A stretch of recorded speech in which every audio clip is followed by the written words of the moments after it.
competitive chess, the weight of a win, draw, or loss is all on one's shoulders.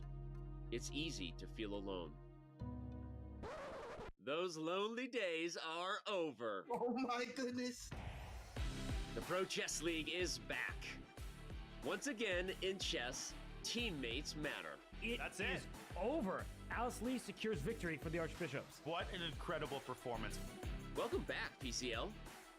A unique collection of teams, each with their own personality of different colors, shapes, and sizes.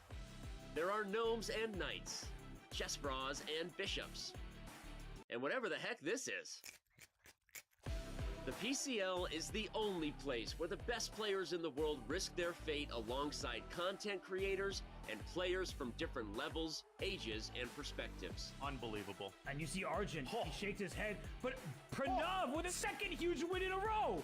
Entering its 5th season, 16 teams will reboot the PCL legacy with a new format and new schedule. Only one team can be crowned the next PCL champion. He's blundered. He blundered it. Oh my gosh. My friends, it's the 2023 Pro Chess League. Which team can rise above the rest? They won't be able to do it alone. Yes! Yes! We're going to the playoffs! I'm on the floor! Norway knows for the win! GD1 and a tiebreaker.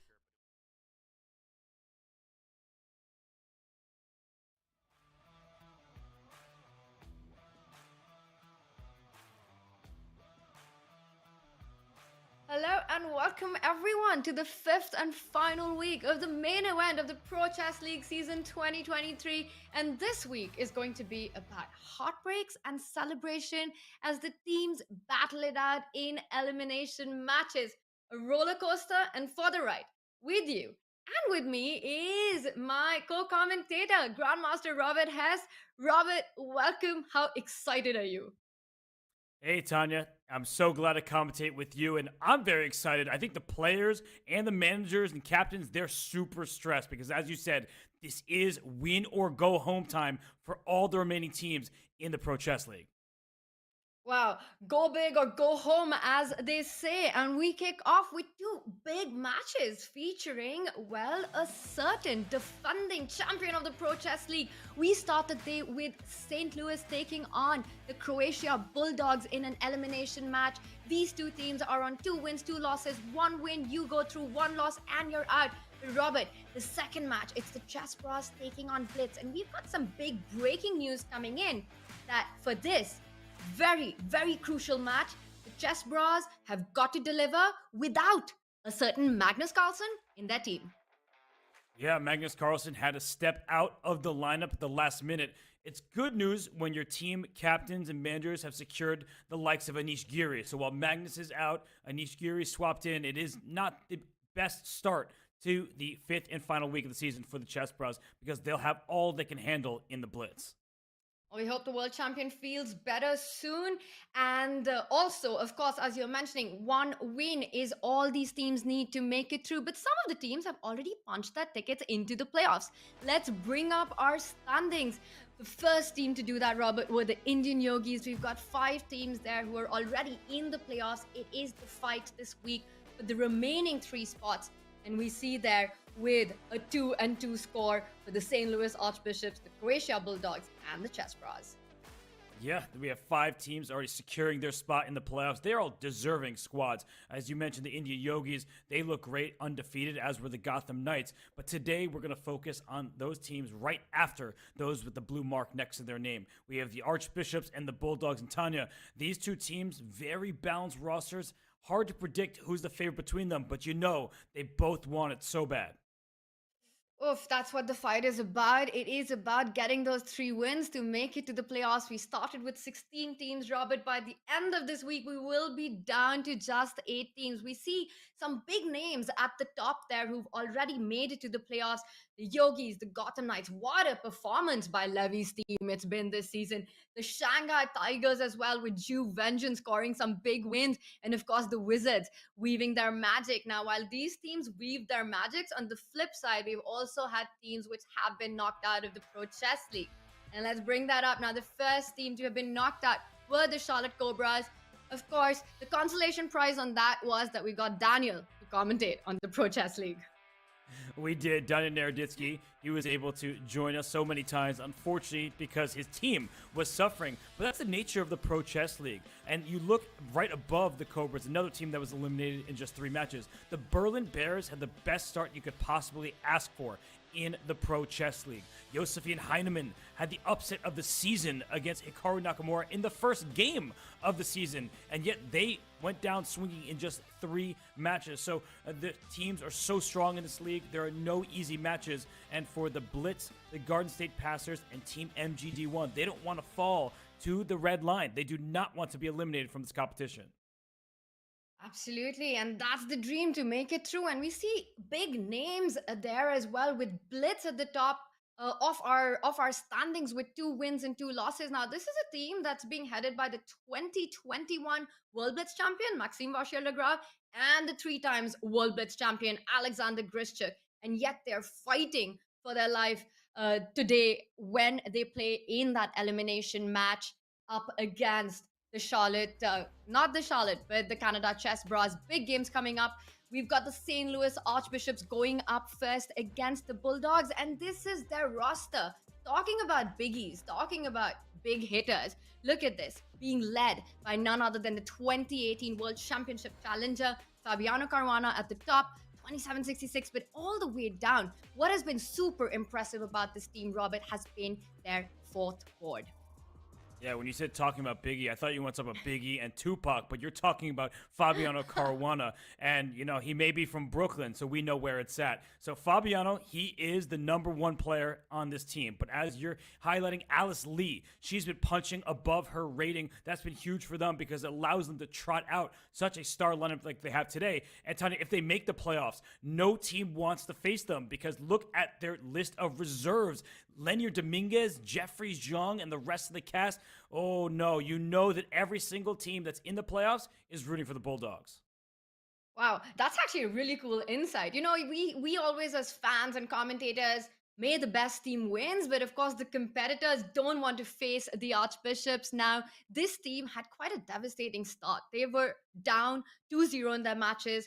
Every week they've been facing elimination, but what momentum they've picked up. They've been winning match after match, and definitely it looks like there's been a lot of shift in the way they've been approaching these games. And Alice Lee has had some of the biggest moments of her chess career here at the Pro Chess League. That big win against Michael Bluebaum that blew our minds. She's been picking up really critical points for her team to push them over to the winning line. But today's task is not going to be easy, as they're facing the Croatia Bulldogs, an extremely balanced team here, top to bottom. We see a lot of 2600s, a lot of 2500s, led by Bogdan. And I have to say, Robert, when I say Bogdan, now I always imagine that moment, the most shocking moment, I think, of the Pro Chess League so far, where he just forgot to promote a pawn into a queen. What happened there? What was that? That was shocking, is what it was, because he could have just simply picked his pawn up, pushed it to the other side, and received a queen in return.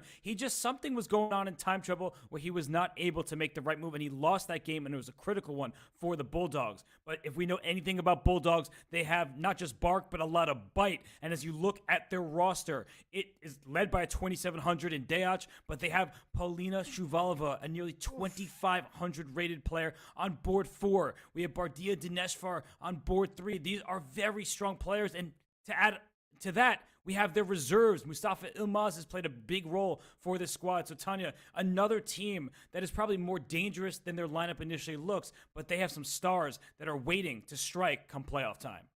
You're talking about bark and bite. These guys are looking at chomping and chewing their way today against the St. Louis Archbishop to punch their ticket into the playoff. They are really known for their grit and determination in these matches. Somehow they just seem to sneak their way into victory. Now, while we were talking about the St. Louis Archbishop having this up and down trajectory to this point, these guys, their matches have been a lot more balanced. The Croatia Bulldogs looking for that big win. It's going to be a bloodbath, but how much of a bloodbath?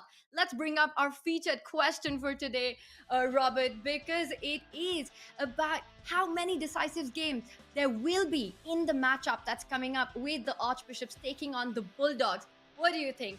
Are they going to go for blood here, Robert? Will we see more than 12 wins or less than 11 wins?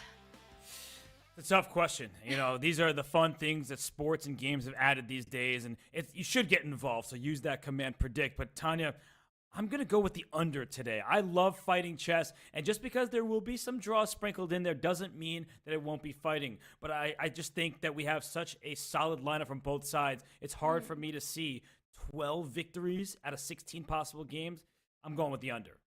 I'm going with you over there. Robert, I think today the teams are coming out with full guns blazing. We are going to see an absolute dogfight in both these matches that are coming up, and we've got to take a look. But before we do that, chat, you've got to use the command exclamation predict to put in your votes. What do you think? More than 12 wins or less than 11? Robert says under, I say over. We will find out. It is all about the lineups right now. Who is going to be fighting for these wins? Robert, let's take a look at the squad that the teams have chosen. Oh, look at this lineup. You see the top board starting with 2-7. Those are super grandmasters, not just ordinary GMs at the top. They put on their capes and they come to play in Fabiano Caruana and Bogdan Daniel Deac. And Tanya, as we look from board to board, we have to give an even on board 2, about the same rating. A slight nod to the Archbishops on board 3. But on board 4, we've been talking about Alice Lee, but Paulina Shuvalova, she's saying, what about me? I'm 2,500 and I'm board 4 for the Bulldogs? That's scary because we know that she can beat anybody in the Archbishops lineup. Ooh, Paulina Shavalova is such a strategic positional player who's always ready for these big, long fights till the very end. And she's going to definitely try to get as many points. We've often seen the board 4 be very decisive for these teams. Now, the one thing that stands out is how the St. Louis Archbishop has this heavy hitter on board 1, but it just seems the Bulldogs have a more well-rounded, balanced team top to bottom. And often we've seen just having that one player score heavy, including a certain Magnus, it just isn't enough. So every board truly counts today. Also, Robert, notice how these 4 players, the squad that's been chosen by the St. Louis Archbishop, is in fact the same one that they picked in week 3 and week 4. The 2 wins that they had against the Berlin Bears and the Spanish Shrimps. So Fabi sticking to the Fabulous 4. I like the name of that squad, and if it ain't broke, don't fix it. And Tanya, this is the lineups, the round by round situation. You start with the lopsided matchups. I love the first round of the Pro Chess League matches. And that's because these are the most lopsided rounds where we see the biggest upsets happen. And oh my God, we've seen that play out over the 5 weeks. It's Fabiano Caruana taking on Polina Shuvalova. We see the top board take on the bottom board. And as the rounds progress, it becomes more equal in strength. I want to ask you, Robert, which game are you most excited about? But before you give your answer, I'm going to give mine. That 4th board, Alice Lee, can she do what she's been doing against the very top seeds? She starts against Bogdan Daniel. That's the one that I'm most excited to watch. Of course, you knew I was going to pick that one, so you decided to take it for yourself. I see this sharing is caring mentality this broadcast is going to have, but I actually was going to start at the top. So same idea, but just different team situation. The board 4 versus board 1 matchup is fascinating to me, because if we just look at board 2 versus board 3, those matches, they're usually pretty level. Some people will end up winning, but I love the lopsided nature of 1 versus 4. But as I was saying before, Tanya, for the Bulldogs, Paulina Shuvalova is nearly 2,500. So it's not the typical 400-plus rating spread in that matchup. It's just a couple hundred points, and she will have a legitimate shot. So that is my marquee matchup of round 1. And that board 3, Alexander Injik, he is the man who beat Maxime Vachier-Lagrave not once, but twice earlier in the season. He needs to do the same today against the Fabi-led St. Louis Archbishop. Let's take a look at the match format, what the teams need to do, because, Robert, it is all about touching that golden score of 8.5 points. And you do that, you win the match. Now, we say it's up to 4 rounds because mathematically, and we've seen this happen, so practically as well, it is possible to get to the score in just 3 rounds. But this match, looking at the lineup, looking at the players, the performance, and what's at stake, this one's going to go down to the wire. It certainly will go down to the wire. That is the nature of the Pro Chess League. When you have all 4 boards playing the other team's 4 boards, you're going to get some wins here and there, but it's just going to be a tight match. And I really think that these 2 teams do not have much separation, Tanya. It's going to be a lot of fun, and we can see, and so will our audience see, the players are getting ready to kick off action and what they have prepared. The openings are going to matter. It's going to be about nerves and time scrambles. It's everything at stake today, Robert, for these teams who are vying for that top three spots. I know as commentators, we all hate that spot, but I'm going to put you in it. If you had to make a prediction for this upcoming match, who's taking it? Oh gosh, you are putting me on the spot, aren't you? I just don't know. Why don't I just throw this back to you, Tanya? Why don't you answer your own question? Come on, who is taking this? I was not prepared for that. I am rooting for a playoff, for a tiebreak in this one. I want to see the Blitz. I want to see this go down to the wire. We've got liftoff already, and the board that you had your eye on. We've got a Queen's Pawn opening, and it looks like it's going to start with the Nimzo, but instead it's the Queen's Gambit decline, most probably. Okay, and we see it's a big choice for white at this moment because you can always swap on d5, but first bishop g5 is played. And Tanya, I'm always curious what openings these top boards will play because they don't want to just make a draw. Normally the mantra is you draw with black, you hold steady, and you try your best to win with the white pieces. But in the Pro Chess League, with these matchups where there's clear separation between the players, Fabiano's not just looking for a draw here. 100%. He wants to try and complicate the position and try and get a game, even though he's playing black. He knows that today is the day he needs to get that 100% score. We've seen board one do that very often. So he needs to join the likes of Hikaru, of Magnus, of Wei Yi, who have scored 4 out of 4 for their team. And we see an interesting opening battle here because Paulina has not yet taken a decision with that G1 knight. Very often, that knight develops before that bishop does, which is why I think Fabi as well is taking a little bit of his time. And now, big question to Paulina, does she want to go knight f3? And she does it. So we've got a very classical Queen's Gambit decline opening. Yeah, and Fabiano, he's playing quite quickly at this point. Paulina, she's moving a little more gingerly. She has not spent that much time, but I get the sense where she's just trying to figure out what to do next. And for Fabiano, one of the big questions is, do you play c6? And he answers that. Tanya, I was going to say, you can play for c5. Sometimes you just want to break open the position, even if it hands yourself an isolated pawn. And I think the reason he doesn't want to do that is because he wants to keep the position as alive as possible, not trade off too many pawns, not trade off too many pieces. He's just aiming for a long game against Paulina, who is, well, she's almost 2,500, a very strong player, but Fabi, a big favorite in this one. He wants a long game, and that's the reason he doesn't go for the liquidation in the center. A6, so c6, a6, some quiet moves there by Fabi. Yeah, he's playing checkers while she's playing chess. We got all these pawns on the light squares over here, but it makes sense because you often want to strike with b5, and you may be provoking the move c5, trying to take advantage of some of these weakened dark squares, but anytime c5 is played, black can try to chisel at the pawn structure with b6, maybe even try to play for e5. It's a big decision right now for Paulina. 100%, and that's why she goes into a bit of a thing because also her king is in the center. She needs to find the time to go castle, and she says, now is the moment. I'm not going to fix the center. She keeps it flexible. She goes for short castle, and Fabi finally taking a decision, and he captures, pushes the bishop away. He wants to next develop his own bishop to b7, and then eye that break in the center. In these structures, Robert, we often see black either play for c5 or e5. I think this one, Fabi wants to get c5 in. Yes, you definitely do, because where's this bishop on c8 going? It's going to b7, but there's a pawn in front of it. So as Tanya is saying, you want to throw that pawn forward up to c5, get the bishop to b7, and use the long diagonal to your advantage. I actually think that black has a great start to this game. Not that Fabiano's better, but he's definitely not worse. And at some point, the tables can start turning in Fabiano's favor if he gets that activity with c5, bishop b7, and he's got this more advanced pawn on the queen side in the b5 pawn that can go up to b4. It's happened. It's on the board. As you were talking, c5 has been played. Eventually, the bishop will land on b7. So Fabi getting that activity in. You don't want to capture on c5 because after knight c5, black just ends up putting pressure on the d3 bishop and gains a lot of tempo and momentum to finish development. But if you don't, then you're actually risking getting an isolated queen's pawn on d4. Now, while Paulina goes into a think tank, this is a critical moment in the opening, but she says, I am playing Fabi. I need to take control of the clock, not going into any long things. She offers a trade. And it looks like if Fabi accepts it, after capturing the bishop on e7, the bishop coming to e4, white should be doing great in that position.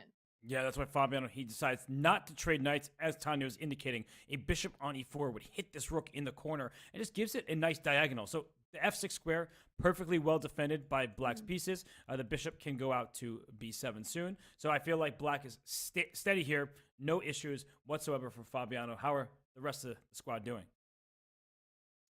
We've got to take a look. Let's bring up our bird's eye view because we've got action on all boards. And we've been talking about this, that in the Pro Chess League, you could have a Magnus on the top board. You could have Hikaru. You could have Fabi on the top board. But each and every game, each and every player has to make a contribution. And it's super important to focus on each of these boards.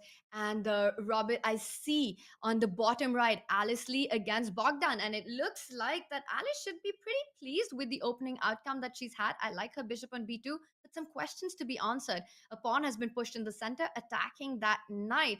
Meanwhile, on the bottom left, I see, again, early phases of the opening being played out. It looks like pretty level game going on all around.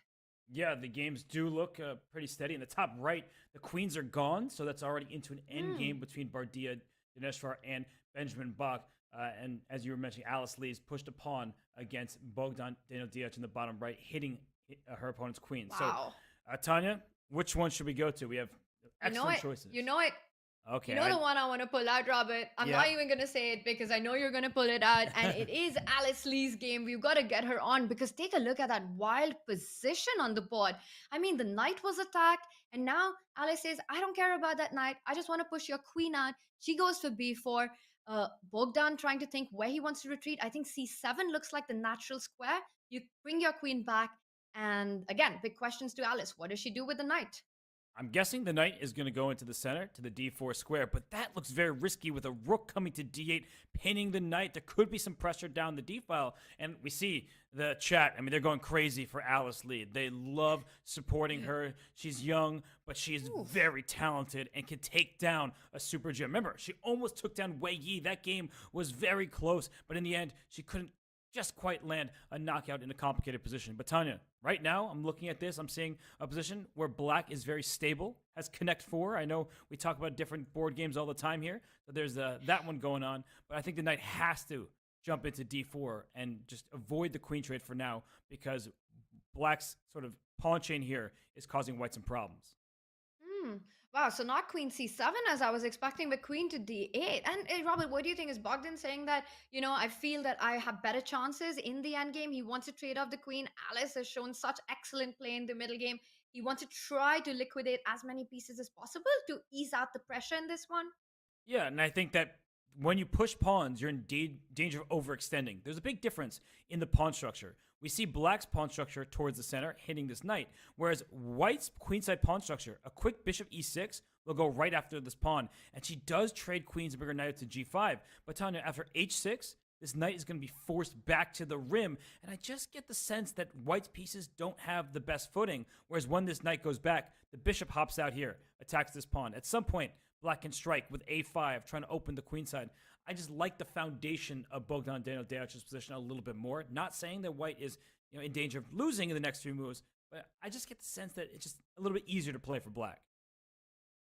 I agree with you. And your move 8-6, as you called out, is on the board, hitting that knight, freeing that e6 square to bring out the bishop. Once the knight falls down, falls back to h3. Black can also think about advancing the pawns further to g5. Wow, tactics everywhere.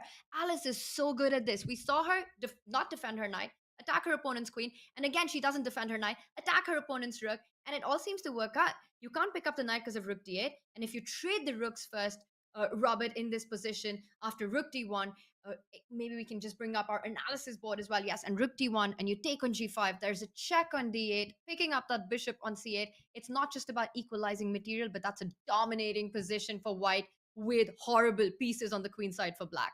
You know what's crazy? I thought this would just be a winning advantage for White. It turns out that Black actually traps this rook over here somehow. Like, it looks like you have this pin for eternity. You're going to win the game. But Black is actually going to go over here. This is beyond, human foresight just to be able to get this position. You assume that White has to be winning. It turns out that Bogdan Daniel-Diaz could have gone for this. It wouldn't have been easy to see. But when you go over the game and you look at game review, you're like, oh, darn it, I had a win. And you're like, nah, that was too much to ask for. Yeah, those were some superhuman moves. But of course, Rookie 8, a normal way to continue. And now this is going to be quite a grind for both these players. With Bogdan, he does seem to have a pleasant endgame. The bishop will come out to e6, attacking c4, while Alice tries to neutralize Black's edge here with more space that Bogdan has created, that pawn structure on the king side, giving him clear play. The Black Knight can jump to e5, knight d7, knight e5, always in the air. Let's bring up our other boards and get an update on what's happening as the players fight it out. Now, let's bring up our bird's eye view. And I see on the top right, Bardya Daneshwar has been such a huge player for the Bulldogs. He's been a massive scorer in that team. He's up against Benjamin Bach. And you mentioned it's an endgame, but this is a fiery endgame. The bishop has landed on f6. And Robert, I think we have to do a deep dive into this one. Yeah, I just wanted to note as well that 5 on Korwan looked like he had a nice advantage against Polina Shuvalova. Happens in the board 1 versus board 4 matchups. But Dineshvar here, I mean, he is the lower rated player. He's the board 3 for the Bulldogs against the board 2 for the Archbishops and Benjamin Bach. And I love this position for White. You're about to slam a rook down on d7 because Black has to take this knight. The e5 pawn is under attack 2 different times. So if you move your king, which is in check, everybody, then you lose the pawn. So you have to take. But with a rook on d7, Tanya, the next rook coming over, this bishop can even slide over to h3 and cause Black some problems here. I'm liking the look of this for White, and yet the engine says, ha, what are you talking about? Black's doing okay. This just reminds me of the game that we just saw right now with the connect for e4 has been played. You're hitting that knight. White has to fall back with the knight. And whether you go to d2 or to e1, the f pawn can advance further all the way to f5. Defend that pawn on e4. Block out that bishop on g2. We're talking about connect 4. Well, here it will be connect 3 with very similar dynamics as in the Alice Lee game earlier. Yeah, it's going to be annoying for this light square bishop for White. And his rook on d7, which looks so promising. Once this knight moves, this knight can hop forward to e5. You mentioned that in the other game. It kicks the rook, hits the pawn on c4. So it looks like Benjamin Bach is just in time to parry off the threats. Because if he was delayed for a single move, it's no exaggeration. He could have been nearly lost with White so active with the rook on d7, a second rook appearing on the d file, a bishop maybe sliding out here to poke and prod at Black's position. So e4, very timely shot by Benjamin Bach. Wow, but I still think there is some precision here required as well. White can fall back with that knight to e1, hitting that pawn on e4. Robert, you can jump in with the knight to e5, but White will anyway double up on the d file. I'm still liking White's chances. I see our eval bars say that the position's pretty even, but it just looks like it's going to be easier for White here to double up on the d file to start targeting the queen side pawns here. And wow, is Benjamin Bach down to 2 minutes 40 seconds on the clock? That is a massive, massive advantage to Bardya. Yeah, it's surprising to see that Benjamin Bach has spent so much time. But his position, hopefully for him, is getting easier to play because he can play f5, and he does. And the king can either go to e8 to kick this rook away or go up to f7. This rook slides over to d8 eventually once the king gets out the way. And I just get the sense that unless Bardya can come up with a concrete threat, that the worst is behind Black. I mean, you just connect the rooks, you trade them, and then it seems like you're not in any big trouble. All right, while Bardya is trying to create trouble, but it looks like Benjamin is in time. It looks like Polina might not be in time in her game against Fabi. Let's bring up our bird's eye view. Let's just spin out of this and take a look at what is happening on the top board for the St. Louis Archbishop, because I do see that Fabi has got a huge advantage on his match. Okay, so let's get that bird's eye view up. Let's look in the top left, as Tanya was saying, and oh goodness, that bar is sinking low, and that's because that knight has sunk its teeth into the c3 square. In the top left, we will bring up that board. And by the way, in the bottom right, Alice Lee looks like she's in trouble as well. That's what happens in these board 1, board 4 matchups. But Tanya, you called our attention here. There's a knight on c3 looking promising, but where's the knockout punch coming from? I'm not seeing it, but I'm loving Black's pawn structure. Knight on c3, you pointed out. Also, look at the pawn structure there. We've got a b pawn, which is already a passer. And one of the things that stands out is this potential pin along the a to g8 diagonal. And Fabi immediately takes advantage of that. Plants his bishop on d5. What a nice spot there. Hitting that queen and the knight. A huge x-ray there. The big question here is White in time with the move e4? And Polina says she's got to play it, but I see our eval bar. It seems to say it's not possible. I still don't see. Oh, wow. Oh, my God. What is happening here? What a move. You can't take on b4, Robert, because the bishop on c4 hangs. What calculation? Fabi in beast mode today. Yeah, because the queen has to look at this. How do you stay in touch with the bishop? Ugh. You go to a2, the knight takes you. You move anywhere else, over here or here, you lose the bishop for free. And if you go queen takes b4, after the queens are traded here, I'm gonna put this on the board. It just takes 2 seconds, everybody. Trade queens, rook takes c4. That's an extra piece. That's a pass pawn. That is game over in Fabiano Caruana's favor. So we look at this position. I actually think that Polina, she might resign because she's playing a super GM who's played for a world championship title. She's going to be without a minor piece and without any chances in this game. That might be the knockout blow that I was asking about. It is indeed the one, and we saw the Evalbar say, well done, Fabi. This was the way to go. E4 looks like a blunder, but it was such a natural move by Polina trying to get rid of that bishop. There really wasn't much that could have been done. She moves back the queen to b2. The bishop is snapped up. This, as you mentioned, is game over territory. Fabi, they're looking super strong, super calm. Polina just playing it out. It is a team event. You want to try and keep going, but I don't believe this is going to last more than a couple of moves. No, it's a clean extra knight with a pass pawn to boot. So Fabiano Caruana, he has this win locked up. He took a drink. What kind of cup was that? Did you see that? I love it. That was very fancy schmancy stuff. I don't know what is in the cup. I don't know what kind of cup it is, but I want what he's having. I'll take what I was just gonna say. Hey, that. We're on the We same all page. take what he's taking. Love it.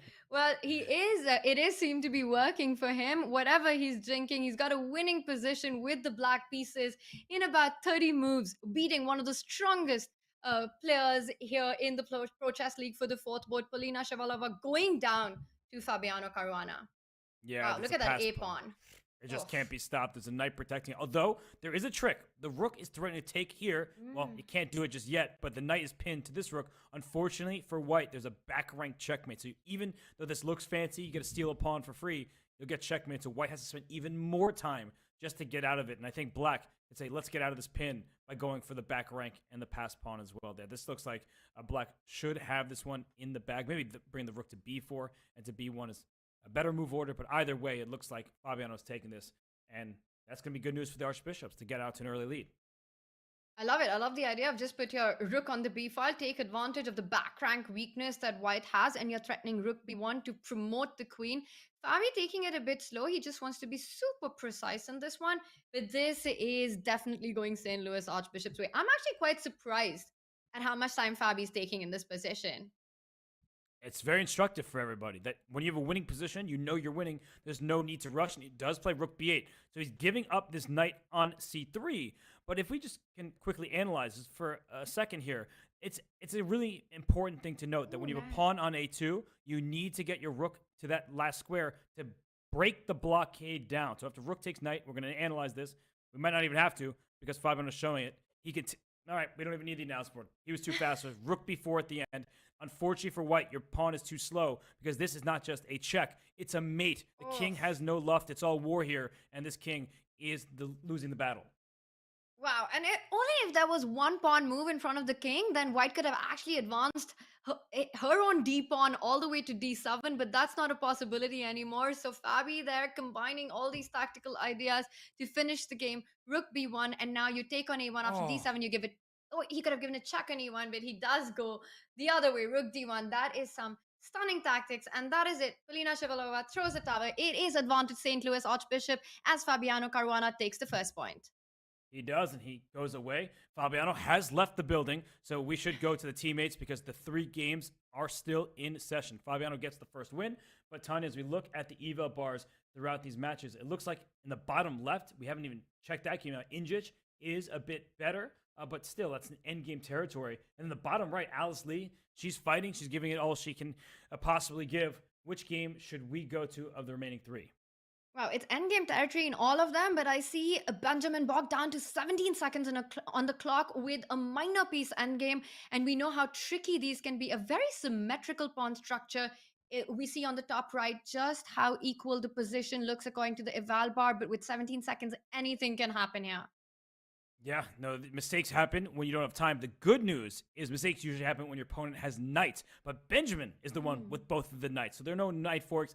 The f5 pawn is the only pawn that this bishop can attack, and it's going to be a pawn race potentially, because I'm already looking, and Bardia is thinking, what if I trade all the minor pieces here?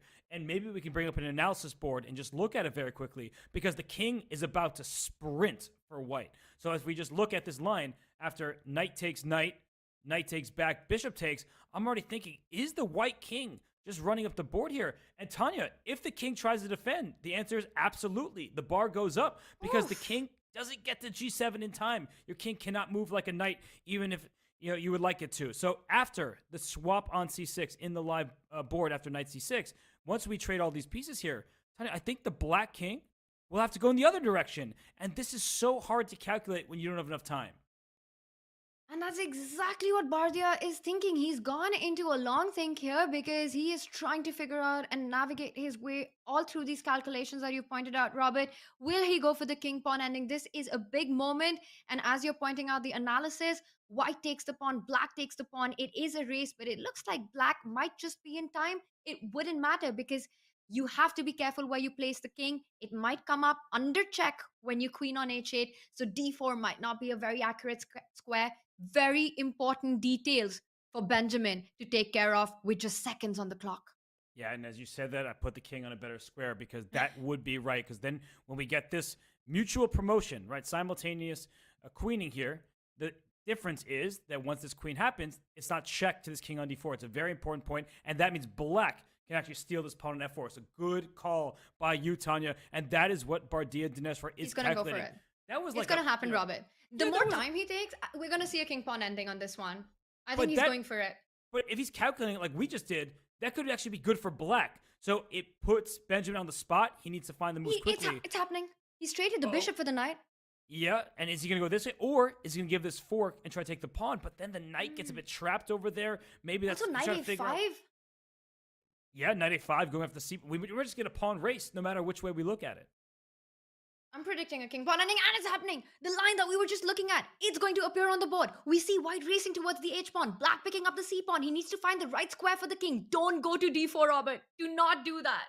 Don't go d4. And for white, critical moment here. If you go to g5, you actually are going to lose the game. That looks like the most natural move, protecting your pawn. We just showed you a simultaneous queening situation where black wins this pawn. But if we can bring up the analysis board ever so quickly, king g5 is a bad move because the black king steps back. And if white has hopes of promoting after c4, h5, I don't just push my pawn. I can do that. But king e6, this is of critical importance. If you push, I go back. If you push again, I stop you in your tracks. I win your pawn. So that is bad news for Bardia Dinesvar. He goes king g6. He realizes that he needs to keep the king out of there. But we just looked at this, Tanya.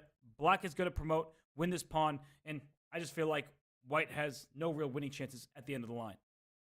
Well, white might be the one to win the f5 pawn first, because after you move your king to d3, actually black queens first. So you do pick up the f4 pawn, and then white has to give a few checks. So this will just fizzle out into checks, and white picking up the f5 pawn, black picking up the f4 pawn. Both players find the right square for the king. This is the line that we were looking at. Black queens first. Robert, you said queen f4 now. Queen h3 check is a possibility. Queen d8 check is a possibility. It looks like black will just not be in time to hide the king anywhere. Yeah, no, this looks like, as you're saying, the queen can give a check and the black king has nowhere to run, but maybe it's just going to dart over here and go after this pawn. So you have to be very, very careful if you are Bardia Dinesvar. Now, he's the one as well as Bach down in some time trouble. But yeah, if he can just take this pawn, it should be an easy draw. This is the wrong remaining pawn in a king and pawn endgame, because I think actually you can take it already. Don't take it out. The king gets back to c2 in time. Just barely. That's nicely pointed out. And you take on f5 and queen f5, king f5. And we see this happen. Wow, these players have calculated it in just seconds. That is some precise endgame play. And now white king will march over to the queen side. When black captures on a2, white's king needs to land on c2. And that is an elementary draw in these positions. The players know it, and they're playing it out to perfection. Right, the king, as long as it gets to these two squares, everybody, c2 or c1, this king has to go back, and then the white king sits in the corner. This is a draw by stalemate. That means it is a still lead for the archbishops, 1.5 in their favor. Yeah, and I'm just wondering who is happy about this result out of the two of them, because Bardial, he really took his time to go into this king pawn ending, but it looked like he'd calculated it all the way through, and Benjamin Bach escapes what could have been a more difficult position to save in seconds. We've got action on still. That bottom left board, it looks like the Bulldogs are going to score on that one. Let's bring that up. The Alexander Inja game, we haven't had a look at it. Wow, this is a complicated endgame. What on earth is happening? It looks like White's king might be getting checkmated. The white king is looking like it's in trouble because how many squares is that? It does have these light squares. So if the black king somehow could jump forward, and that's why taking the knight on h6, bringing the king forward to help deliver that checkmate. And Tanya, I'm doing a quick material count. Black is up 1 pawn. H3 is already in this rook sites. A4 looks like it's some trouble. Do not take this pawn. You will get checkmated after king to f3. Very quick line, king f3. Your king has nowhere to run. If you go this way, still checkmate. Game over. The knight takes away the square. Yeah, if you run the other way, you're still getting mated. The only move is king to g1, and I think you still give checks and then eventually give a check on g2, and that also looks like it should be winning. Some knight g3 that you're pointing out. Why would white get one knight stuck on h6 and the rook stuck on a6 would be a bad idea? He says, I'm not going to let that happen. No, and doesn't, but unfortunately, 2 pawns down. There's still some chances. What white needs to do is get rid of all of these pawns, even if it costs you your knight. That will give you a shot in this game. And the moves, the rook slid over here. I actually think that white is going to hold. But it's so difficult. While you do pick up the g6 pawn, white has to try to give up that knight for the pawn. But even, Robert, if it goes into a rook and knight versus rook, black can still play on forever. But you're right, this looks like it will end in a draw. The last board remaining would be the Alice Lee board. Let's take a quick look at that. The players are playing on seconds. And what? Oh my God, Alice Lee is completely winning. Oh my goodness, not just win, she won, and look at her, the surprise on her face. She can't believe it, but she has taken down Super Grandmaster Bogdan Daniel Deac. This might be the best game of her life as she wins for her archbishops, and you can see it. There is that smile from Alice Lee. Look how happy she is right now. How does she do this? She did it against Michael Bluebaum. She almost did it against Wei Yi. And now when it matters the most, she takes down the top board of the Croatian Bulldogs. Alice Lee is a superstar. Wow, let's go back in time to see how this happened because we just watched a humongous upset. Alice Lee wins with the white pieces over Bogdan Daniel Deac. She is still smiling. She's trying to gather herself. But she's also amazing. She's doing the chess player thing. She's looking over the game. And at this point in time, Tanya, if you just look here, it just seems like black is much better, up a pawn, but she fought. She did not give up, and she just tried to activate her pieces. Oops, sorry, I'm pressing back instead of forward. We see the knight go into the center, but black is dominating, right? Black is just up a pawn, making progress here. So where did it go wrong for Bogdan Daniel Deac? I think around here, Tanya. The knight gets into d6, and now now both sides have chances, and Bogdan Daniel Deac had just 10 seconds remaining. Robert, it went wrong for Bogdan when he decided to play this match and playing against Alice Lee. What a player she's been for her team. An amazing result. And actually, with that win, she guarantees the point to her team, St. Louis Archbishop, and takes them over to the finish line. And this is where we stand after round 1. I am still getting over what we just witnessed. She is just 13 years old. She's a women international master with 2 international master noms. It's clear. She's made it clear with her breakout performance here at the Pro Chess League, just the bright future that she has ahead of her. Right now, it looks like the St. Louis Archbishops are the one with the bright future ahead of them with a 3-1 lead over the Croatia Bulldogs. What a round, Robert. I can't believe it. I mean, I'm going to have to go through that game again, but Alice Lee, she is doing some heavy lifting for her team. Coming into this match, we're talking about it. She's been punching up, and there's no more up to go than board 1 for the other team. So Alice Lee, I mean, she is a superstar in the making. We had Fabiano Caruana on for an interview. He says he could see her becoming a Grandmaster for sure, but after a win like that, hey, maybe GM would just be the start. We don't want to put pressure on her. She seems to just be having fun. But Alice Lee, with perhaps the biggest win of the Pro Chess League season thus far.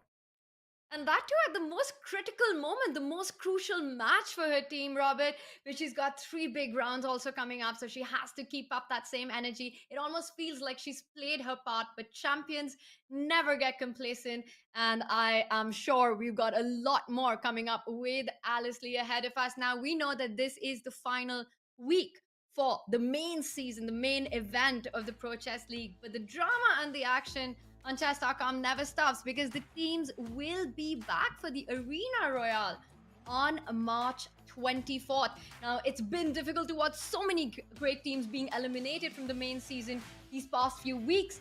Even the teams with a losing record have exhibited incredible play, Robert, this whole season.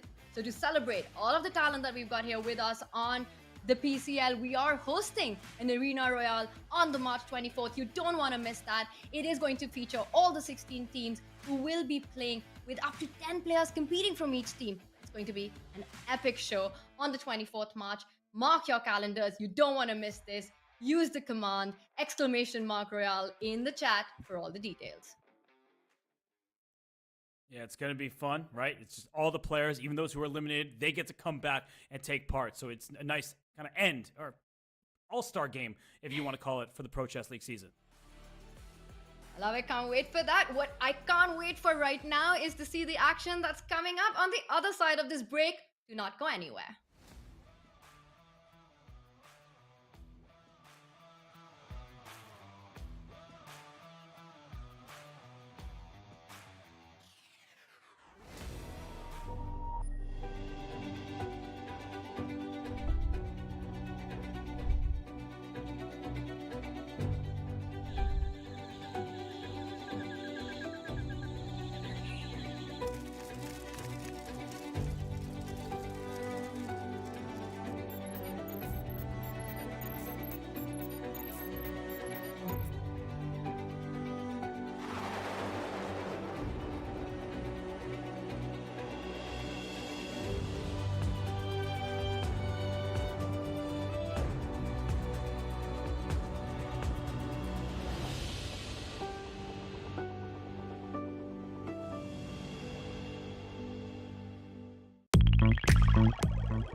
In this video series, I cover the entire 1e4, 1e5 spectrum, so all the openings that arises after our 1e4. I have had a lot of experience in this. I've played several games of prominence. I had a game against Levon Aronian from the World Team Championship.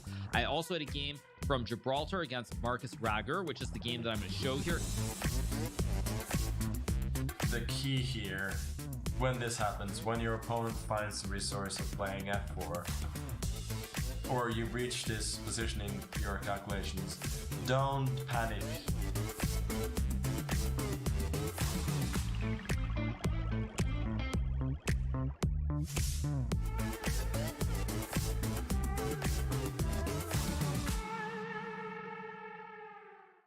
Your subscription makes shows like this possible, which is why our Twitch subscribers will never see ads on Chess.com.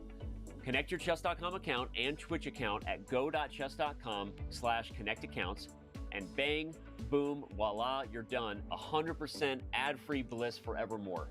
Whether you're following our events on site or on stream, type the command connect in the chat, and thank you for helping bring these shows to life.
Alice Lee has been the headliner for the St. Louis Archbishops as they take the lead in their match against the Bulldogs with a 3-1 score.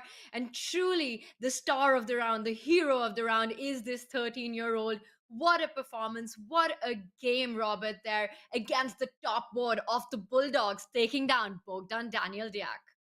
It feels like every second we have to update her biography because in it we see she beat Matthias Bluebaum, rated 2650. We see Alice on screen here. She was just ecstatic. She's trying to remain composed now because she has 3 more chess games to play.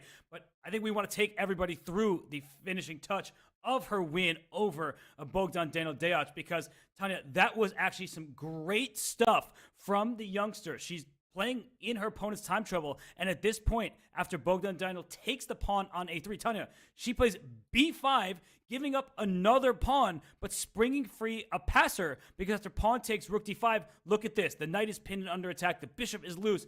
And she just was able to secure victory from here. Just unbelievable stuff. And that also playing on seconds against the Grandmaster, who's rated around 400 points, more than you. Just fearless play there. She has truly been the star of the St. Louis Archbishops for so many matches, and it continues today. Fabiano Caruana might be leading the team from the top, but it is this fourth board, Alice Lee, who really played, and you're playing out the end game, Robert. From such a young player, this shows so much maturity to be able to take this point, not in some tactical skirmish in the middle game, but to outplay your opponent in an end game. Yeah, I mean, just instant replay one more time. Down a pawn here. Gives up another just to spring free a pass pawn. And as we're highlighting here, the minor pieces are all loose. Black and only 5.9 seconds left. Not enough time for Bogdan Daniel Diak, but the time of her life for Alice Lee. She's phenomenal, but it's 3-1 St. Louis right now, Tanya. We can celebrate her victories if you're the Archbishops, but she needs to keep it up, and so does the rest of the squad. Well, there's definitely work to be done still for the St. Louis Archbishops, and the Bulldogs are going to try to make sure that they don't become successful in doing just that. Let's take a look at the round that's coming up, and we see it's going to be Fabi against Bardia. Now, Bardia has been quite the surprise package there with the Bulldogs scoring some heavy points, so Fabi needs to watch out there. Fabi does start with the white pieces, and we see at the bottom of the board, Alice Lee takes on her second Grandmaster of the day, Alexander Intek. Yeah, it doesn't get easier just because the rating may get a little bit lower. It's hardly getting easier when you're playing Grandmaster after Grandmaster. And for Alice and the Archbishops, they are in a great spot right now. They have a lead. Fabiano gets the job done on the top board. Alice Lee with the upset of the entire Pro Chess League season. But Fabiano, he's back at it. He gets the white pieces against Bardia Dineshvar. And Tanya, we've seen Bardia throughout the season. I mean, he may be sleeping on his move right now, but he has been fully attentive to the chess throughout, and he's had some good performances. He's definitely waking up if he's played the Sicilian, right? He's looking for a strong fight there in the middle game, goes for the very combative opening, and we see there Fabiano taking some sort of a, what is this, some sort of a hybrid Alpin that might go into a French setup. What is even going on here? Well, I think what Fabiano is trying to do is he loves the center, and we see that white has connect 4, pawn all the way up to e5, and f6 is played to try to chip at that pawn center. So a big question for Fabiano. Do you take on f6 now? Do you protect the pawn on e5 with another piece? Because it is under attack by 3 different black pieces here, while white only has 2 defenders. So Fabiano's thinking, Tanya, I'm wondering, is he really super familiar with the position? The answer seems to be yes, but he did take that pause, which makes me wonder if he left his book. Well, it's hard to be prepared with these offbeat openings, and I think that has been Bardia's focus as well throughout the Pro Chess League. He's been playing these lines which are not super conventional and then taking his opponents off a mainline theory, and we see that, well, there was no French, so no e6 was played. Instead, strikes in the center, opens it up. That knight from f6 can head to e5 at some point. It can also head to f4, wire h5, f4. Meanwhile, white's knight is heading to e5. White with the last move. Fabi has defended that d4 pawn, so definitely eyeing a knight jump over to the e5 square. Yeah, some big decisions for both sides because it's not a typical pawn structure. We see the semi-open f-file, but a semi-open e-file. So both players, they're looking to use their rooks to their advantage. And black does go first with knight h5, trying to go f4. And Tanya, I think a lot of people would say, can I just take a pawn? Isn't that free? I even have my bishop defending it. Oof. Oh, what's that pawn on d4 doing? It's stopping e5. And I can see you shaking your head. You're like, no, no, no, no, no, no, no, no. I'm not taking this pawn just to see what that looks like. And you have 2 pawns in the center, and black is just springing forward. I was holding my breath when you went for this line because I thought you'll take on c5, you'll play e5, and the bar would be like, white is completely winning now. But it does confirm that, in fact, the center is much stronger than getting greedy and going for that pawn. As you're mentioning, e4 coming in, this f file open. White's queen is stuck to defending that knight on f3. Always watch out for bishop h3 tactics in these positions as well. So there would be just too much for white to be careful about. I like this move, knight h5. Robert, I'd mentioned it. The black knight can find itself over to f4 and really putting pressure on Fabi's king side. I am liking Bardia's position here. It's a really tough call right now for Fabiano because I like Bardia's position no matter if it's even material or even if Fabiano is up a pawn. So I'm like, maybe I should just take the pawn, right? Let me take this pawn, and I don't like my position, but you need to prove that you have enough compensation, and that's very difficult in rapid chess because e5 wouldn't be the end of the world. The bishop could slide back. Yes, white is a bit passive. Black is gaining space in the center of the board, but maybe there will be some chances for Fabiano in that line. He's never going to take it. That just doesn't feel like a Fabi move to give so much activity in the center. And, you know, when I say these kind of things, it's never going to happen. It usually always does. But I will be surprised if Fabi decides to get greedy with the pawn and give up the initiative. And Robert, he wants to keep things under control. He continues with development. That's very Fabi style play. Allowing e5 just seemed way too dangerous. Now, this position will 100% heat up, and we'll have to jump straight back into it at some point. But for now, I see the actions on the other boards, and there's one board that's already hot, hot, hot. Let's bring up our bird's eye view, because what on earth is going on that top right screen, Robert? We've got white's rook, which has done a rook lift onto h3. Black has already castled. White's king is in the center. White's pawn is on h5. That is intense action. What, 10 moves down? Yeah, the top right game is fascinating, and just it's one of those openings where you throw your file, the H file, the rook file pawn up the board, and you have the rook lifting to H3. But the question is, what attack do you have? Is this a bluff? Is he just hoping that an attack against the king will come out of nowhere? And this isn't the Levitov chess wizards, right? You can't just make magic happen. So, Tanya, I'm asking you sincerely, is white doing the right thing? Is there a legitimate attack in this position? You know, it's definitely brewing up. I would be really scared. One of the plans as black here, because one of the plans that are very typical is to line up a battery on the b1-8-7 diagonal. At some point, the bishop from d3 can fall back to c2. The queen can jump to d3. White's pawn will advance to e5, and you can already start to see mating ideas along this diagonal. Now, meanwhile, black develops the knight to c6. I'm slightly surprised because I thought that black needs to keep that knight there so that bishop can come to a6 and you can start trying to trade off pieces. But Polina says that if you fall back with the bishop to c2 to defend that d4 pawn, she'll have a jump on b4. So she's still trying to play actively to counter white's attacking idea of setting up the battery.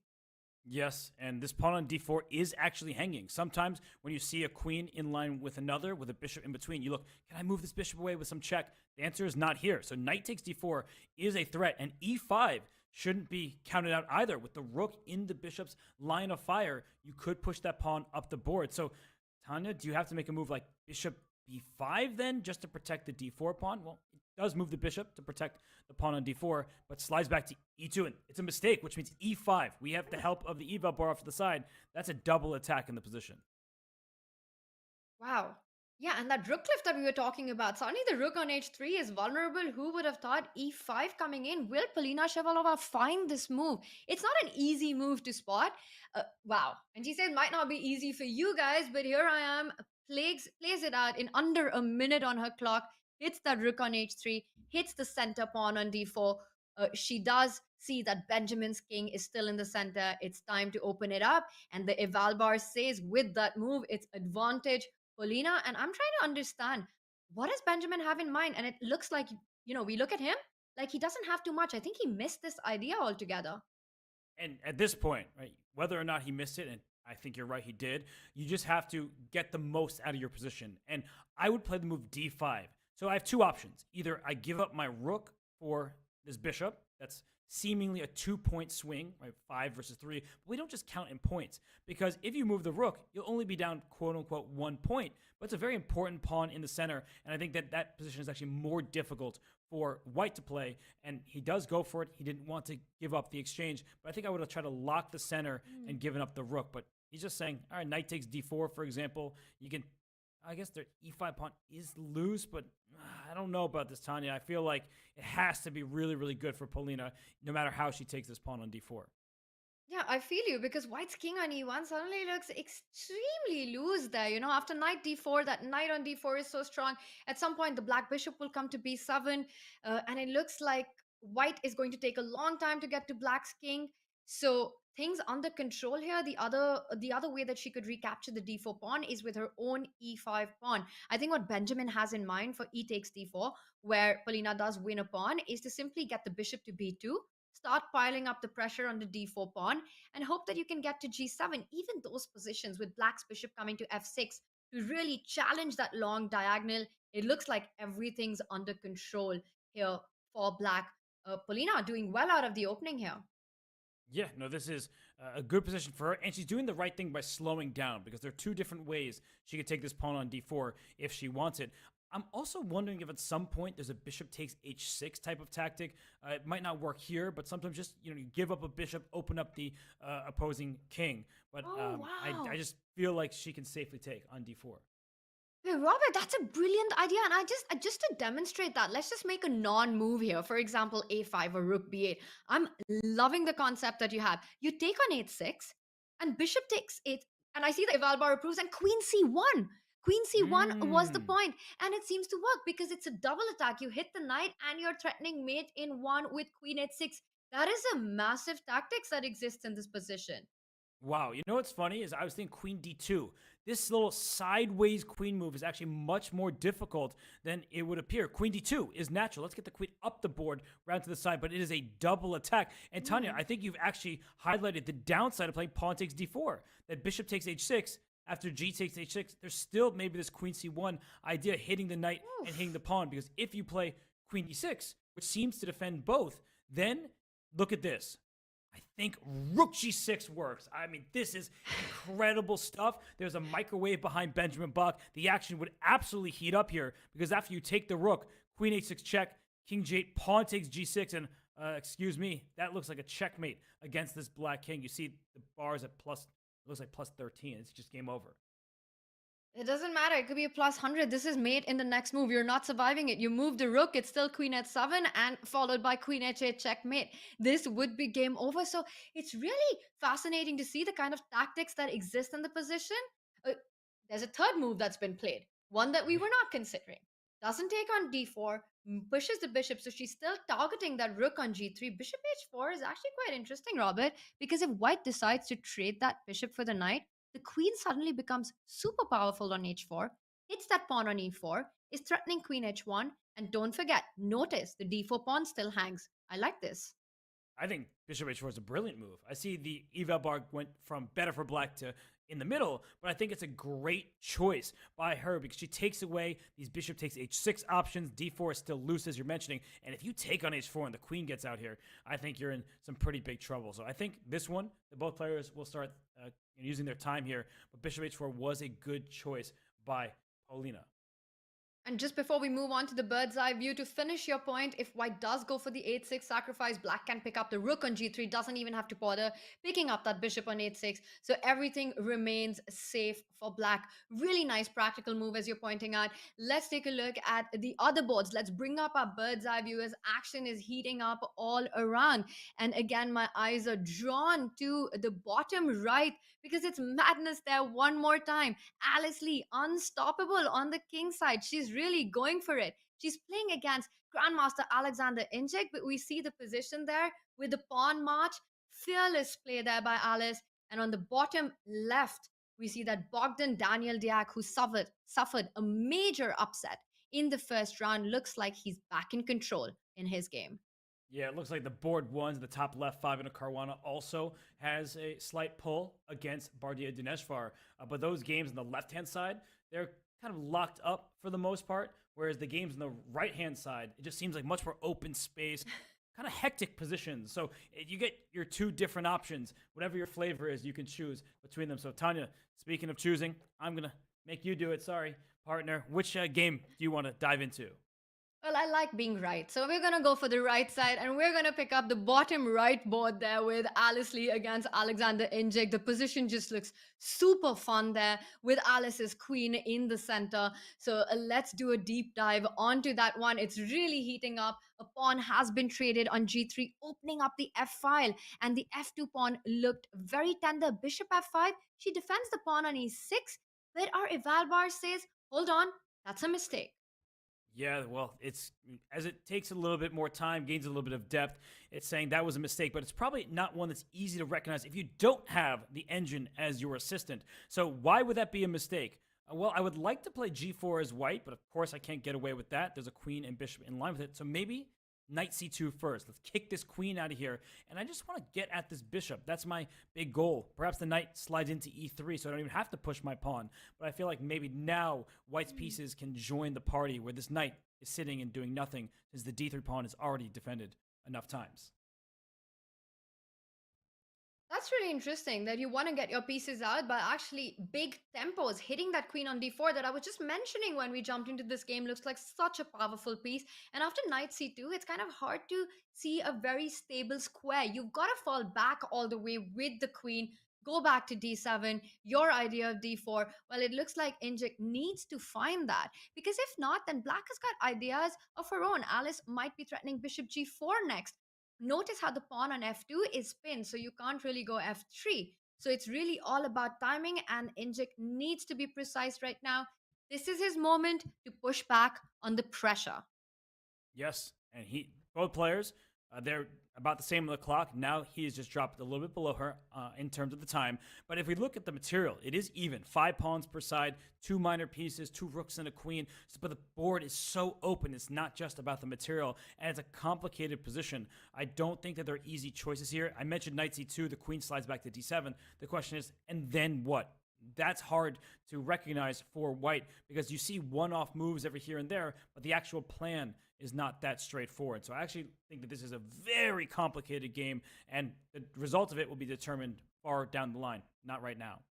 It's also super impressive how Alice has created this complicated dynamics on the board, but also maintains the balance on the clock, which is so easy to lose out on when you're playing against a strong player, to really play good quality chess, but also burn the clock. We see an equal time here, and as our chat is pointing out, in fact, Alice slightly ahead on the clock in a very complex game. So things look like they're in control in this one. Let's bring up our bird's eye view, because I see with our Evalbars, things are getting out of control on some other boards. Let's just zoom out for a moment and quickly take a look at the bird's eye view. Top left there, we see Fabiano Caruana once again with a big advantage. We see Injik's board, but we know that one's a complicated game. And Robert on top right, Benjamin Bach with, wow, still on that position with the rook still hanging. What just happened there? The knights got traded off. It looks like Benjamin's doing well there. Yeah, Benjamin Bach, he has been such a great player for the Archbishops all season long. His position in the top right, that's looking fascinating because some of the bishop is still staring at the rook, even though some moves have been played. And then in the bottom left, Bogdan Daniel Deac. Looks like he's in charge just like Fabiano. And by the way, Bardia Dineshvar under 40 seconds right now against Caruana. I think we've got to jump to that one. How will he handle the pressure against one of the best players in the world, playing on seconds there? Bardya Daneshwar against Fabi in what looks like a really difficult position, Robert.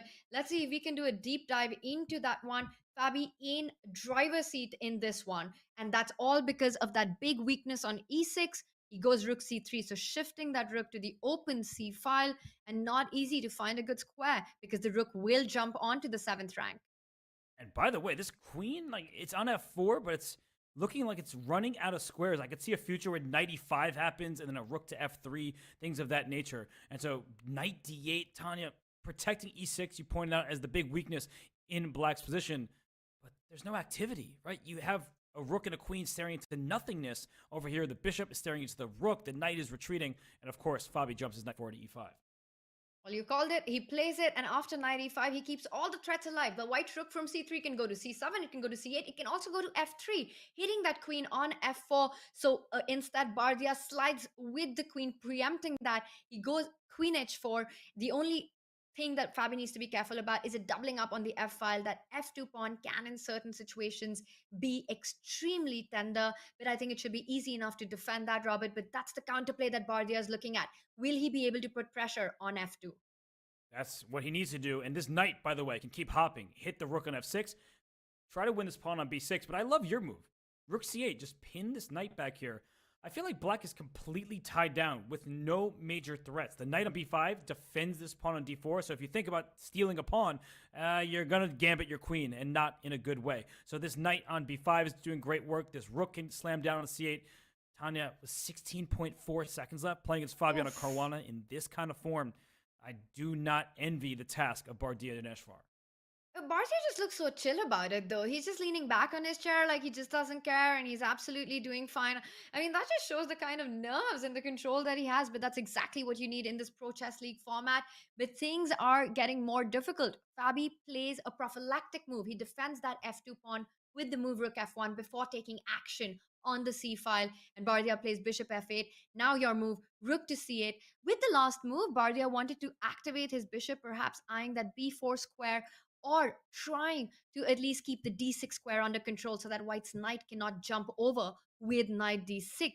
Things are getting more difficult. We see the eval bar screaming, and g3 in the air. Is that game over?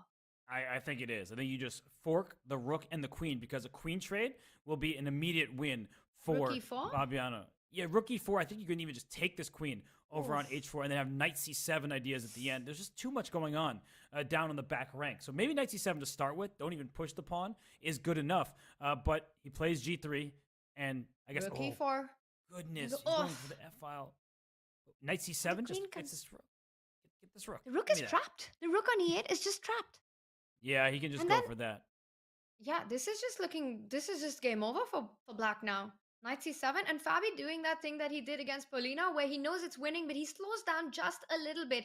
You mentioned this is such an instructive strategy. When you know you're winning, don't blitz out your moves. He wants to be precise, and he wants to wrap it up.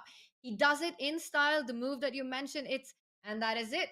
Wrapping it up on the spot with knight c7, wins the material. Fabi, once again, taking that point for his team.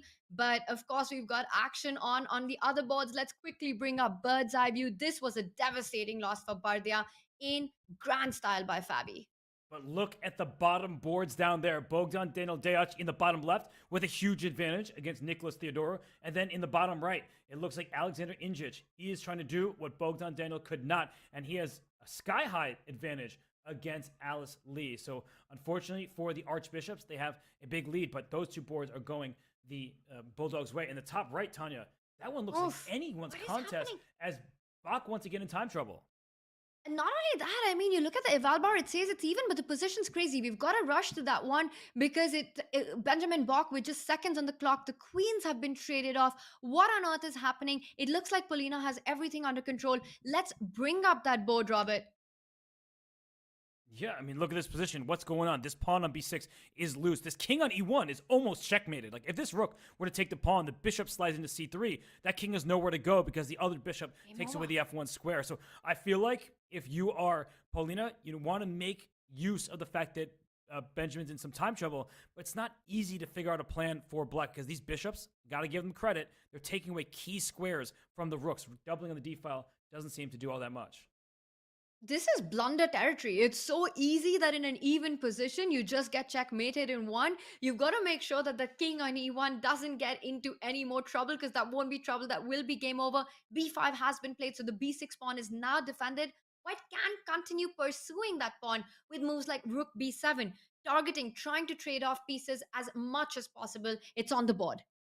Yeah, but this rook is coming over to a8 to get this pawn over here. So it feels like they might trade off the pawns, and if everything gets traded over here, I do think we are seeing liquidation and what looks likely to be a split of the point. So Tanya, I mean, this one, it's been a hard-fought game. Both sides had their chances, but now I think we will likely see peace, though there is a possibility for this bishop to get to g6. If this bishop gets here, that black king in the corner could be in huge danger. So I don't know how you get there. And well, the answer is not. You're not. trade. So a trade, which means that I think we can go on over to a new game. Yeah, the trade is essentially a draw for any chances. Those pieces had to be kept alive, but black had tricks of her own, and we see lots of checks here. Eventually, the a1 square is under control. The rooks will be traded off. This will be fizzled out. h5 pawn can be picked up, but it won't be enough. The white's king will be super active. King c2 will target the e4 pawn. Robert, this is going to, and I think we can say that this is very close to draw territory. Let's bring up our bird's eye view. Yeah, because Tanya, all of a sudden, the boards are going wrong for the Bulldogs. In the bottom left, it looks like Nicholas Theodorou has fought well. He's holding on, but Alice Lee in the bottom right. I don't know how she does it, but she actually is the one with a huge advantage. Let's dive right into that game because Alice Lee is about to dive into the white king side and deliver checkmate on h1. And the rook is hanging. She's taking a free rook. That's it. Oh my gosh. Still, and that's an extra piece. That's an extra piece for black. Alice Lee is completely winning. She's up on the clock as well. Oh Queen e6 my attacks the goodness. rook. Queen h3. This is game. You could force a queen trade if you want it and just go into an endgame up a full You bishop. could go rook d8. And look at Injich. You look at him. He's just like, how did this happen? And the answer is because you're playing Shocked. Alice Lee. And she is on a mission right now. Tanya, I can hardly believe it. But if she starts 2-0 against this Grandmaster lineup from the Bulldogs, my goodness. Alexander Injik is in disbelief that he doesn't know what to do. He is smiling even though his position is crumbling there. He doesn't know what to do here on the inside. He knows that this has all fallen apart. What a moment, but Alice needs to finish this off, Robert. She needs to finish this off, and she needs to do it quick. Oh my gosh. She's down under a minute, so that is the nerve-wracking part for her. She knows she's winning. She's going for her tactic. I like Queen it. h3. I like it. If Queen f1 comes, there's Rook d1, distracting the queen. And that because there's a pin on the first rank. We don't see that because the king slid up to h2. But I feel like it's now time to bring that queen over. Who cares about a bishop? You're going to deliver checkmate. You're going for the king. I love this idea. You could go queen g4 or queen f5. You give up that bishop. You give a check. You drive the king back, and then the idea. And she does it. How is she so good? She is finding all the best moves. Robert, this is incredible play. And Alexander Injik cannot believe what is happening to him.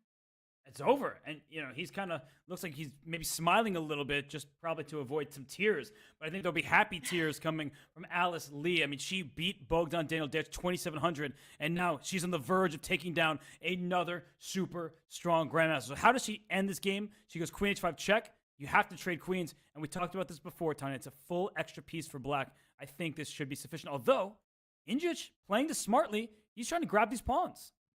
There's a little work to be done. An f3 pawn, you can't, I mean, you could defend it with the rook, but then you lose the b5 pawn.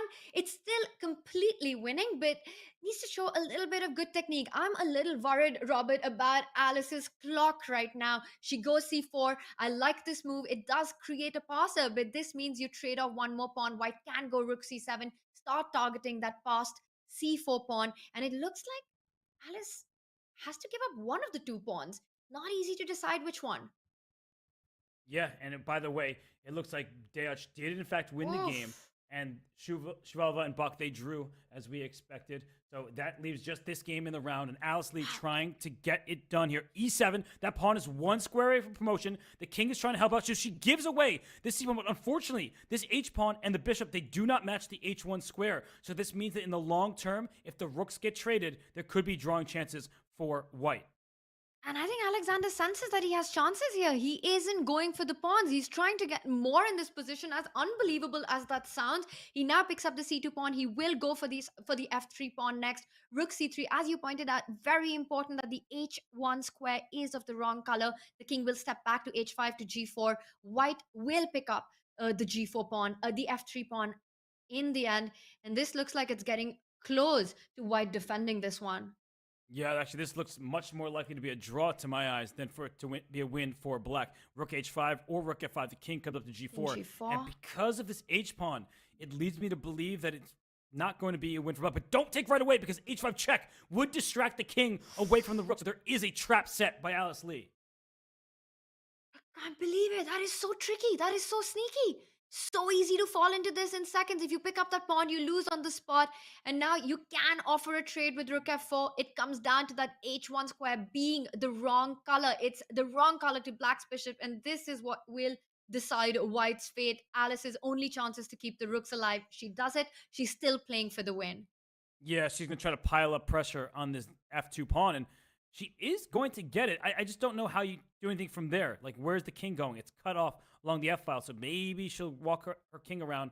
But this looks like it's a fortress for white. Down to 10 seconds. She's got to be a little careful. And the entire round result depends on this game. Currently, it is 1.5 to 1.5. So this is the decider board. Yeah, but it looks like the back and forth should do the trick for Alexander Ingic. But even if this game is a draw, you know St. Louis will be thrilled. They want to keep the status quo. They won the first round by 2 points. And Alice Lee, I mean, she's been unbelievable. She's not going to convert this into a full point. It was trickier than I think we initially gave credit in the position, but still a draw. That's a great result for her, and it looks like it's unavoidable at this point. It's a huge result. Once this one ends, if she's on 1.5 out of 2, playing the top 2 boards, that is incredible stuff by the fourth board. Honestly, has every reason to be proud. But this particular result, I think, is going to be slightly bittersweet, regardless of who she's playing. She knows that she had a completely winning position. What a game by her! But it just looks like Alexander Ingic has set up a sort of a fortress where it's impossible for Black to make any further progress. Especially now after f4 check. And she actually needs to be a bit careful because this endgame with the king up to h3, now you have to calculate these sort of things. Actually, oh my gosh. Oh my god. This is getting dangerous. She might lose the game. Wow, what a move! If you take it, there's rook h6 checkmate. And if you take the bishop, you trade, and then you pick up the g3 pawn after rook e5, rook e5. You trade on e5, h3 is h4? How do you... I mean, I am shocked.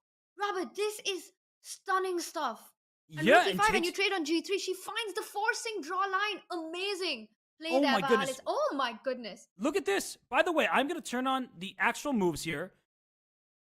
h4 is the only move that makes a draw. Every other move loses for Black. And the reason why is that you brought your king up to e4. Once this trade happens in the center of the board, the white king just grabs this pawn on h5, and then we start this endgame. Learn your king and pawn endgames, opposition. The king goes to the side, and then the white king goes forward. This pawn is going to be able to get to the other side. This you can do in any sort of chess lesson. But h4, out of nowhere, Tanya, the only move that allowed her to survive this game. I mean, Robert, we've got to have this. Let's just take this in. She found this in seconds.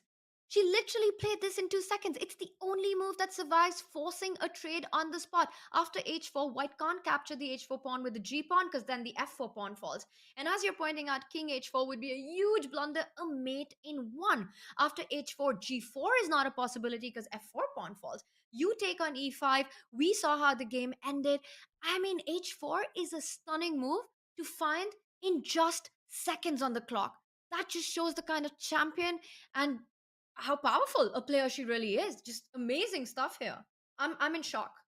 Yeah, it's really good play from her. She didn't convert this advantage into a win. At some point, she did have a decisive edge.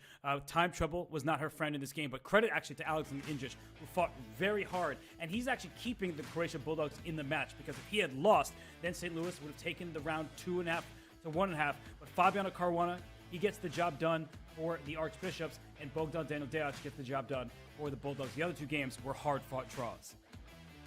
Just unreal stuff. I'm still getting over h4, and we saw Alice Lee at the end of that game, where really it was clear that she wasn't super excited about how it ended. She was completely winning that one, but in the end, it got tricky as well. And Robert, one of the hardest things in chess is shifting your mind space, understanding that the win has slipped out of your hand and now you need to get things under control. And at 13, for Alice Lee to recognize that moment, to be super precise of all of that, and to find this move h4, I think for me this has been truly inspirational to watch. And we see that with that result, a 2-2 game, St. Louis Archbishop manages to hold this one and continue their lead in the match with 5-3. Yeah, big lead. 2 points is a lot in the Pro Chess League, but comebacks, of course, happen. But as we look at the individual scorers, The top 2 boards for Croatia have 1 out of 2, but for the Archbishops, it's 2 out of 2 for Caruana. And then all the way down on board 4, Alice Lee with 1.5 out of 2. You don't expect that from a board 4, but you sure love it. So Alice Lee has more points than anyone on the Bulldogs. She has been taking down the top 2 boards for Croatia. Robert, the women players have been fantastic in the Pro Chess League so far, and Alice Lee at 13 has been at the front of all of that. But of course, the action does continue in women's chess. The women's candidate finally comes to a head on Tuesday, that is March 28th, after taking down 6 of the strongest women in the game. Lei Ting-jae and Tan Zhongyi now are vying for a seat across from reigning women's world champion Zhu Wenjun. And we will be bringing you live camera feeds and match commentary by Katie and Alexander Kostanek. Wow, that's going to be a lot of fun to watch, Robert. A big moment there in that match, and it will all happen right here at twitch.tv/chess. Use the command !candidates for all the details. Can't wait, because it's been a long time coming. Super excited to see those players challenge each other for the right to take on Zhu Wenjun. I will definitely be following all of the action, Tanya. It's just around the corner. It's going to be a lot of fun. There's so much chess happening. We've got the Pro Chess League. We'll have the Women's Candidate. We'll have the Champions Chess Tour back as well. But for now, it will be round 3 as the Bulldogs will aim at equalizing the score. Currently, they are behind by 2 games. Big action coming up. Don't go anywhere. Robert and I will be right back.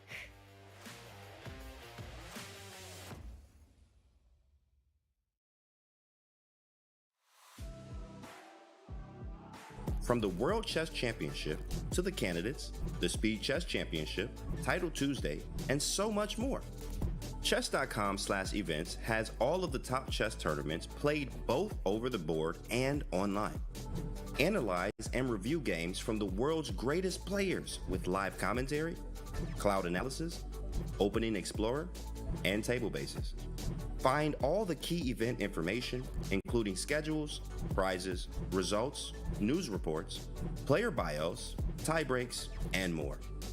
Even compete by voting for your predicted results. Explore chess.com/events today on web or with our iOS and Android apps and experience chess like never before.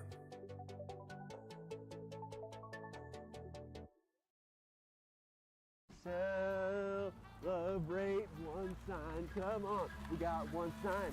It's Castable and Chess.com. Oh no.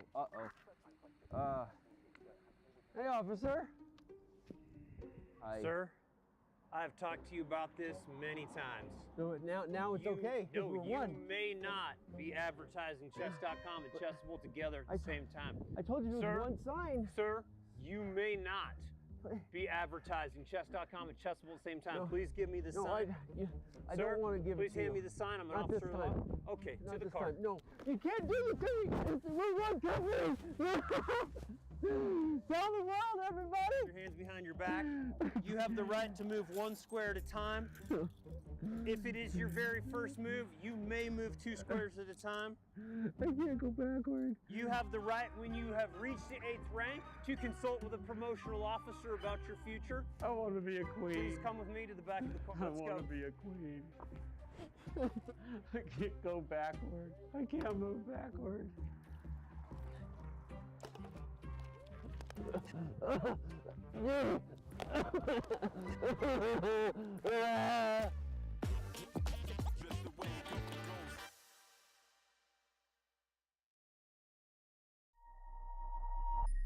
I do like positional styled games. I may try to keep it positional, but I can also change gears.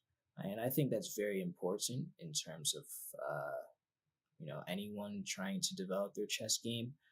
If you do find, style of play that you enjoy, that's good, but you could also try to sharpen it by implementing, another form of, into your bag, as we would call it, right?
And we're back, and we've had such exciting action. There's been a bloodbath of a match so far. We're halfway through. We've got 2 more rounds coming up now.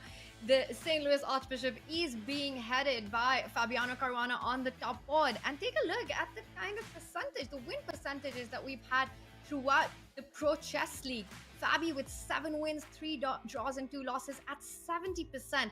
Robert, I'm looking at the top of this graphic that we've got in front of us with Hikaru, Magnus, and Wei Yi with high percentages and no draws. What does that tell us about them? I mean, the key is you just don't lose, and that way you have the best win percentage. And Fabiano Caruana, he entered this match with a great winning percentage. He's won 2 out of 2 games, so it's only going up and up for him. But the challenge is only increasing in difficulty as well, Tanya. So while he's been a star throughout the season, in seasons past, and in this specific match, he now has to play the top 2 boards. So they'll look to make a dent in that record. Absolutely. And talking about making a dent in that record, well, Fabi will make sure he wants to get that percentage high up. Let's take a look at how the match has gone so far and remind everyone what the Croatia Bulldogs need to do. Well, first thing first, they need to win a round robin. Right now, they're down 5-3 to the St. Louis Archbishop. We're going into round 3, some big rounds there. Now, we've been talking about how the Croatia Bulldogs need to handle Fabi at the top, but I think the big question right now is how do they handle Alice Lee on board 4? Those two have been stars for the Archbishops. And if you look at the Bulldogs, right, they have at least all 4 players have scored some points. So they're not going to be dejected. They're not going to think that I can't do this. It is a 2-point separation, but you can't put all your hopes on this 3rd round, right? You just want to just cut into it, maybe score 2.5, 1.5 in this round. Where does that come from? That's a great question because everybody on the Archbishops is playing quite well. But I think if you're the Bulldogs, if you're Injic, you're thrilled to have not lost that game. And that means, all right, some luck is on their side. They really survived that one. Alexander Injic was completely busted against Alice Lee, but that one ended in a draw. Let's take a look at our lineup that is coming up with Fabiano Caruana taking on Alexander Injic, and I think he really needed that. Before you're facing Fabi, the last thing you want is to come out of a loss against the 4th board, against Alice, because even psychologically, that is so difficult to overcome. Yeah. I mean, just the psychology of chess is always going to play a part. And it's preparation, it's psychology, it's just being in the moment. And right now, in this moment, Tanya, as I look at the lineups here, you get the top 2 boards for the Bulldogs getting the white pieces. That's great news. But the players from the Archbishops, they're super solid with black. And then for the Archbishops, down on the lower 2 boards, Theodoru and Alice Lee get white. We know what they're capable of, and they're having, in particular, Alice Lee having a great day, and Theodora would love to make use of those white pieces. He's got to do just that. With the white pieces, they have to try and strike. But meanwhile, it is up to the Croatia Bulldogs to try to create their chances even on the bottom boards. This is a very important round for the Bulldogs. Robert, you mentioned they shouldn't go all out, try to score too big, try to go super rash, because that can backfire. But the one thing they need to make sure is that they get this round in with whatever margin, whether it is 2.5. You want to try and cut into that lead a little bit, but it's super important to not let things go to the last round, keeping this big point difference of 2 points, because that is going to be super difficult if that is the difference in round 4. And we can see the players are almost ready to go. It is an elimination match between the St. Louis Archbishop and the Croatia Bulldogs. Robert, what do you think? Are you expecting Alice Lee to bring out the fireworks one more time? Well, I don't know what fireworks she'll bring, but I know that we have the microwave in the background. It is Benjamin Bach taking on Bogdan Daniel Deac. And, well, I guess sort of the question that is being asked is, what does a team need to do in order to come back from a 2-point deficit? And I think that there is no rush. That sounds kind of counterintuitive. You only have 2 rounds left. You're down by 2 full points. You need to go. But I think when you go all in, Tanya, that's when you just lose the match right away, because you can't play chess specifically for a result unless that is strictly required. It's not required until the 4th round. So I think if you're Bogdan Daniel Deac, you just play a calm game like he's doing. You try to get an advantage. And Benjamin Bach has been playing quite slowly. Try to use the clock against him. Wow, and we see Benjamin, he is going into a little bit of a think here already after knight to d2. I'm slightly surprised because it's very early days in the opening, and he finally does develop the bishop to g4. And I think part of it was him perhaps taking the decision which side does he want to castle. Is Benjamin actually considering going for queenside castling in this position?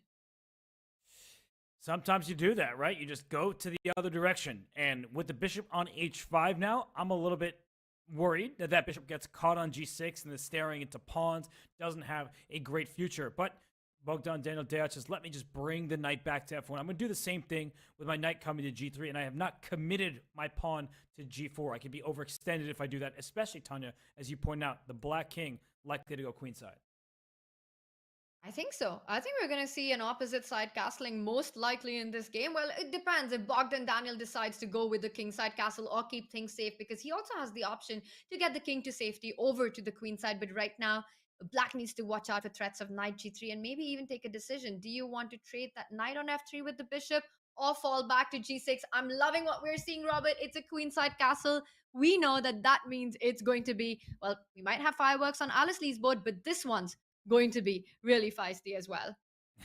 For sure, because it's often that the white king goes to the king side. You haven't castled yet, so you still could go queen side as well. But I like how black is playing this. You may have double pawns, but you have good control over this d4 square, which means that white cannot break open the center. And I think everything is under control for now. All right, well, as Bogdan decides which side he wants to castle, it gives us a few minutes to take a look at the action all around. Every board, every game, every player matters here. And we see that we do have liftoff on our left side, as we can see on the top left, Fabi's game against Alexander Injik. And I see that there have been a few trades already. It looks like Fabi's quite pleased with the position. Everything under control there. I see a bishop pair for Injik, but better structure for black. Meanwhile, on the bottom left, we see the queens have already been traded off, and there's a bit of shattering of the pawn structure there. And it was voluntary. Like, Nicholas Theodorou just chose to put a piece on e3. Polina quickly took that piece on e3, and that means white's pawn structure will be bad. And in the bottom right, Alice Lee against Bardia Dineshvar, two very talented teenagers. They're going to be squaring off, and their teams are going to be relying on them. So, Tanya, which game should we dive into more deeply as all four boards are underway? Well, it's excitement all over, but I want to take a look at the Fabi board because it just feels like there's been so much progress in that game. So many pieces, two minor pieces have been traded off already, and we see there's no more the bishop pair advantage. It just looks like both players would be quite happy to have a peaceful ending to this one. Well, if you're Fabiano, black pieces against a strong grandmaster, you definitely take a quick draw if it's being offered. And the issue for black is this bishop is very strong. The issue for white is you have this separated pawn structure, two isolated pawns here, and a pawn's best friend is another pawn. So if I could just slide this pawn over, if you let me cheat for a second, then white's position is quite great. But if these queens get traded, Tanya, this knight hops around a bunch, those pawns could be in some danger. So I think that you have to restrict the black knight, use the bishop on the long diagonal, but I am worried about those pawns in the long run. We see Valbar does favor that bishop advantage that Alexander Injik has. The b2 bishop can never be challenged. It is quite a strong diagonal that it is breathing fire down. f3 slightly weakening there. This e3 pawn, once again, a voluntary decision there by white, which does give black this additional target. Do you really want to ever go e4 with that pawn, creating a d4 weakness in the position, which feels like black can at some point go with a knight jump around a little, knight d7, knight e5, knight c6, knight d4, and all these ideas come into play. So it really looks like, well, Fabi's got things under control, and even though white has got the strong bishop on b2, black has his own trumps in the position. Yes, that knight maneuver that you mentioned could be in the future, and not to mention that black can just bring the knight over to b6, because with the bishop on this long diagonal, it needs full scope. So just like white played f3, perhaps black will move the knight and put a pawn on f6 and make that bishop stare into a blunted diagonal. So I actually really like the look of the knight maneuver over to b6. Go right after this loose pawn on c4. That's the bad thing about a bishop. It can't go to the other color complex, which means you need to go after the light squares. Well, and that means that white has to try to create play on the dark squares with that bishop. And I don't see that happen once there is this wall with the f6 pawn. I love that idea. I was only thinking about bringing the knight to e5, but there white would have the opportunity to actually trade that knight for the bishop. And of course, if Fabi has the choice to able to create some chances in this by attacking the c4 pawn, he's going to do just that. But it might be Injik's opportunity here then to already trade on f6. That essentially would be a draw offer. Yes, because without the minor pieces, with some liquidation occurring, that does feel like it's likely to lead towards equality. But with the weak pawns over here, I mean, that's the problem for Injik, is he can't afford to just simply trade. And Fabi, he brought the queen back to e7 first, now brings the knight over likely to b6, or as you were indicating, maybe over to c6 and into d4. But if the knight goes to b6, kind of want your queen back on e6, so maybe a slight inaccuracy from Fabi, but in a position where he definitely is no worse. Well, 97, we were talking about this maneuver. It is on the board. The knight from d7 can hop over to b6. It can hop over to e5. It can also go to b8 and then to c6 and then hop over to d4. Meanwhile, white still hasn't really created the chances along this diagonal. There's always f6 to stop that. And I also like that the d4 square is under black's control. We see that after this move e4, it really is a gaping hole in the position, and black can maneuver the knight all the way up to d4. I'd like to do that, or target the c4 pawn. Things are looking good for Fabi here.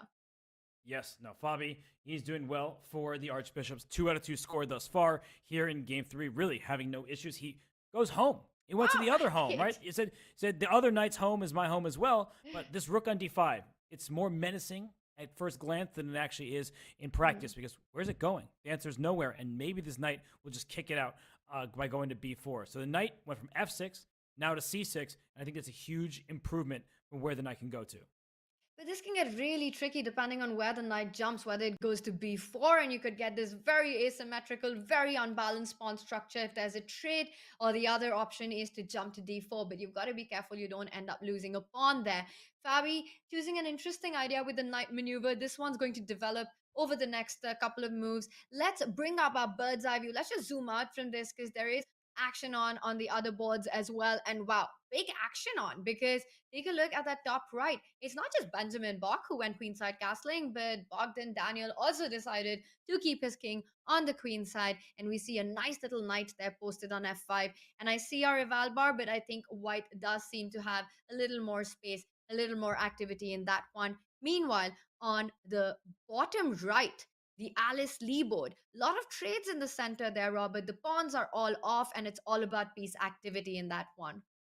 Yeah, the bottom right and the bottom left both look like interesting positions. We can go to the Alice Lee game, as you were calling for, because Bardia Dineshvar, the super strong player from Iran who's made his presence felt here in the Pro Chess League, we see that there's pressure against Alice's position down to this e2 pawn here. So these positions with the Fianchetto bishop in these Catalan structures, they can liquidate quite early, but that doesn't mean we're heading towards a draw, Tanya. Not at all. There's always a lot of play in the center, and it's really all about piece activities and a lot of maneuvering. And we see that happen with Alice's last move. She falls back with the knight to d2, defends that c4 a knight. At some point, what she needs to do, Robert, is kick that knight out from d5. e4 is something that Alice really wants to get in the position, but she has to be careful because that bishop on a6, x-raying that knight with the rook on f1. So still requires a couple of moves here to make everything work for white. I really think e4, queen g4 ideas are something that Alice is thinking about. These moves are the ones you want to play. e4 right now may be critical, but you're highlighting it. The rook on f1 is hanging behind that knight on c4. You could be walking into some uncomfortable pins. So what else can you do for Alice? Whoa. She takes on d5, giving up her fianchettoed bishop, but maybe she's looking at this queen here on c7, saying the rook usually wins the showdown, and if you take with this pawn here, then you have isolated pawn in the center, and the knight just hops back here. So, I don't know, Tanya. It was a big decision by Alice, but I think she was feeling the pressure in the position. I mean, that's a really committal decision. We don't often see the fianchettoed bishop on g2 being given up for the knight there. That is, like you said, really a massive decision on the board. And she played it in just about a minute, made it so quickly. Rook d5, you pointed out knight e3, but lucky for black that you still have the option to come back with the rook to c5. So you covered the queen as well as get out of the attack on the rook on d5. So things are still fine. Robert, I am very unsure about the trade that Alice decided to go for. It just feels if black can set up a battery along the a8, h1 diagonal, with black's light square bishop still alive, this could get dangerous for Alice.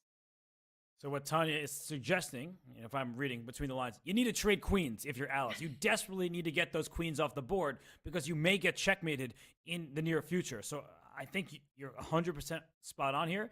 For Alice, maybe move like knight b3, just get these rooks off the board, start trading some pieces. But it's not going to be easy for her. She is certainly worse. That's very clear. And she doesn't have a plan while she's down a couple minutes. So knight e4 and knight b3 were the same idea. But Tanya, she's down a lot of time and her position is worse. I really like what you pointed out. You hit the rook, you try to trade queens, but is black forced to trade queens? Black can actually sidestep with the queen. I was going to say, well, a7 is quite an ugly square, and you don't want to allow white's queen to jump into c6 as well, putting so much pressure. So it might be time to place the queen on b7 and try and hope that someday you can again rearrange these pieces, because once the queens are traded off, like you pointed out, queen c1, rook c1, yes, the e2 pawn is hanging. But Robert, with the rook jumping onto the 7th rank, black's knight on d7, black's bishop on e7, it just feels like it's a lot of counterplay for white. But Bhartia is going for it. Is he going to pick up the e2 pawn? I think he is, and he does, and he has rook d8 at the end. His claim is, I may be a bit tied down for the moment, but once I defend my knight, my bishop will be free to move. So the rook does land on c7, but a simple rook to d8, and black is up a pawn. Black has the bishop pair. Black has the safer king. Black has the lead on the clock. I think you know where I'm going with this, Tanya. I think Bhartia Dineshvar just showing off his class by just saying, a pawn is hanging. I can now take it. I am not afraid. And it's on the board. When I was looking at this line, pointing it out, I completely missed this defense that black has with rook to d8, because otherwise black just ends up losing a piece on the 7th rank with the knight and bishop lined up.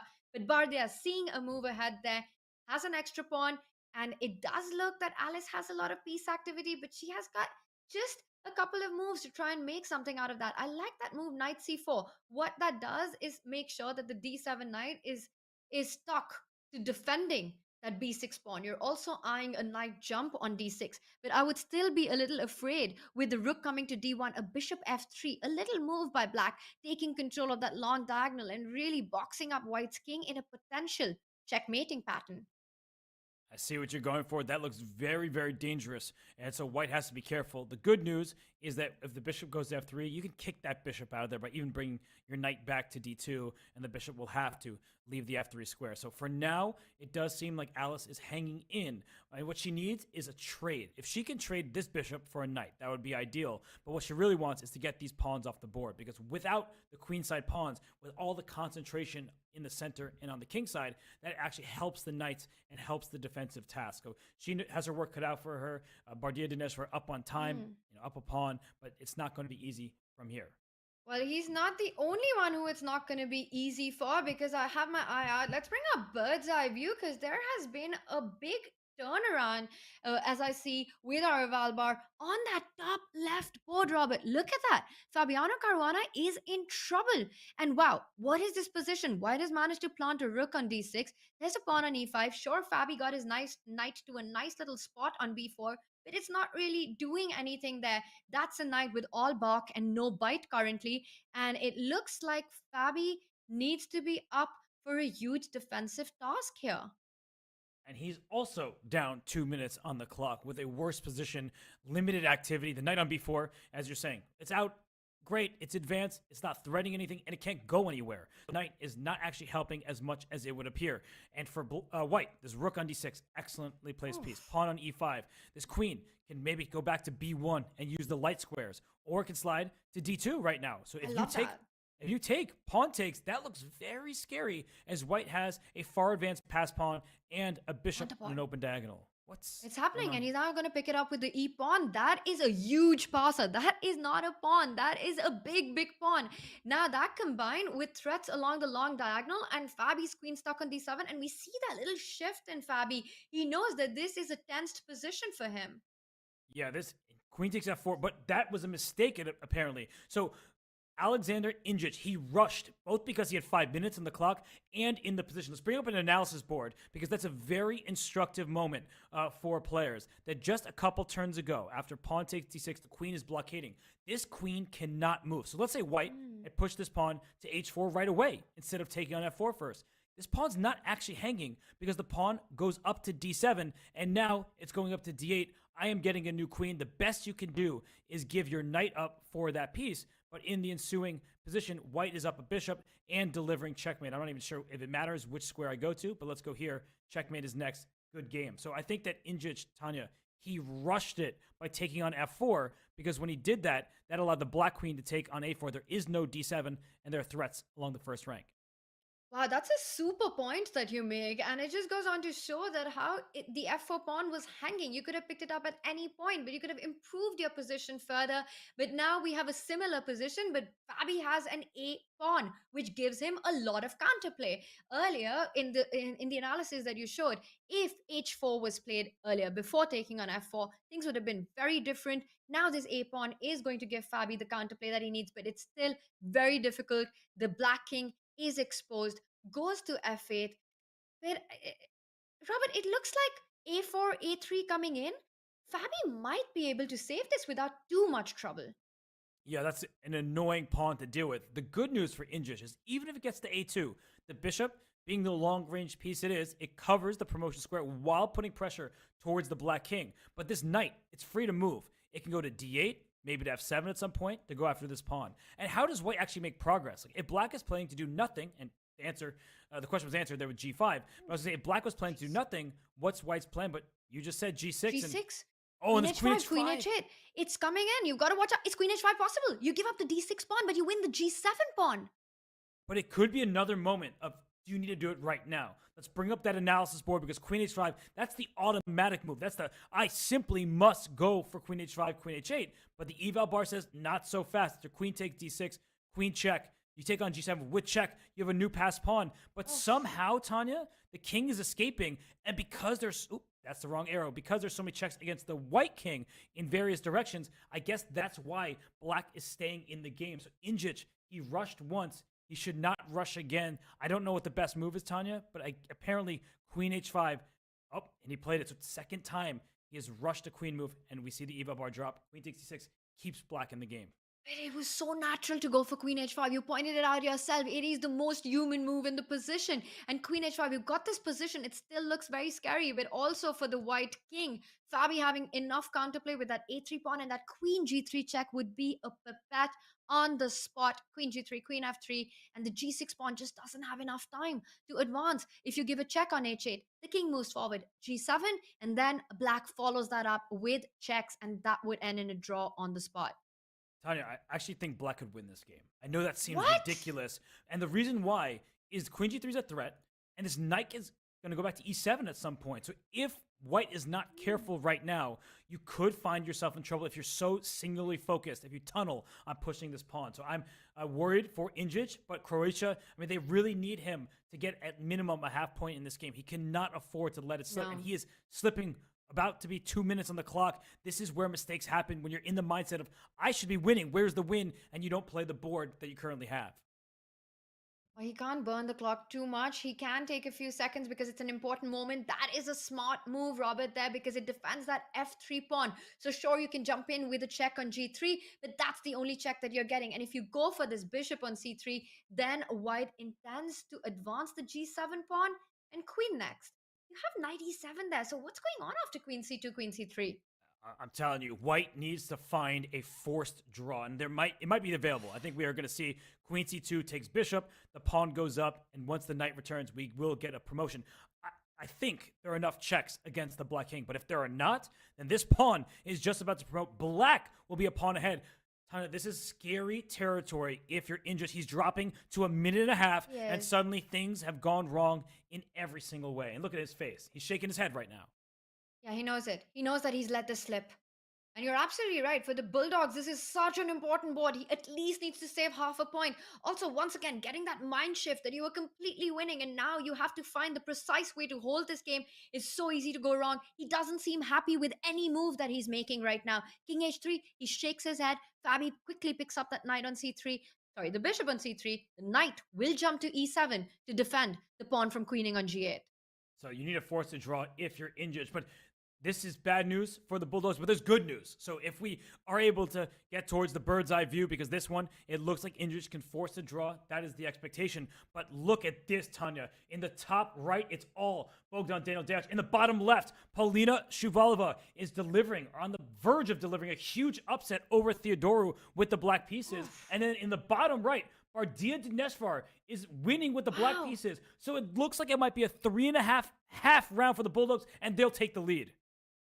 Wow, the Bulldogs are dominating on every single board here, Robert. Which one do you want to jump to? I see on the top right, knight g6. That's not a focus. Black's knight can recapture on g6. Yeah, I'll just make a quick point. Then the bottom left, it looks like those pawns. There are too many passed pawns for Black, and that is why she will be able to win this game. So let's go to that game in the top right between Benjamin Bach and Bogdan Daniel-Dach, just because I think that's more up for grabs. And look at the eval bar. It's in White's favor, but look at the clock. Both sides in some time trouble. Wow. And that's an extra pawn for White. That is a very, very healthy extra pawn for White. e4, it is a passer, but it is opposite color bishops. And these are notorious positions. If all the pieces, the heavy pieces get traded, it ends in a draw. But it looks like White's the one who's putting the pressure, is bringing in the attack. In opposite color bishop, it's not just about extra material, but the side that is more active. And it looks like Benjamin Bach is in trouble. He's got to defend not only against the extra pawn, but White's attack as well.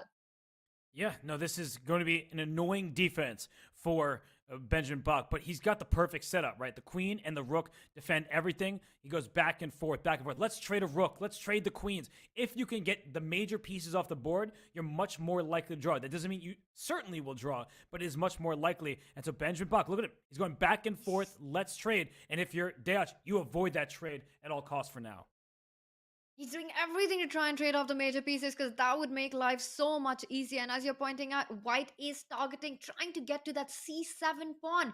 Eventually with the rooks, if they could be only doubled up, the rook and the queen on the 7th rank. But Benjamin Bach says no, he's got things under control. I don't think this is going to be easy to convert. And Bogdan Daniel is down to 6 seconds on the clock. Wow, this one is still looking pretty low, but we have to go to our bird's eye view because there is a big news happening in another game. So while this one's in time trouble, it's going back and forth. I just want to catch the eye on, look at the top left. Fabiano Caruana suddenly has a winning position against Alexander Indrich. And I mean, all games are frantic at this point as the players are in time trouble.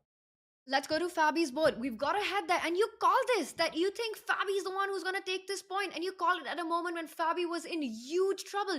White has played the move g7. It looks like a very dangerous position. And I'm still trying to understand, why is White busted with a pawn on g7?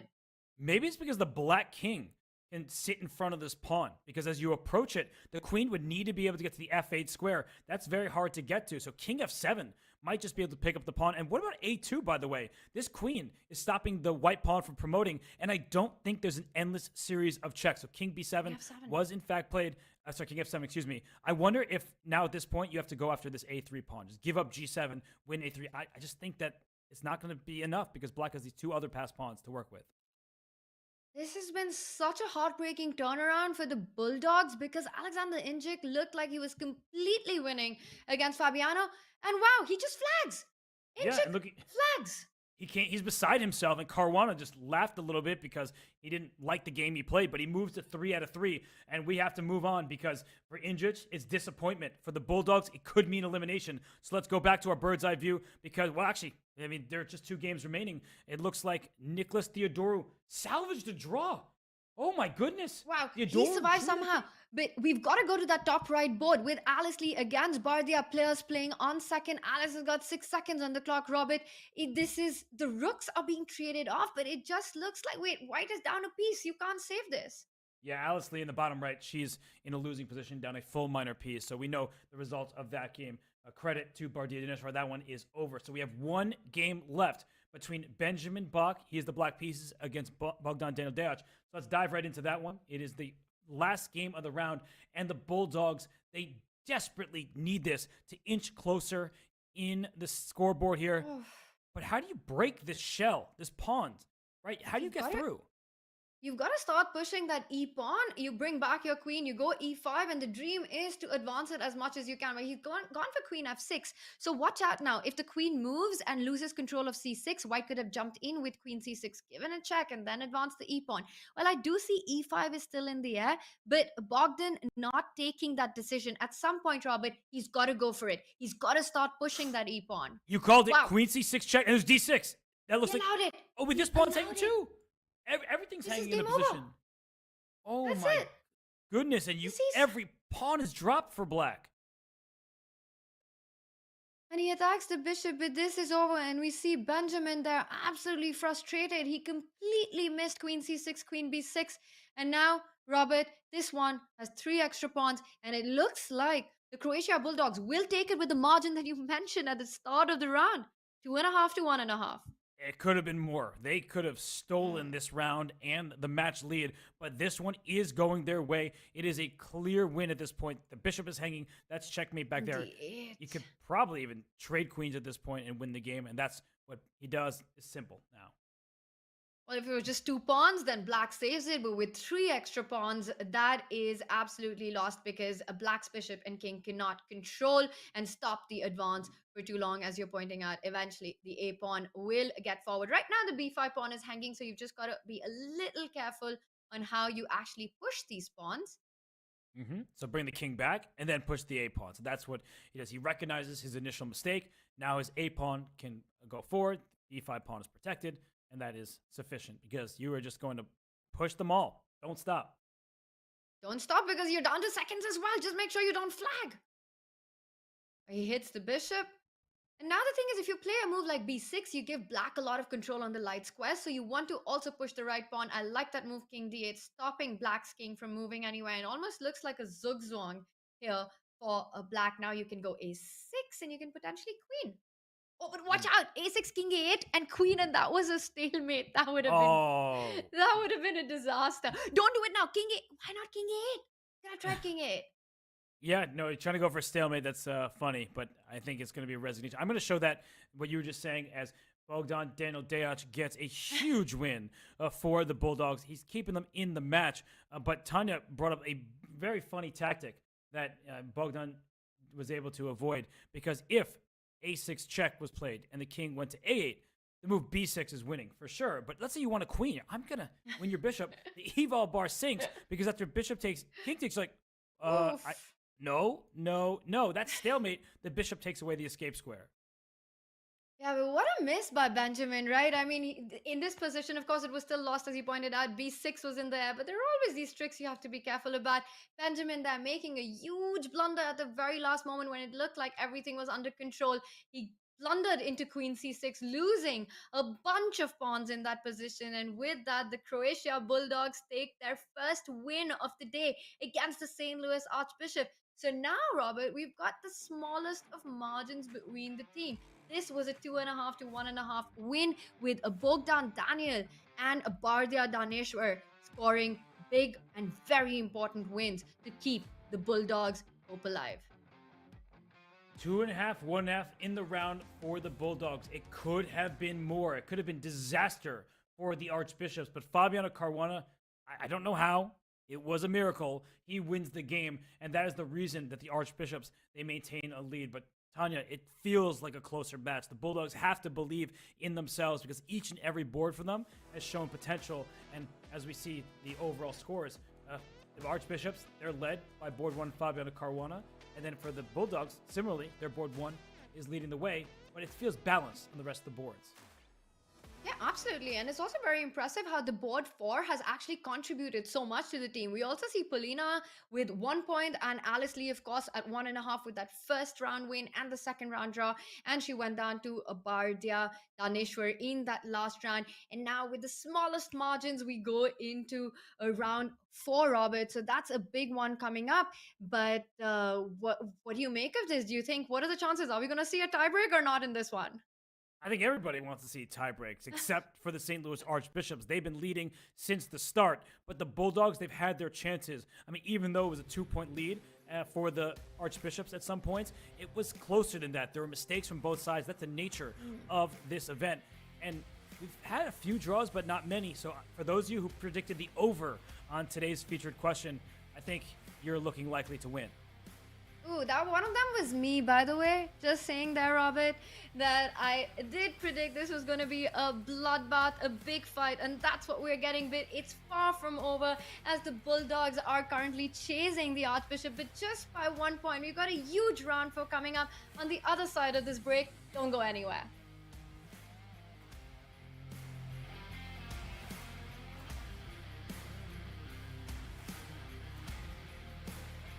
Three puzzles here. It's chess, yeah? Yes, it's chess. No, we're gonna. Oh, but suddenly, you know, there's like some kind of triangles all over the place. Oh, okay, okay. Yeah, no, okay. Word of warning, I'm not the fastest. So here is the first one. Oh, okay. Okay. So f2 check. Yeah. Rook a takes f2. Queen g2 check. Rook takes g2, knight h3. King h1, rook takes f1. Rook g1, rook g1. Wow. Is there like a mate anything? Okay, 1 second. Yeah, I think I have solved it already. Like f2 is the answer.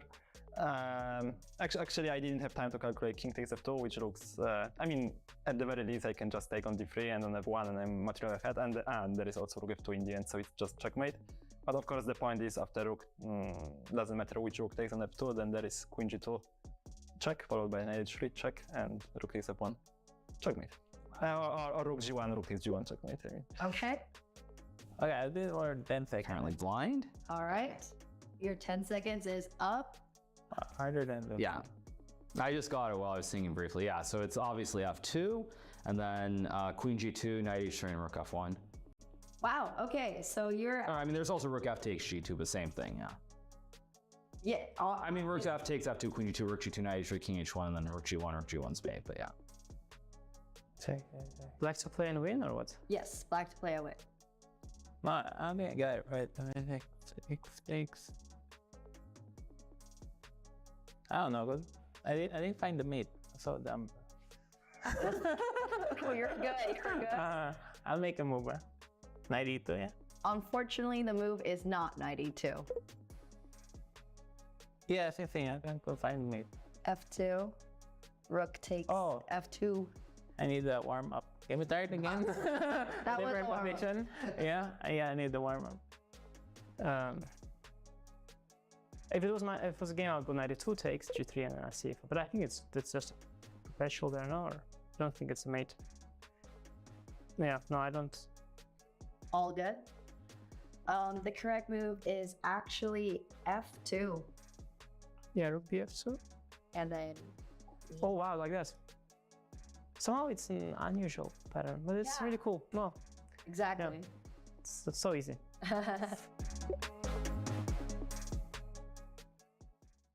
Interested in becoming a chess streamer like your favorite creators, such as Hikaru, Gotham Chess, and the Botez sisters? Come on! Look at this! Woo! Chess.com is excited to announce the Community Streamer Program. Whether you're just getting started with streaming or already established and looking to expand your audience, you can now connect your account to Chess.com and have your stream promoted on the game's largest platform. Simply link your account at chess.com/settings/connected accounts, set your category to chess on Twitch, and start streaming. You'll get an ad-free experience on Chess.com. You will pop up on our list of live streamers. Your Chess.com profile will feature your Twitch stream, and your stream will be linked to your games on our Play server. Type Command Community Streamer in chat and start growing your stream today.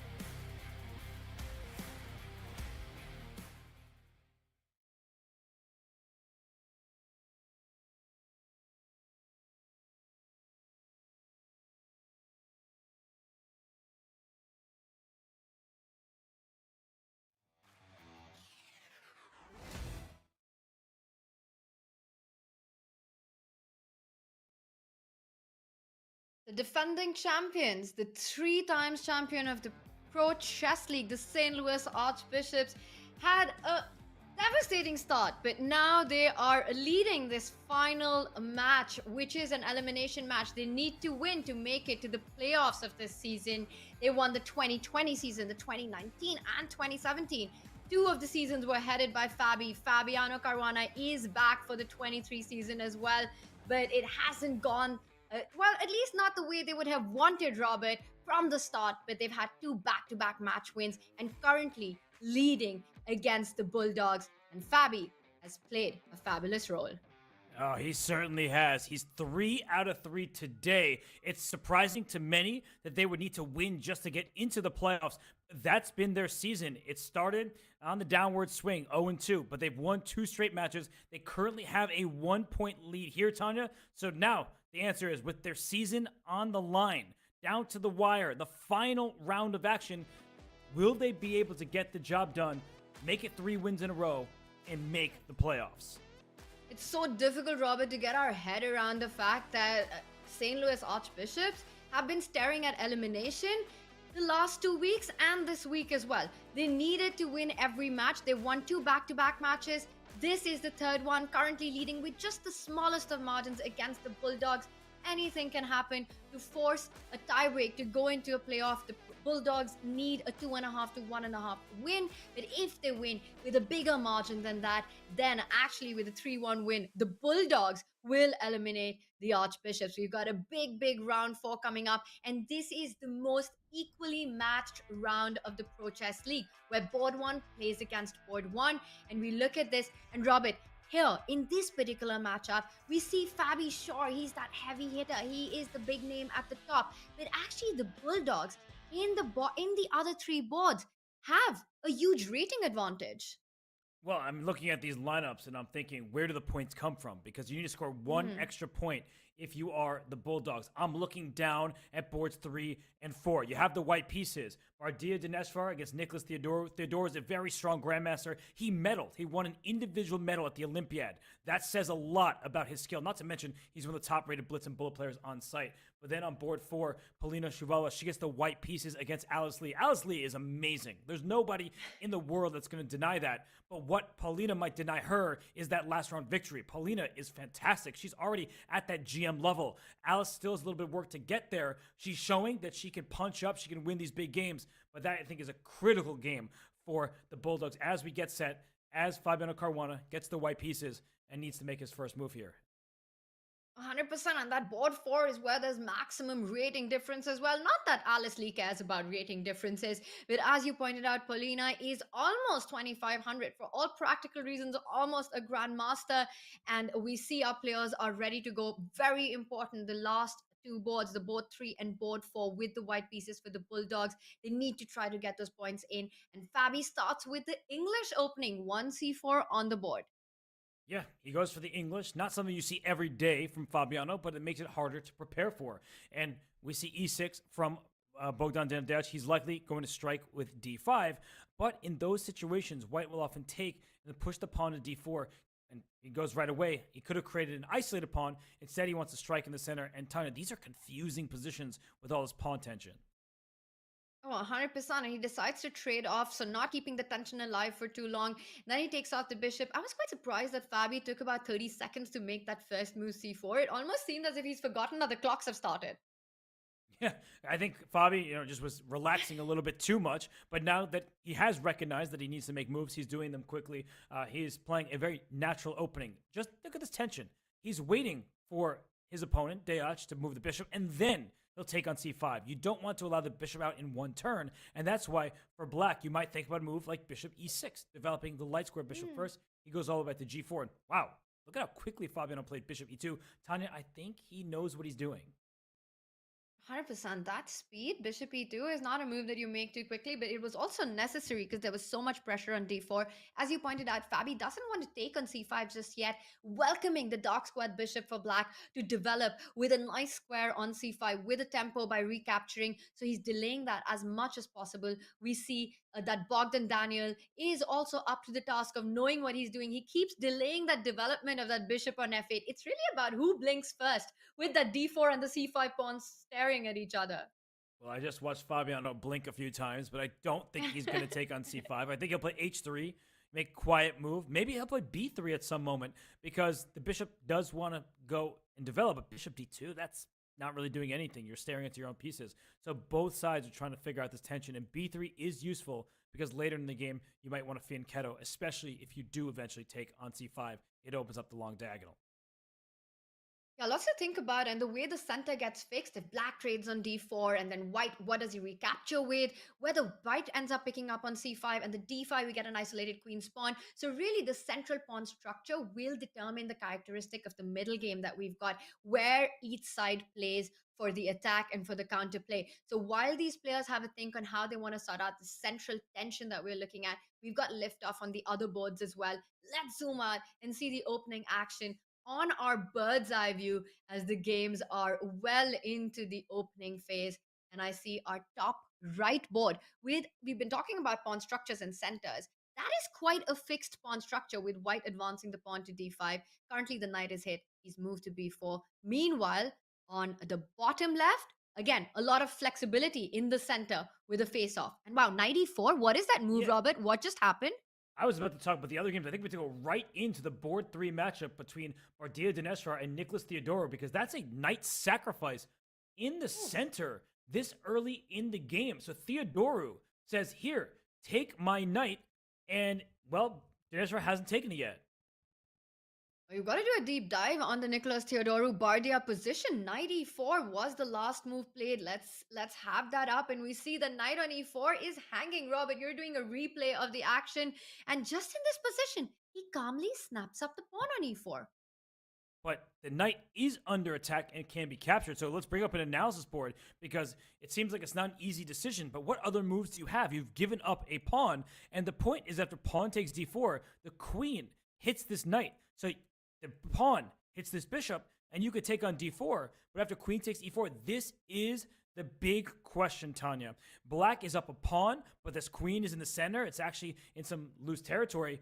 But whoa, I just noticed that Bardia did not go for this line. He was worried that in a position like this, that black would be up a pawn. He wasn't finding the clear compensation. But instead, he goes like this, knight d5, and after queen d8, I think it's even less compensation. I agree with you. I'm trying to understand this whole thing. Knight d5 was also tempting. You hit the queen, but the queen falls back, and that knight on d5 is not stable at all. Black can actually kick that knight out at any moment with a move like c6. And you were talking about finding compensation. I am with you, Robert. It's harder to see the compensation in this line rather than the trading one that you were showing with capturing the knight on e4 and opening up the center. Yeah, the center is closed, and black has an extra pawn, so taking on e5. I like your point about c6. I might throw that in right now because where does that knight actually go? If it goes back to c3, thank you very much. I'll take it and shatter your pawn structure. If you go forward to f6, well, I'll take you there too. And then I will open up my bishop on g7. But okay, Nicholas says, I don't need to get fancy. I'm up a pawn. I can move my knight now that it's under attack. It's a clear extra pawn for black. So Theodorou has won the opening battle. And Tanya, that's really bad news for the Bulldogs. 100%, and that also, this is one of the boards where the Bulldogs start with the white pieces. So this was where they really had to try to strike or at least get the maximum chances they could out of the opening. But it looks like instead, it's going to be one where Bardia will be on the defense. He needs to save a position where he's down a pawn, create his chances. Not seeing where, although Robert, that said, there are still a lot of pieces. White's rook can jump to d1, create play along the center with rook on d1, the rook on e1, the e5 pawn constantly on the target, and black still not fully developed. A little bit of initiative does exist. Still a healthy pawn. While this one develops, we will see whether Bardia can create something out of it or not. Let's zoom out for a moment because I have my eye out on the bird's eye view, and on a certain board, I do see our Evalbar has jumped all the way, well, not all the way, but quite a bit of the way for the St. Louis Archbishop. Take a look at that top right board. Benjamin Bach, it looks like he's got a good position. He's got more space with that d5 pawn. There's a lot of stuff happening on the queen side. b5 is hanging. a4 has been played. Robert, some pawn sacrifices going on here. First question, what happens after c takes b5? Well, let's analyze that position, the board 2 matchup between Benjamin Bach and Alexander Indrich. So if we can, we see the pawn was captured on b5. So let's do a quick instant replay. This was the position. Things were getting wild. And then Black says, yeah, I don't care that my pawn's under attack. Let me push to a4. And after pawn takes, knight c7, now b5 and d5 are under attack from Black's knights. And he goes, I'll take you there too. Thank you very much. And after knight takes d5, Tanya, right now, white is up a pawn, but black actually is the one with an extra pawn towards the center, actually an extra 2 pawns. So these are white's 3 pawns compared to 2. That's how I like to analyze positions. It's not just quickly counting, okay, white has 7, black has 6. It's not that simple in chess. You want to look where the pawns are. So essentially, like, black is up 2 pawns on the C and D files. White is up 3 pawns on the queenside flank over here. But who does this benefit? Are these pawns going to get rolling up the board later? Of course, the queen is under attack right now. Or are black's pawns actually more powerful and restricting the white pieces? I think it's going to be all about quality over quantity, coming to your point of which pawns get rolling first. If white is able to advance on the queen side, those pawns will be unstoppable. Meanwhile, black also has to figure out, because it's not easy to get the d pawn rolling with the d file open. Let's say white falls back with the queen. Queen c2 looks like a natural move that comes to mind. You're just trying to just line up the battery, as well as you can go bishop a2 next. You defend your a4 pawn and develop your rook to d1. You were asking who does this benefit? I do like white's position. It looks like white can build up pressure on the d file. White's got this bishop pair. It's an open game. It just looks like more targets here for Benjamin Bach to attack. The move that you said throughout all that I really liked the most was bishop a2, because at first glance, you're like, I'm going for checkmate. I'm going to be stubborn. There's a knight on f6. You're not getting checkmate. Come on. So bishop a2, redirecting to a new diagonal. I think that's a very powerful idea. You mentioned rook d1. I like that as a starting move because you're already threatening to win a pawn on e5 as the d pawn will be pinned to the queen behind it. But there are also ideas of just getting the pawns going. And this is not an easy move. So rook d1 played first, but I actually want to bring up the analysis board because I actually think this is a really key learning moment for people. So if we can analyze a variation here, that white can sacrifice a pawn right now with the move a5. And the reason I'm going to give up this pawn is that the rook takes a5, I'm going to play a4. And then I'm going to bring my bishop to c3 and keep pushing my pawns up the side of the board. I'm trying to get a queen. I know there are many pieces on the board, but that's what I want. And if you don't play a5, and it looks like he hasn't, he instead went knight to c3, which is a perfectly good move. But look at black. All of a sudden, it's black who's going forward. What is b5? Ooh, okay. Blunder. That's because what it is. 8-7. Robert, you just mentioned it's not about the attack, and it wasn't until the f6 knight is just overloaded voluntarily with that move d5. Blunder alert. Knight d5. You saw Indrich's face. He's just beside himself, right? He just cannot believe what's happened in these last few rounds, right? Against Alice Lee, he had a huge advantage, and then she took control. He did salvage that point. It's Fabiano. He had a huge advantage, was on the verge of winning. He let that slip and gave Fabiano a win. And now, let's just go back. I mean, at this point in time, you're going to see the eval bar saying black is, right in this thing. Maybe bishop e6 first to protect the square. But Tanya, he rushed it. He went d5, and that was a critical blunder. And you know what? You're not only going to lose the d5 pawn, but I think you also lose the e5 pawn because there's just no good way to defend it. That knight on f6 can't fall back. 8-7 always hanging. White can simply gobble up this third free pawn, pick up e5, pick up c5, everything's falling apart. And we see it on Alexander. He knows that was a big miss, and this is the kind of blunder that there's no coming back from. No, there isn't. And the one thing that Benjamin needs to do is avoid getting back rank checkmated. He trades rooks. Don't play a move like queen takes c5. There will be a mate down here. So even the move bishop a2 just to get your rook in contact on the first rank, that makes sense. h3 at any moment, perfectly reasonable. So yeah, this one is now just over. I mean, we typically don't like to call games before they finish, but now white is up a bunch of pawns. Black's remaining pawns are weak, and yeah, the bishop pair is also an advantage for white. Everything looks like it is working for white in this one, but let's zoom out while Benjamin Bach tries to convert this into the full point. Things are going the St. Louis Archbishop's way in that one. But what about the other board? It looks like on that bottom left, Nicholas Theodorou also has everything under control with the black pieces. What is white's queen doing on a7? The end of the board. Sure, it's gobbled up a pawn there, but it looks like it's getting trapped at some point with knight b5, rook 8, all these ideas. This could be very dangerous for Bardia. And if Theodora wins and Bach wins, that's the bottom left and bottom right. If those two results go their way, the match is over. Remember, St. Louis entered the round up a full point, 6.5, 5.5. You need 8.5 points to win. So those two victories, if St. Louis can get them, will lead them to the playoffs. And meanwhile, in the bottom right, Alice Lee, it looks like she's down a pawn, but has the bishop pair, gives her chances. In the top left, Fabiano Caruana, Bogdan Daniel Deac. That looks like a super grandmaster slugfest, just equal for now. But I think we should go to the bottom left game between Bardia Dineshvar and Nicholas Theodora, because, as you said, the queen is almost trapped over here, and b4 was just played by white. So, Tanya, the question, can you play rook a8 and win the queen? Yes. I mean, I don't know if it's good or bad, but rook a8 is screaming to be played here. That queen on a7, you've got no squares. You've got to sacrifice it for the rook and the knight. But is that going to be enough, Robert? I don't think so.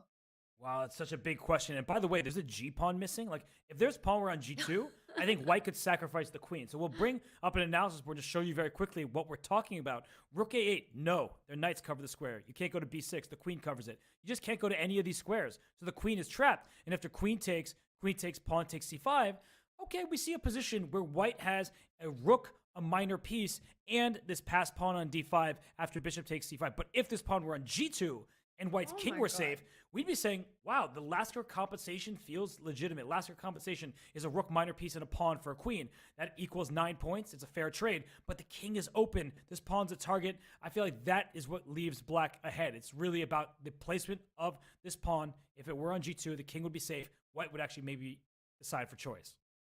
I have to admit, I didn't even realize that white was missing a pawn on g2. It's so easy to just feel that that pawn has got to be there. Where would the g2 pawn even disappear? Is that even a possibility? And then when you mention it, that just changes everything on the board.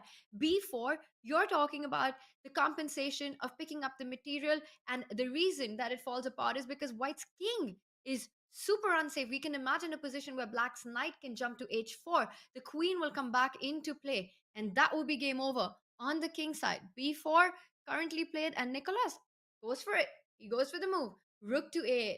It was also a necessity in that position. And now we're going to see this play out.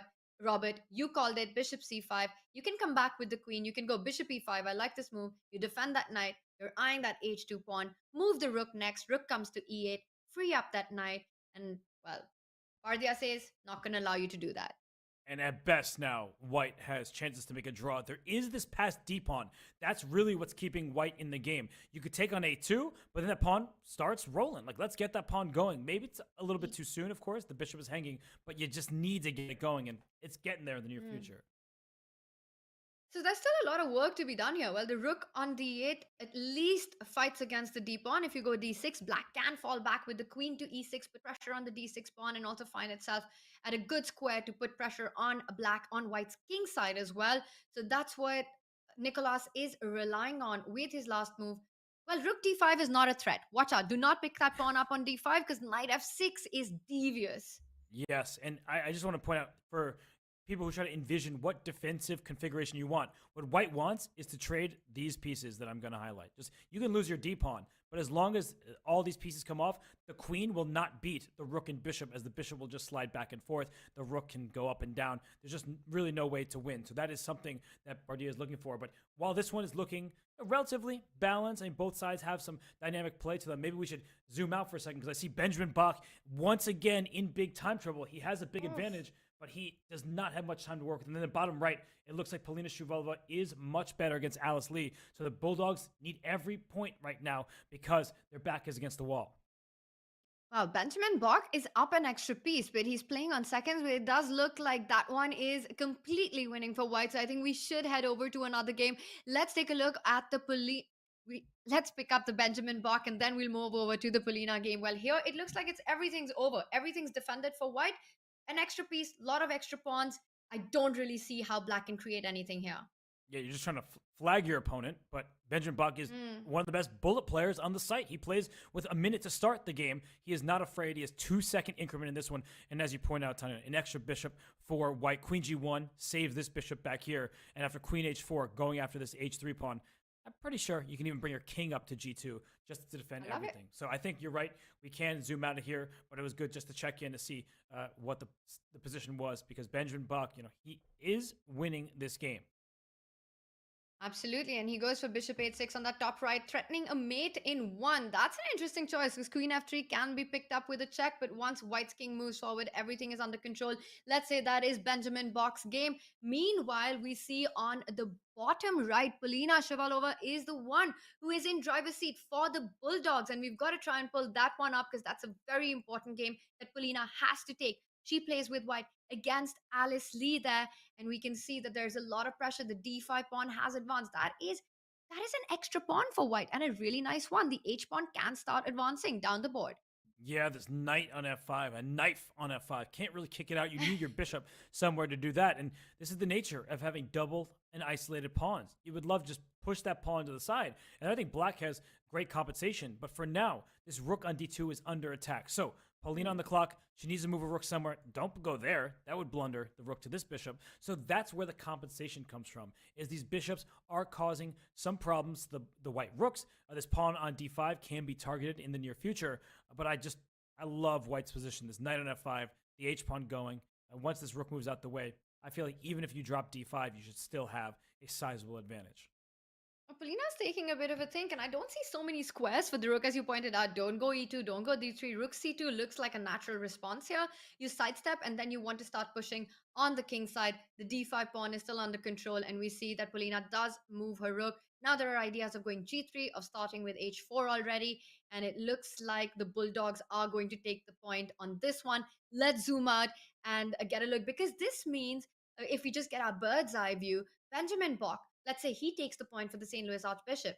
Polina equalizes it on that bottom right board. It comes down to the left side of our bird's eye view. Yes, because St. Louis needs 2 full points. Benjamin Bach in the top right, he's getting that full point done. I think we're very confident in his chances. And that means on the left side, if they get 2 draws there, that the match will be over in their favor. And actually, look what Benjamin did. He gave up a piece because his passed pawns, we can just stay in this scene here. Look at the top right. Those pawns, they cannot be stopped. So Benjamin Bach decides, let me actually trade pieces, make it easier for myself, and he knows he is winning with those pawns running so quickly up the queen side. And yeah, that's going to be a win for the Archbishops and Fabiano Caruana. By the way, Deoch on his final seconds over there, what is going on with his time management? It's been terrible from the start of the day. Let's jump straight into that with Bogdan Daniel Diaz taking on Fabiano Caruana, playing on seconds there. And wow, that looks like an extra exchange for Bogdan. But the 2 bishops and this g7 weakness give white a lot of compensation. And not to mention, that's an extra pawn. I think this position, if anyone's trying, despite being down in exchange, it's white. Look at that pawn structure and the bishops controlling all key squares. The bishops are great. That's a pass pawn. Where's your rook going exactly? You can't go anywhere down here. The bishops cover. And h5, you hit the bishop, but you create a new weakness. And look at this bishop. I think it should go back around to b3 because there is no rook e1 check. Just highlighted that, and here it comes. I think Fabiano, he's making small progress, and maybe he'll switch to attacking mode. Oh, nice. That's a nice idea because the queen from d3 not only threatens that mate on h7, but you'll also have b5 in the air. Once the pawns start rolling down on the queen side, it will be all over. Right now, Bogdan aiming to get that queen to e1, trying to trade off the queens, but queen d3 will just be in time to escape that. I think for white, Fabi can keep the queens on the board. Queen d3, I love this idea, attacking h7 and then pushing the pawns further down. And Tanya, Benjamin Bach won his game. So if Fabiano wins here with these passed pawns, the match is over. Queen trade about to happen. How can black stop these pawns, especially with 8 seconds on the clock? Yeah, that's the big problem here. Even if there is a defense, it's so hard to find. And notice how that bishop on c2 controls the b1 square. Rook c1 trying to target that bishop and stopping that c6 pawn. Bishop b3 will hit the d5 pawn. And that's what white can go for at this moment. I like the move bishop b3 here. And I like Fabiano spending some time. How are you going to protect this pawn? He doesn't, but take on d5 here. And this pawn is going. You have b6 and b7 because look at this bishop. The bishop covers b6. So even if black decides to take this pawn on c6, I'm going to show it very, very quickly. The king goes away, b6. Oh, thank you for a pawn. No, thank you. You can't stop my other pawn. You can't get this rook behind the passed b pawn, and that should be a win for white. So as we see, Fabiano, he does take the pawn on d5. The king comes d7. It is time to play b6. E6 is coming in, as you're pointing out. It doesn't matter with the tactics. If black takes on c6, the b pawn is unstoppable. And once again, Fabi, he just first attacks that rook on c1. And now again, the move b6 is in the air. If Fabi wins this, it's not just game over, it is match over, Robert, because with Benjamin Bach already taking the win home, the archbishops just need another point. And we're getting another update that Nicholas Theodoru actually drew his game. And that's it. Fabiano wins. We've got a winner. Yeah. We have the St. Louis Archbishops returning to the Pro Chess League playoffs. Fabiano Caruana goes 4 out of 4, Tanya. It wasn't always easy. He had some losing positions, but he fought tooth and nail to bring this team back from an 0-2 start in the PCL season to win 3 matches in a row and head to the playoffs. This has been the golden squad for the St. Louis Archbishops. After a devastating first 2 matches where they lost and they've been staring at elimination every week, they've won 3 matches in a row with exactly this lineup. Fabiano, Benjamin, Nicholas, and Alice Lee taking the teams on, doing what needs to be done to make their way into the playoffs. And that means while we celebrate for the St. Louis Archbishops, Robert, it's the end of the road for the Bulldogs. And I just want to point something out in this game because this was a cheeky try by Bogdan Daniel Deac. We were talking in this position. Bishop c6, bishop takes, rook takes, b7. You can't stop the pawn from queening because the rook can't get behind the pawn. But he was anticipating or hoping for, maybe praying for, a pre-move. Because after rook takes c6, if you have pre-move bishop takes c6, now the black bishop gets here and stops the pawn. So it was a last-ditch effort from a losing position, but I like that move, rook takes c6, and I like seeing Fabiano not pre-moving. He had plenty of time, and that secured match victory and the playoffs. Here, the Archbishops come. Wow, that's so tricky. And the fact that you can set up this little trap with just seconds on the clock, something so easy to fall on, that you just pre-move a recapture on c6. But of course, Fabi is in another league and he does preempt it. He found the right way. We've got one more game going on now. It doesn't matter for the match result, but still, it's a fun fight between Alice Lee and Polina Shevalova. And we see Polina still in the driver's seat. A little heartbreaking for her that even a win will not help her team. It's too little, too late. And it might be too little, too late even in this game right now because we see the eval bar. It's hovering closer and closer to the center. Black is down a pawn, but maybe there's bishop takes e3, winning that pawn back. If the knight moves, you lose sight of the d5 pawn that will be targeted. So Alice Lee, I think her best characteristic that I've seen as a chess player is her willingness to fight to the very end. She is not somebody who just takes a position for granted. She continues to hit these rooks, right? These bishops come to life. And will she play bishop d4 back to go off this knight? I'm not sure. But I like her fighting spirit and the way she's hanging in these games, even with tough positions. Wow, and look at that. Polina as well, just bringing her rook to h1, the starting spot of the rook, where actually, yes, you've defended it there, but it's going to assist the h-pawn, march down the board. And that was a really nice little dance maneuver by the white rook all the way to h1, where in fact it looked like it was a passive square, but it's going to be the piece that's going to assist white's pawn to promoting to that h8 square. I love that little maneuver there. And she's just maneuvering back and forth between e5 and d4 with this bishop, a6 and c8 with that one. But, I mean, this pawn is going up the board fast, so I think it's time to bring the king up closer to it. And she says, let me block with the bishop instead. This bishop is active while also blocking this passed pawn. And now white needs to find a way to actually get past this bishop. Bishop g4, bishop f5 would be the dream, but then it does allow a black to step back with that bishop to d4, target that e3 knight. Also, always watch out for bishop e4 ideas as well, but not so easy to dislodge this bishop from h7. So Alice Lee, not only a whiz kid when it comes to tactics, but also really defending hard in this one.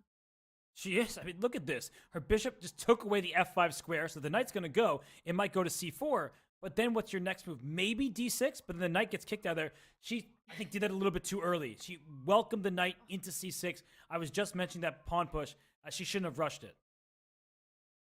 Rook d6, but it's interesting to see how the bishops have been putting pressure on white's pieces, but I think it's all done for now. Now with the knight coming to c6, the bishop on d4 is not stable anymore. You can't afford to give up that bishop. She says, I'm fine giving up that a7 pawn, but will not get out of that. These two bishops are basically the soul of black's position. After knight a6, as you're pointing out, black has got the counterplay of rook a6, rook a2, winning back the pawn. Not only winning back the pawn, but creating play as well. And this Oh, bishop both players again on the down to like seconds. Yeah, this is crazy. If you take this pawn, she wants to open the A file, get an attack of her own, but she's going back and forth, yo-yo string between these squares. If you play H7, the king helps to stop this pawn over here. So it's very close, and that's why the rook came behind the pawn. She blocks it once more. Tanya, I feel like this is anyone's game because of the time trouble. A4. Alice is unstoppable. She's just creating chances and creating pressure, and it doesn't matter if it is right or wrong. Practically creating big questions for white to answer with seconds on the clock. Rook check. We see the players just blitzing out the moves. Now you still can't pick up the 8-6 pawn, but the king defends it from queening. But this looks like it's getting out of hand. Knight G6 that you're pointing out. 8-7 coming in. This is game over. No, this is really well done from Polina. I don't know about F5. Actually, yes, I do know. You're going to play Knight G6, leading the checkmate. Rook G7. So, great game there, like down the stretch by Polina. I mean, it's not going to be enough for her team, but it was starting to get more and more towards Alice's side. But she says, nah, not so fast. There's a reason my rating is crossed 2,500. She wins the game, but unfortunately for her, not enough for her team. Wow, what a match, what a game by Polina. But as you're mentioning, Robert, it just wasn't enough. And speaking of a dogfight, a bloodbath, this last round did see 3 decisive games and the Nicholas one ending in a draw.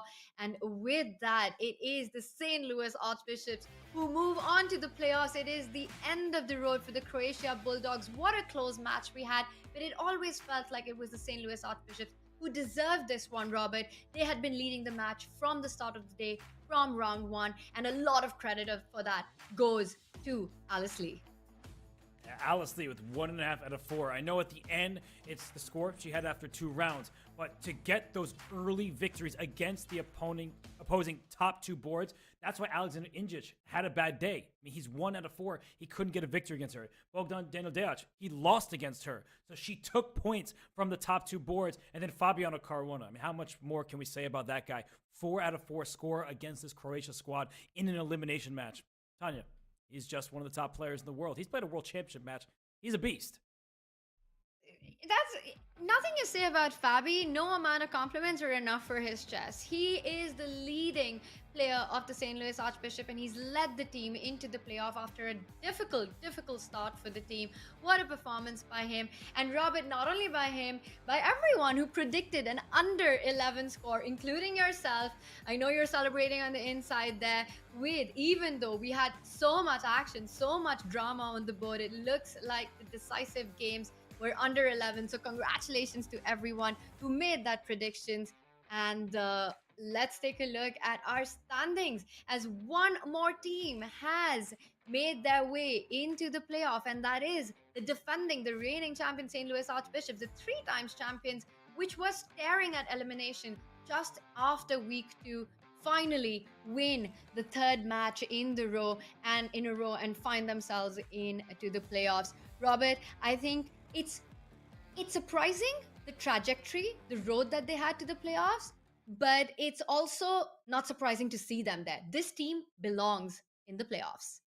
I think everybody was shocked that they started 0-2, including the players in the roster, but they found the lineup that works for them. Fabiano Caruana, he leads the way. He scores the majority of their points. And then when they can trust board 4 to just pick up points by beating not just 2,600 GMs, but 2,700 rated Bogdan Daniel Deac. Alice Lee has become a star before our eyes. She has 2 IM norms. She's just 13 years old. Her FIDE rating is nearly 2,400 after picking up those norms. So I feel like, the GMs in the middle, Benjamin Bach, Nicholas Theodoru, we kind of overlooked them a little bit, but it's because of what's happening in this season. Fabiano, masterful performance. He's showing off his might. And then Alice Lee is saying, hey, I'm not just the future of chess. Maybe I'm already here and I can land those upsets. Well, stars are made at the Pro Chess League, and definitely Alice Lee is one of them who's had some of her biggest performance of her career so far in this very event. And of course, she's got a big road ahead of her as the St. Louis Archbishops to make it to playoff. But it's not the end of the day for us, Robert, because we've got one more huge, big elimination match coming up again between 2 teams that at least I am super shocked to see here. I mean, these 2 teams should have already qualified into the playoffs. It is the Chessbrahs taking on the Blitz. And this time, the Chessbrahs do not have the world champion, Magnus Carlsen. He's not feeling well.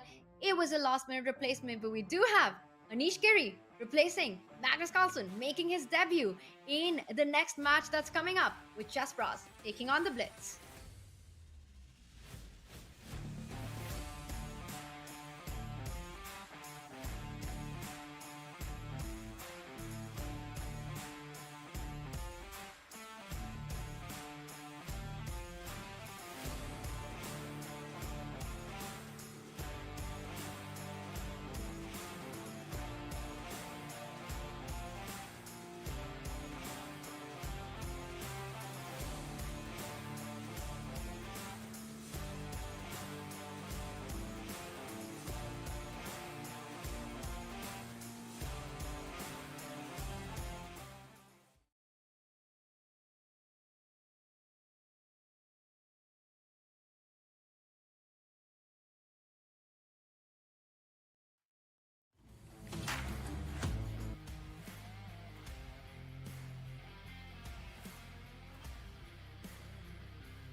The Pro Chess League action continues as we've got another big matchup coming right up with the Chessbrahs taking on Blitz. And for this one, we've got joining us Grandmaster Daniel Naroditsky. Danny, how are you doing today?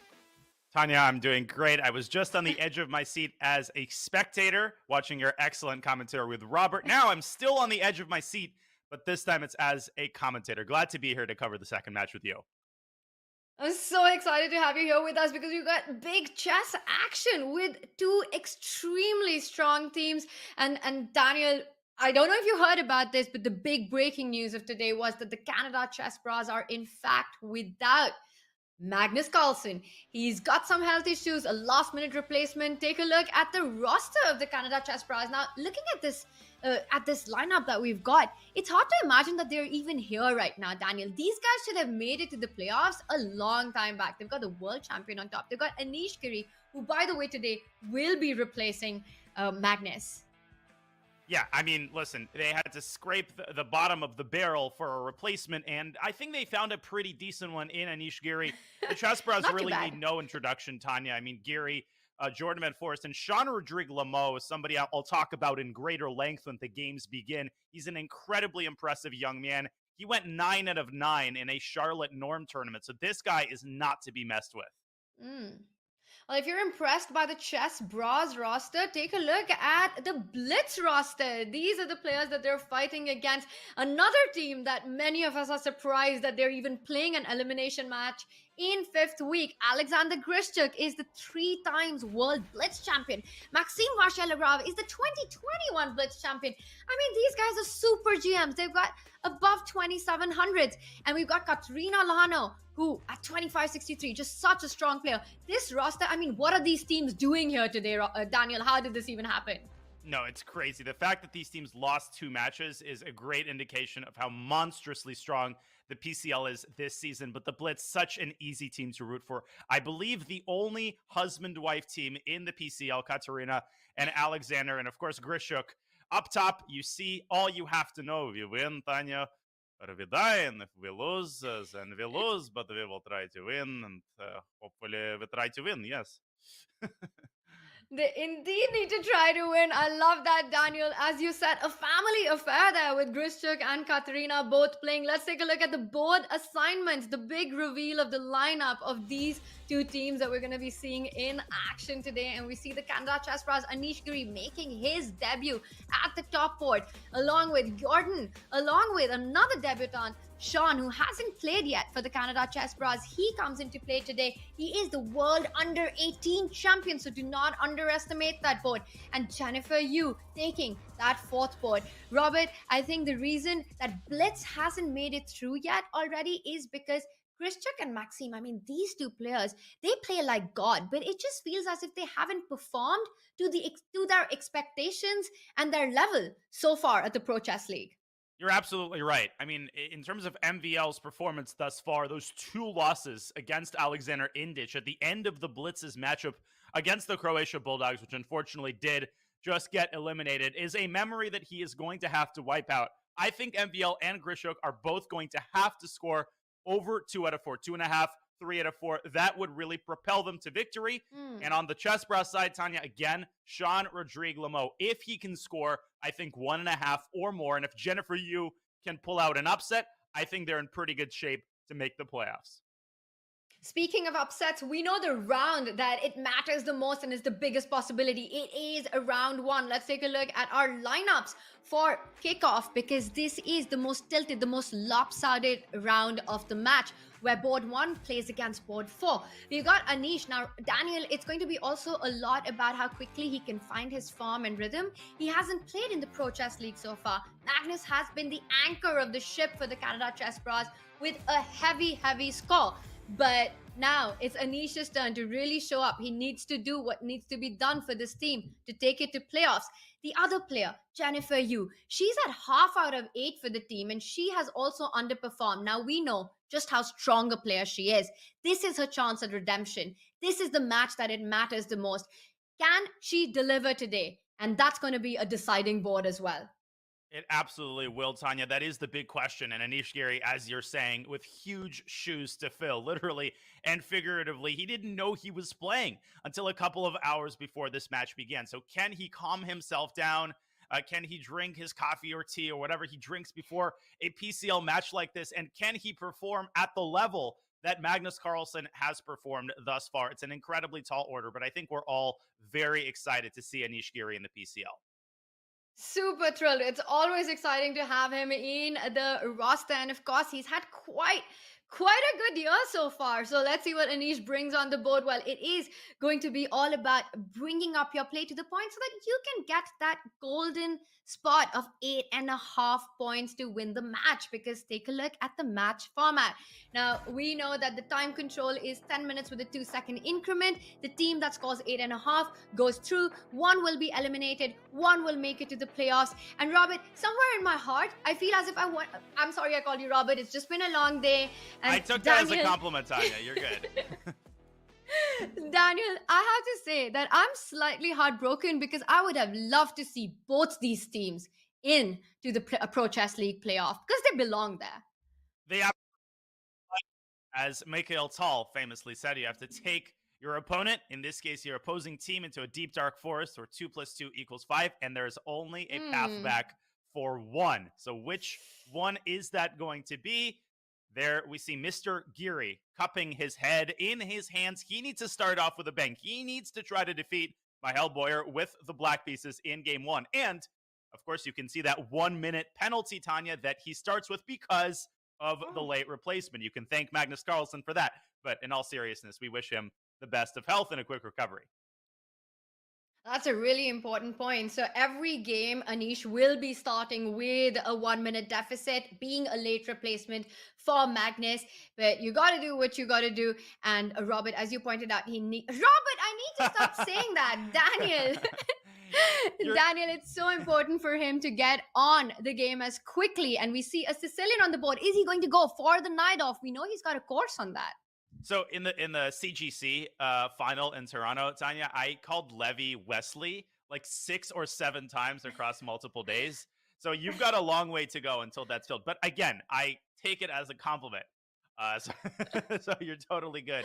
Daniel, we'll get there. We'll get there at some point during today's commentary where I will indeed keep calling you Daniel. But for now, just bear with me. And it looks like Anish had a bit of a think there before deciding to potentially, we could have a knight off now. D6, you trade, knight f6, and then a6 on the board.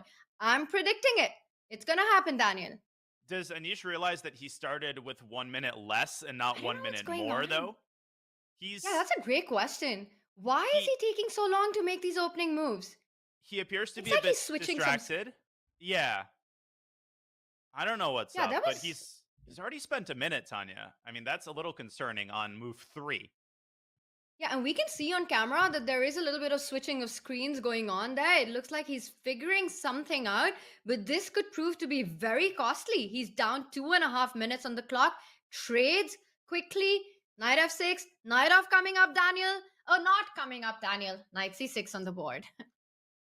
Yeah, I mean, expecting a knight off. Giri has done courses on the knight off and on the dragon, but here he plays a third Sicilian. This is called the Rouser or the classical Sicilian, depending on who you ask. And Boyer responds with a relatively rare continuation, an early kingside fianchetto. The main move, of course, is bishop c1 to g5. That leads to a very theoretically heavy battle.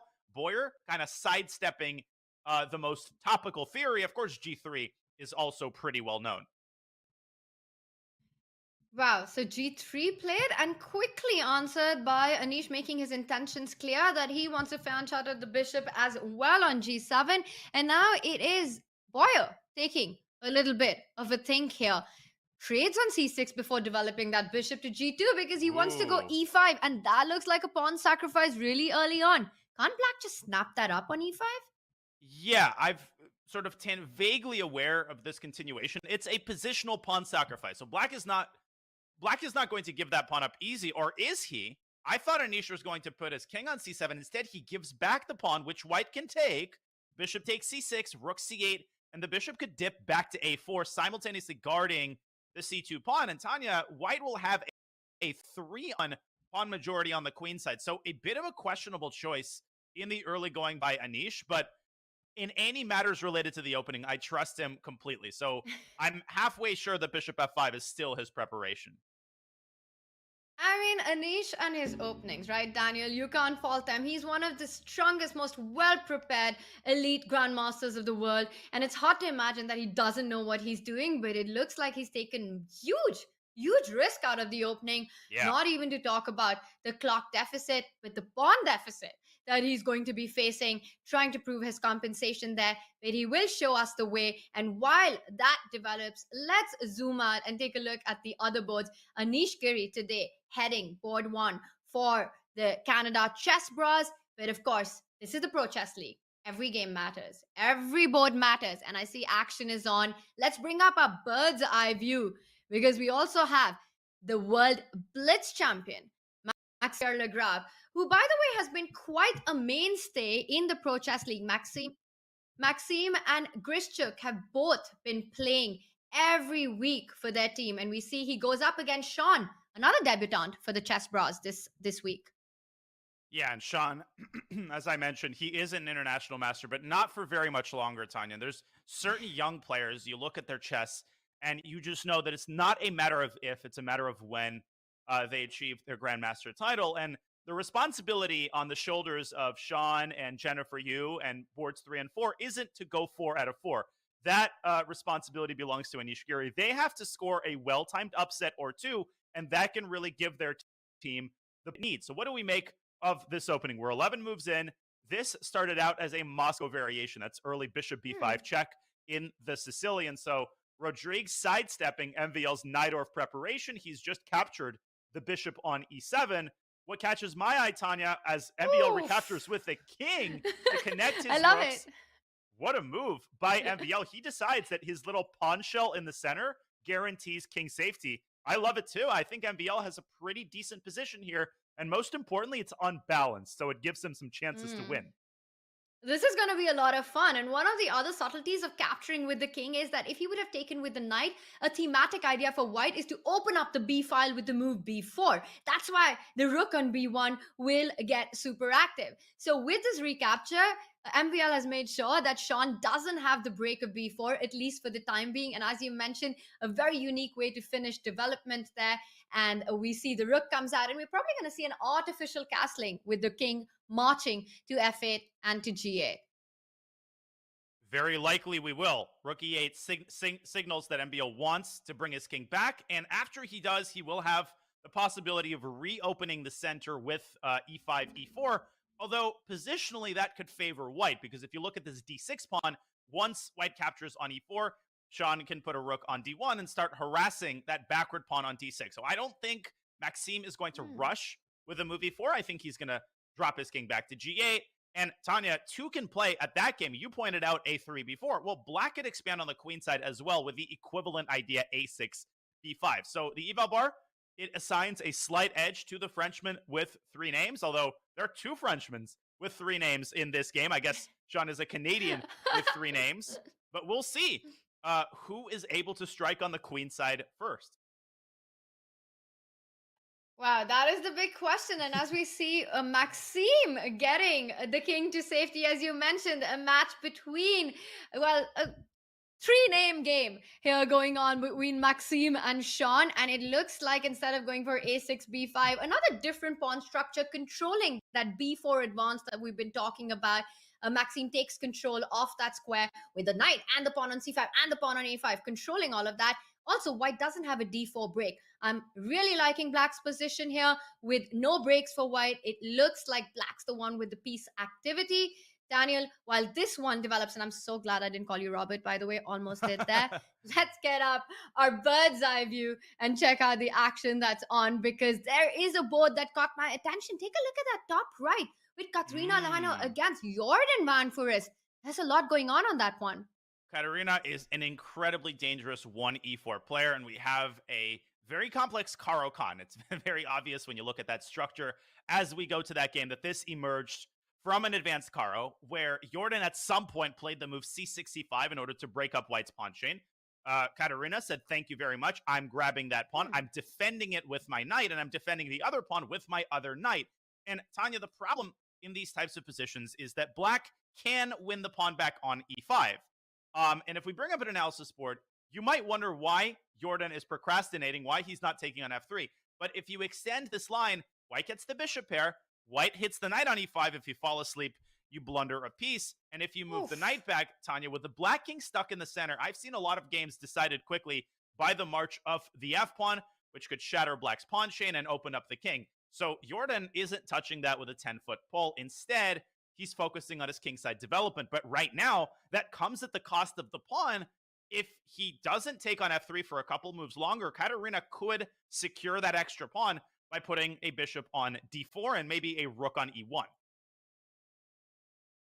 I love the points that you're demonstrating, especially that idea of going f4 and breaking open the center if e5 was picked up. You called it bishop d4. Not so easy now for Jordan to pick up, to recapture that pawn on e5. White can, of course, even think about trading on c6 to keep the pawns alive, but why give up that bishop? It's such a beautiful piece. Instead, rook to e1, so that whenever Jordan does capture that knight on f3, the e5 pawn suddenly gets defended by that rook on e1. That is a nice way to keep the bishop pair and keep the pawn advantage. Great play by Katarina Lagno. And if I'm Jordan, I'm thinking about leaning in to the pawn deficit. You might not be able to win the pawn back on e5, and that's okay. In the Caro-Kann, it's standard to play long periods of time down a pawn. And the move f6 is standard fare in the French and in the Caro. But Jordan decides on a different path. I think he is stubbornly aiming at that e5 pawn, and he is thinking about taking on f3. In fact, Tanya, he might even get away with the immediate knight takes e5 without having to give up his bishop pair. But then, of course, he's going to have to be very, very careful not to get skewered on the e-file, right? Knight e5, you could get a mass trade, and then white could play a well-timed f3 and pin the bishop. Katarina, she drops her knight back to d2, forcing this bishop back, and I think she is aiming for f4. But then you have to be especially careful about black playing f6. This is going to get really complicated. It's going to get really complicated really quick, and I love that. This knight retreating move to d2 just keeps everything under control, and she does what you're saying.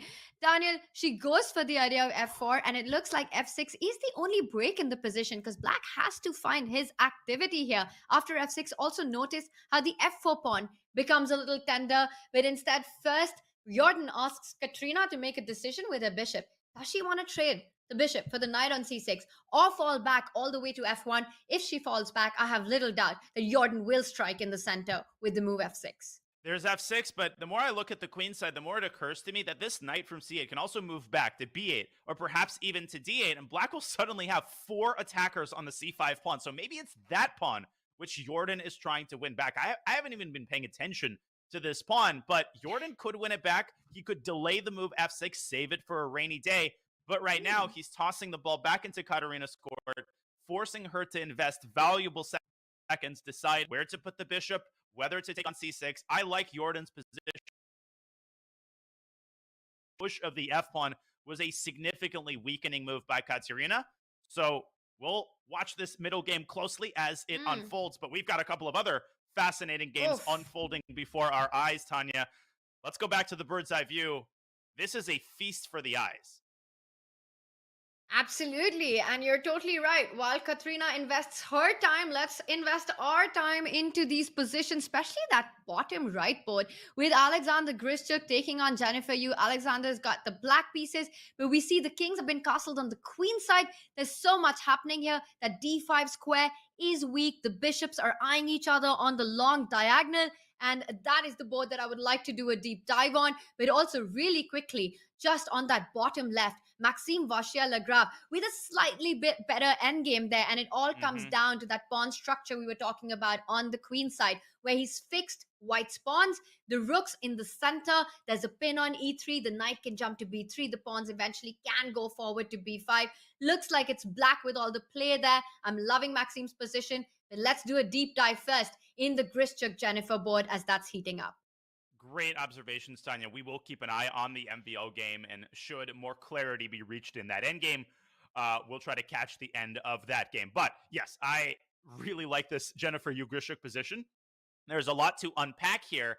First thing that jumps out at me is that both sides have castled queenside, and I think both sides' kings are relatively safe for the time being. The center is sort of semi-open, but both sides have very solid pawn structures on the queen side. White has a bishop pair, bishop on e3, bishop on g2. Grischuk has only one bishop on b7, and he could try to a pair of bishops by moving his knight from c6, let's say, to e5. He could also strike in the center with e5, Tanya, but that seems to be very ill-advised because you do not want to give white a major outpost on d5. We're only 14 moves in. What a surprise that Alexander Grischuk has already used up half of his time. I know nobody has ever said that Never before. happened before. Never ever. We just don't see that happen. But what always amazes me is how Sasha gets down on seconds and then just starts playing like a god. So you really cannot ever play on his clock, but we see both players here down to about 5 minutes in a very complicated middle game already, where only a set of minor pieces has been traded off. This is everything to play for. And once again, this is Jennifer Yu's chance to redeem herself in the Pro Chess League so far. Such a critical match for the Chessbrahs. If she's able to save just half a point for her team, that will go a long way in Chessbrahs' path to that playoff ticket. But it's not going to be easy because I think Alexander has got everything that you want when you try to make something out of the black pieces. There are ideas like h5, h4, opening the king side, trying to create a weakness there. You mentioned the move, you mentioned the d5 square. You can play e6, not only controlling d5, but actually someday hinting at getting a d5 break in yourself. Absolutely. There's a lot of potential for both sides in the center, but you could say that black controls the pawn breaks in the center. White has no pawn breaks to speak of, and I called this move ill-advised, but then Sasha Grischuk played it, so in your face, Mr. Commentator, says Grischuk, but I don't think he's playing e5 because he's in love with his position. I think he wants to reach a little bit more clarity, get some pieces off the board. I think Jennifer's slamming that knight into d5. Grischuk might capture it, and the thing is, Tanya, White's piece on d5 isn't very stable. If we pull up an analysis, well, we don't even need to do that right now because they're making the moves for us. After bishop takes d5, the knight can drop back to e7. And if you get a trade on b7, yes, congratulations, you have an outpost on d5. But what piece are you going to put there if the bishops are traded? That, I think, is what Grischuk is kind of saying, and I'm expecting him to play knight e7 here. So bishop d5 on the board. I like your idea. If black plays knight e7 and there is trade of the bishops, it is the knight on e7 which controls d5 more than anything else. Very difficult to imagine white getting any hold of that. Also notice how the knight on e7 safeguards the f5 pawn if needed. So black can actually recapture the bishop with his own queen. He's going into a bit of a think because I think psychologically Sasha wants to try and keep as much of chances as possible. He wants to keep as many pieces on the board, which is why he makes the move rook f8, just delaying the trade there. And I see that you don't seem very happy with this move, Daniel. I'm a little bit puzzled about rook f8. I think he's trying to lend another supporter to the f5 pawn, but obviously this rook is going to be pretty passive. I would even consider playing f4 if I'm Jennifer Yu in order to freeze the f5 pawn in place. And white has a very simple plan consisting of doubling rooks on the d file and piling up the pressure on the backward pawn on d6, Tanya. It's not only the d5 square that Sasha weakened when he played e5, it's also this d6 pawn itself. But most important thing for Jennifer is to avoid this getting into a time scramble. You do not want any sort of time scramble against Alexander Grischuk, and I really like the way that Jennifer Yu is managing her time thus far. She jumps her bishop out to h6 and says, get off me, forcing the rook off of the f-file. Rook f6, bishop g5 forces Alexander Grischuk's rook to move back to the e-file, but this bishop doesn't really have all that many prospects either. Yeah, well, luckily for black, the g7 square is under control because bishop g7 would actually win the rook on h8, but because the queen is on d7, that's not a possibility so far. And now white needs to watch out because if at some moment black can get a successful f4, that bishop on h6 could potentially be trapped there. So there are a lot of ideas that exist in this position with that bishop on h6, which could tactically work out for black. I like this little dance of rook f8, rook e8 that you're pointing out, and rook e1 played. So Jennifer continues to play fast, very important against Sasha, brings the pieces into the game. I would be a little worried about that bishop h6. A knight trade, a bishop trade is offered. Also notice how that knight can potentially land onto f7 or e6 and get that final f4 break in. Knight d8, knight f7, knight takes b7, also possible to reinforce the d6 pawn.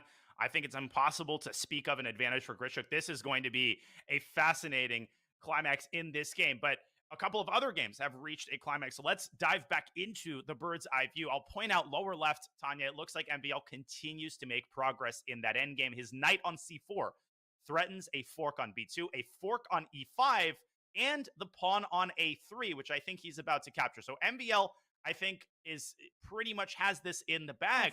But let me tell you about someone who doesn't have it in the bag. Anish Giri over on the top left is locked in a time scramble in this endgame against Mihail Boyer. So Tanya, shall we take a closer look at that endgame time scramble as Boyer tries to score a big upset against the newcomer, Anish Giri?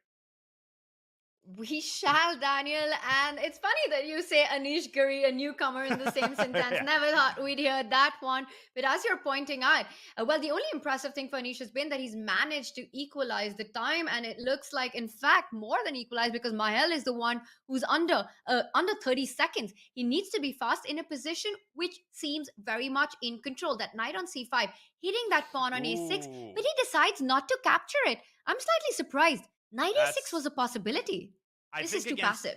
Against any other player, he would have taken that pawn and started playing b5, but you're facing Anish Giri, you're double, triple checking everything, you're second guessing yourself. And his idea is to prevent Black's stroke from infiltrating the second rank. So I get it, I get what he's doing.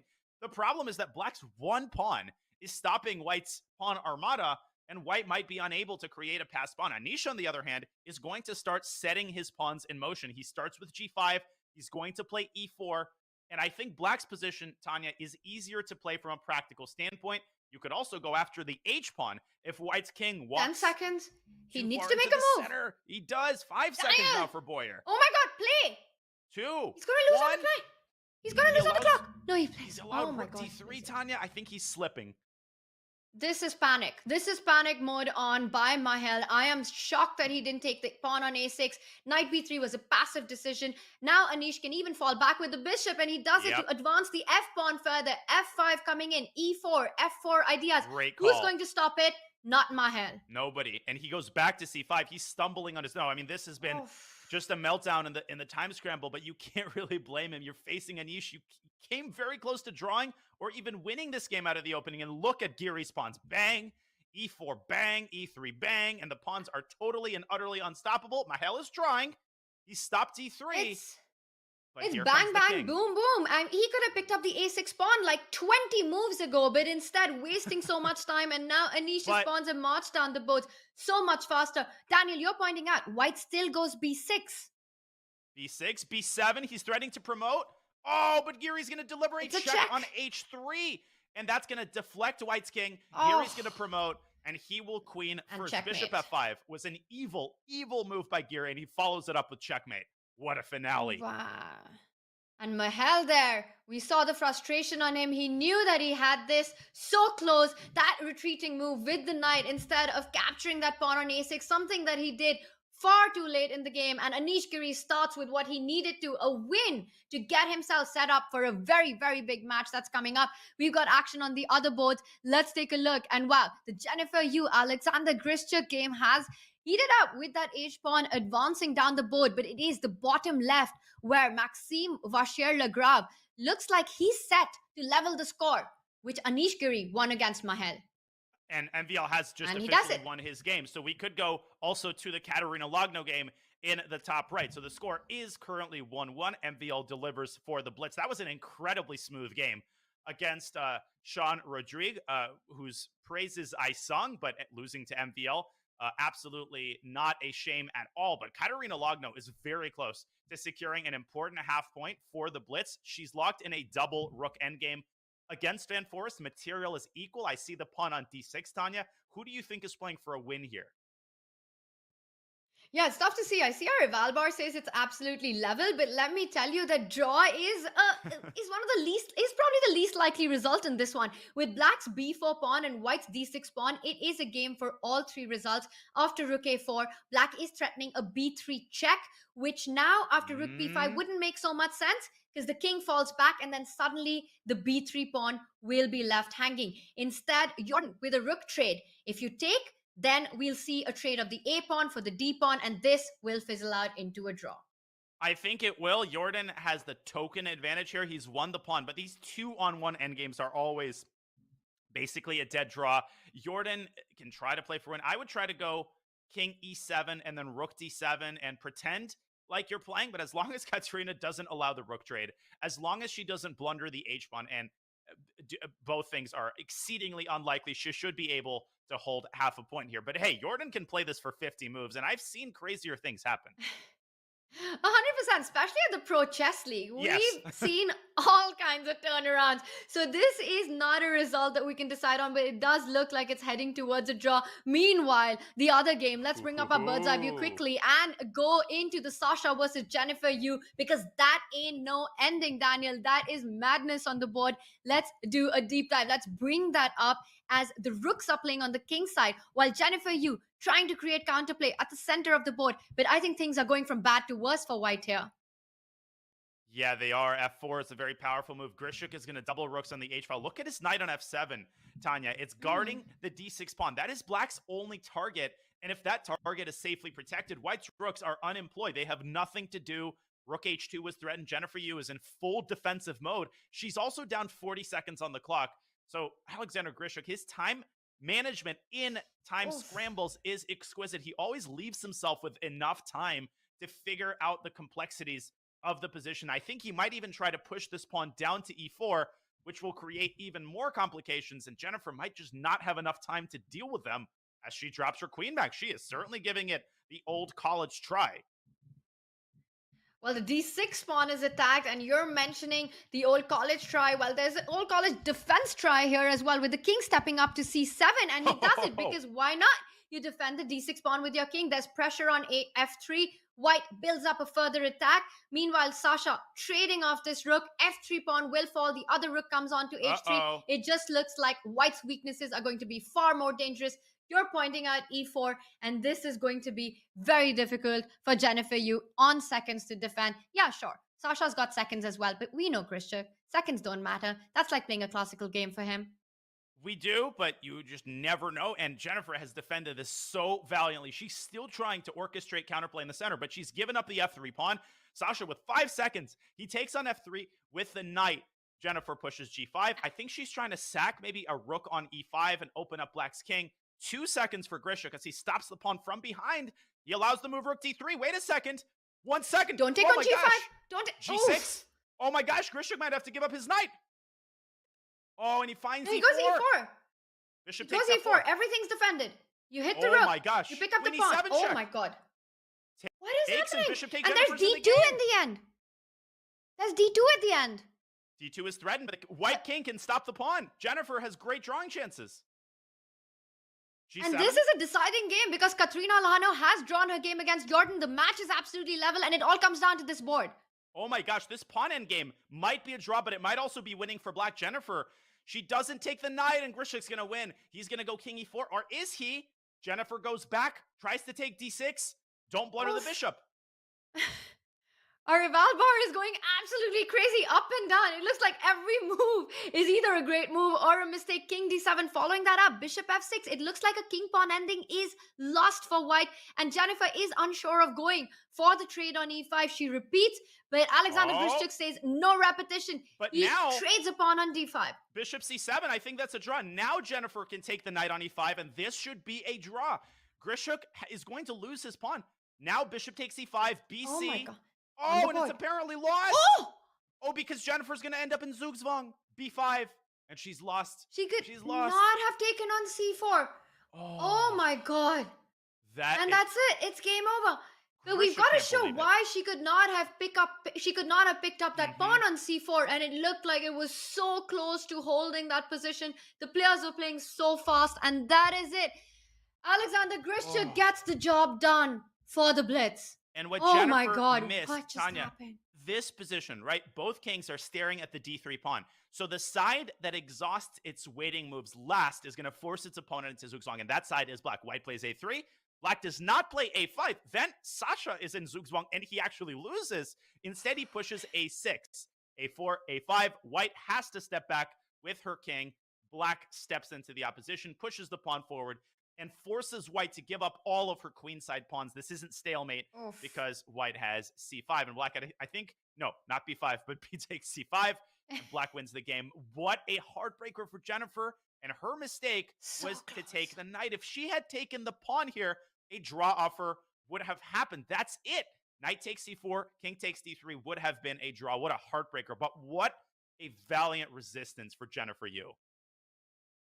Wow, that endgame and all these subtleties that you just pointed out, so instructive there, Daniel, that how in a king pawn ending, every tempo matters, every pawn move counts. It's a difference between a draw and a loss and a draw and a win. You can save half a point, and that big miss, Jennifer was always eyeing that trade on e5, but went for it at the wrong time, when in that moment, simply picking up the c4 pawn would have sealed the deal and leveled the match, but instead, it is Blitz who get the job done in round 1, winning with the smallest margin with Maxime Vachier-Lagrave and Alexander Grischuk, the two super grandmasters of the Blitz team, winning their games. And meanwhile, it is Anish Giri who kept the sail going for the Canada Chessbrahs with a win on the top board.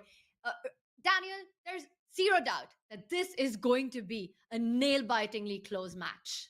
Yeah, the Chessbrahs aren't going to cry over this result. They only have a 1-point deficit. I mean, we've seen 3 or even 4-point deficits erased in a single round in the PCL. So nothing has been decided at all, ladies and gentlemen. This second PCL match of the day is gearing up to have an incredible finale. So stay pegged to your seats. We will certainly stay pegged to ours, and we will have more coverage, Tanya. But I need a little bit more tea, and I think you might as well.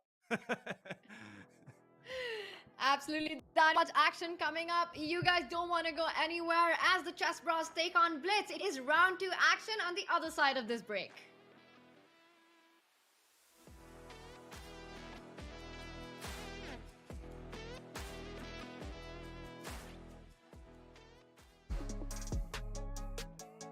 I have 3 puzzles here. Yeah, I thought it was gonna be much easier than this. Okay. I have the warm up. Yep, 10 seconds. I did see this one, but yeah, that's pretty straightforward, I think. Yeah, that's. I mean, it's obviously bishop d2, king a5, rook a3, bishop a4, queen takes b7. Ooh, it is not. It's not. I'll give you a second try. Really? And also 5 seconds if you want to look at the board. No, I don't need to. I didn't. Because there's a rook g3 trick that I missed. This is true. Okay, just give me 1 second. Let me think about this. Yeah, I'm not gonna get it without actually thinking. So you can just tell me what it is. Okay, it is queen to f3 first. Okay. Yeah, I would have had to think for like a couple of minutes to get that. That's actually pretty tricky. Yeah, I think I found it in bishop d2. It is not bishop d2. Okay, let me try again. I know the position is. Okay. This one is going to be more difficult, of course. So I'm thinking about queen f3 right now. I'm not sure. Bishop takes and only then bishop d2, so that there is no rook g3. Yeah, okay, I would stay with queen f3 in the first move, and after bishop takes f3, bishop d2 is for sure the main line and the beautiful one. Yeah. You're nailing this one. Okay. I think this one I have. I think it's probably queen g3 first and then bishop d2, because in bishop d2 there is rook g3. So I think queen g3 at g or queen f3 bishop d2. Let me think. Oh, queen f3 may be better, because then I just deflect the bishop as well. Yeah, queen f3, bishop f3, bishop d2. Yes, that's the one. Perfect. Yeah, queen f3 was the correct move. Yeah.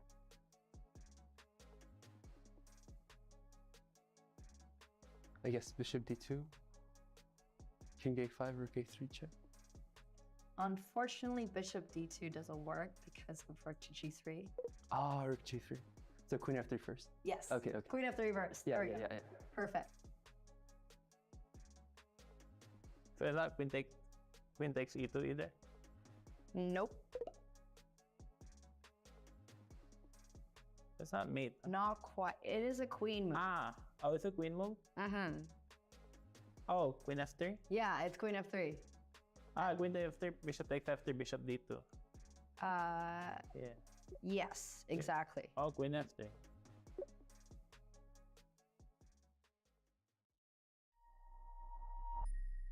mattered that you had these serious brothers, and they were about excellence. They were about winning, and they understood checkmate was like, that's what it's about. It's about winning this damn game. Like you're not trying to pretend or learn, just learn. You're not here like just to be a spectator. You're here to win. And if you're going to win, you're going to have to do the work. You're going to have to do not just the external work, but the internal work. Because your pride and your feelings and all that, thanks. No thanks. That's just going to go by the wayside.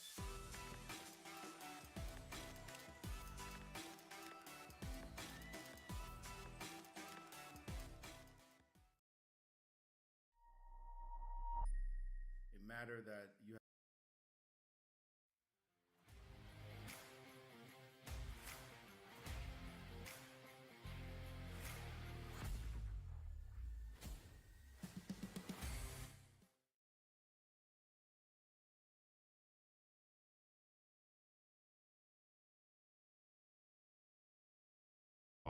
or loss is all on one's shoulders. It's easy to feel alone. Those lonely days are over. Oh my goodness. The Pro Chess League is back. Once again, in chess, teammates matter. That's it. Over. Alice Lee secures victory for the Archbishops. What an incredible performance. Welcome back, PCL. A unique collection of teams, each with their own personality of different colors, shapes, and sizes. There are gnomes and knights, Chessbrahs and bishops, and whatever the heck this is. The PCL is the only place where the best players in the world risk their fate alongside content creators and players from different levels, ages, and perspectives. Unbelievable. And you see Arjun, he shakes his head, but Pranav with a second huge win in a row! Entering its 5th season, 16 teams will reboot the PCL legacy with a new format and new schedule. Only one team can be crowned the next PCL champion. He's blundered! He blundered it! Oh my gosh! My friends, it's the 2023 Pro Chess League. Which team can rise above the rest? They won't be able to do it alone. Yes! And Yes! Buddy We're won going to the the games playoffs! that he had. I'm on the floor!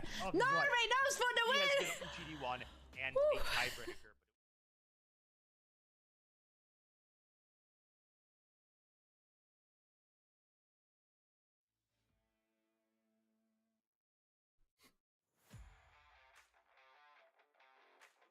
The Blitz take their lead in round 1 against the Canada Chessbrahs, and one of the big players in that who managed to get that done is the Frenchman with 3 names, Maxime Vachier-Lagrave, the 2021 World Blitz champion. He is just such a beast in all formats, whether it's classical, rapid, or blitz. He's been in the world elite for over a decade now, and we see there Maxime, he's ready to go for round 2. He knows exactly how important his role is today in this elimination match. It is go big or go home. Daniel, he needs to get the job done. And I look at Maxime, he looks like a guy on a mission right now. Listen, Tanya, we know all is right in the world and MVL is snacking during a chess match. I don't think I've seen a single SCC or RCC or CGC or anything PCL match where MVL is not snacking. So we know everything's good. Well, we know everything's good because he won his first game in excellent style against a Canadian with 3 names. And now he faces Jennifer Yu. A tough matchup given the form that Jennifer Yu is in. Came oh so close to tying Alexander Grischuk. But now Jennifer's reward is to face the 2021 World Blitz champion, Tanya. Man, oh man, life in the PCL is hard.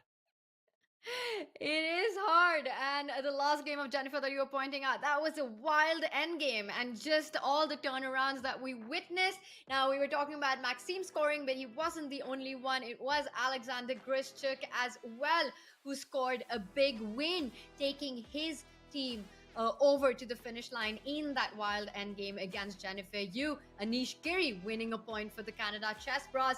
We're going into round 2 now, Daniel, but what impressed you the most in that round 1. Well, MVL, I think, played the smoothest game on the Blitz side. Alexander Grischuk, he stuck with it. He kept his foot on the gas pedal. And Kaisa, the chess goddess, rewarded him in the end. I was also impressed with Katarina Lagno's play. She drew Jordan Van Forest from a position of strength. Now she has an even more difficult trial. She faces Jordan's compatriot with the black pieces, no less. But I'm expecting Katarina to score at least one upset. She already did in the first round. Now, if she can hold a draw or even score a win against Anish Giri, that would give the Blitz a massive push. And of course, Tanya, MVL, and Alexander Grischuk, both of them have the white pieces. They have to do their job. Daniel, I would agree with everything that you just said, except that if Katrina scores, I don't even think it's an upset. I mean, Katerina Lagno is just such a beast. She is such a strong player. She's over 2,500 and she is up against Anish Giri and she's looking at saving whatever points that she can for her team. She's definitely capable of it. We've seen her performance in the Pro Chess League. We've seen the Blitz. They've gone alternative between Cornet and Katerina Lagno. Katerina has performed so far for the team. She plays the top board against Anish. Anish, with that first round win, is ready to go once again. And there we've got liftoff. He starts with the King's Pawn opening and we see his clock. It went down to 9 minutes because, just to remind everyone, he is a last minute replacement to Magnus Carlsen, and the penalty for that has been that he starts the game with a 1 minute deficit. And Katerina essaying an early h6 Italian. This is all the rage now. Black preparing an early kingside expansion with g5. You can also play this more modestly with g6. But either way, Black generally pushes the g-pawn early in this line. But I had a fun piece of trivia, Tanya. Did you know that Katerina started an internet company in her spare time? It has the lowest latency of any internet company. It's called Lagno. Okay. How long have you been waiting to crack that one? Or is that, I don't even know if you're joking anymore, actually, Daniel. I was very convinced you like are. A cup okay, of but I almost overbrewed bought coffee. it. But I think that's a great business. Like a cup of over-roasted coffee, idea. Tanya. Lagno I love it, but I love it, but it looks like she's not going to need it because the chess career is going absolutely perfect here for Lagno, and she does go for the idea that you mentioned with g5. It's not only an attacking move, but it aims at developing. And in fact, very often, Daniel, in these positions, Black, in fact, goes for kingside castling. The other plan that Black has is to develop the queen to e7, bring that bishop to e6, and the third one is to transfer that knight from e7 to g6, eyeing that f4 square. That's the one that Lagno has chosen for her fight against Anish. But I don't like the move knight e7, and it's precisely because Anish strikes in the center. That's one of the most annoying, most tilting things about facing the Italian. You never know when your opponent is going to strike in the center with d4, and Anish chooses the perfect time to do it. Why is this the perfect time to play d4? Well, Black has temporarily relinquished her control over the e5 pawn, and you might say, oh, well, Black just goes knight g6. If we could bring up an analysis board, what happens if Black plays knight g6? The eval bar shoots up, White takes on e5, and Black lands in a pawn down endgame. No matter which way Black takes, White's going to capture the queen. Don't take on f7 first, because then the rook guards the queen. First you take the queen, then you take f7, and not only is Black a pawn down, but this bishop, Tanya, is biting on granite, and Black's king is caught in the crossfire. All sorts of shenanigans coming right up. So Katerina can't play knight g6. But if she has to play e takes d4, well, we know that that is a huge concession. And after knight takes d4, White could strike at the king side with f4. I think Anish has a big advantage after his last move. Well, I'm a little surprised there because she did blitz out these moves, and when you play an opening as committal as 8-6 g5 against the Italian, and then you make the move knight e7, you have to know what you're doing. And after d4, we see that she's gone into a bit of a think tank. You're pointing out that she needs to trade on d4, allowing White's pieces a lot of activity. Ooh. That would be great for Anish, but instead, Lagno goes for a piece sacrifice herself. She goes knight e4. It's hanging. But after knight e4, she wants to go d5. What's going on here? Let's keep the analysis board up. We're going to need it. Well, first impressions is that d5 wins back the piece. Yes. But I'm a little bit worried about this weird move, knight to g3, trying to get this knight right over to this weak spot on h5. And I don't really want to talk about what happens if Black tries to preserve the bishop here, Tanya. Maybe you can maybe the analysis board can talk about it. This is all we need to know. Apparently, knight g3, though, isn't the best that white can do. Maybe a simpler approach, just d takes c5, gives white a huge advantage, according to the eval bar, because no matter which piece black takes, it opens up the d file. White has a check on f6. So I really think it's pretty evident that things are not going Katarina's way. But let's see if Anish can punish her play properly. And I think he is. D takes c5 is already on the board, Tanya. Bad news for Katarina here in the early going of this game. Wow, this is exploding super quick. Now, you can't really take on e4, I think, because after the queen trade, white... Wait, can you take on f7? Because I just realized, first I thought knight d2, but let's just take a look at that if you get the analysis board, because this is getting absolutely crazy. Get that board back up. Let's see you take... Get that board back up. Queen d8, you trade on d8, king d8.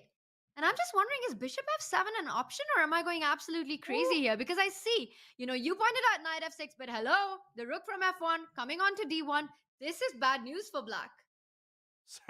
Sorry, not rook b1. Rook d1 check. Black has to block, and bang!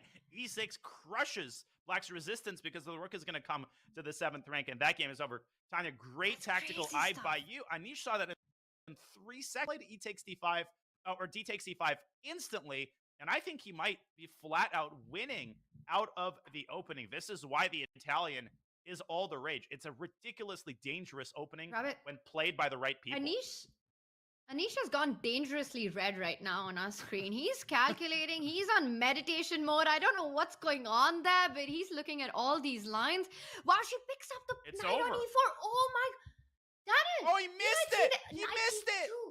He missed bishop f7. That would have ended the game right then and there. That was resigns after bishop takes f7. Now, he's still basically winning, but that's shocking to me. He plays knight d2 instantly. Bishop f7 ended the game. Oof. And when we were looking at this line, knight d2 was the first move that came to my mind as well, because it hits on e4, it hits on f7. But the moment you spot that the king on d8, the center of the board, right after a queen trade, is actually in a kill box there with rook d1 coming in, bishop f7, a huge miss. But perhaps not one that's going to haunt Anish, because he does still keep a big advantage. Now, black can pick up the e5 pawn, but eventually the e4 and the f7, both these pawns are hanging. I think after bishop e5, bishop f7 was Anish's idea. In any case, instead, knight c6, Lano wants to get that knight to e5, but that might not be enough. White can simply grab the pawn on e4, knight e5. Material balance is still on. Yeah, I think doing things in the other order, Tanya, maybe is even stronger. Bishop takes f7, knight takes c5, and then drop the bishop back to d5. You're attacking the e4 pawn twice, and you're going to win the pawn. But the bigger problem is that black's king has no safe haven with the d and e files both open.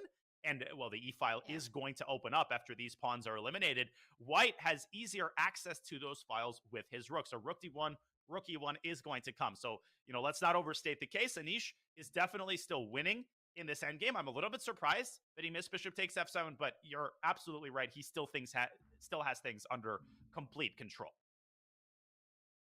And very nicely pointed out by you there, Daniel, that despite the material balance, it's actually king's safety that's a problem for black here.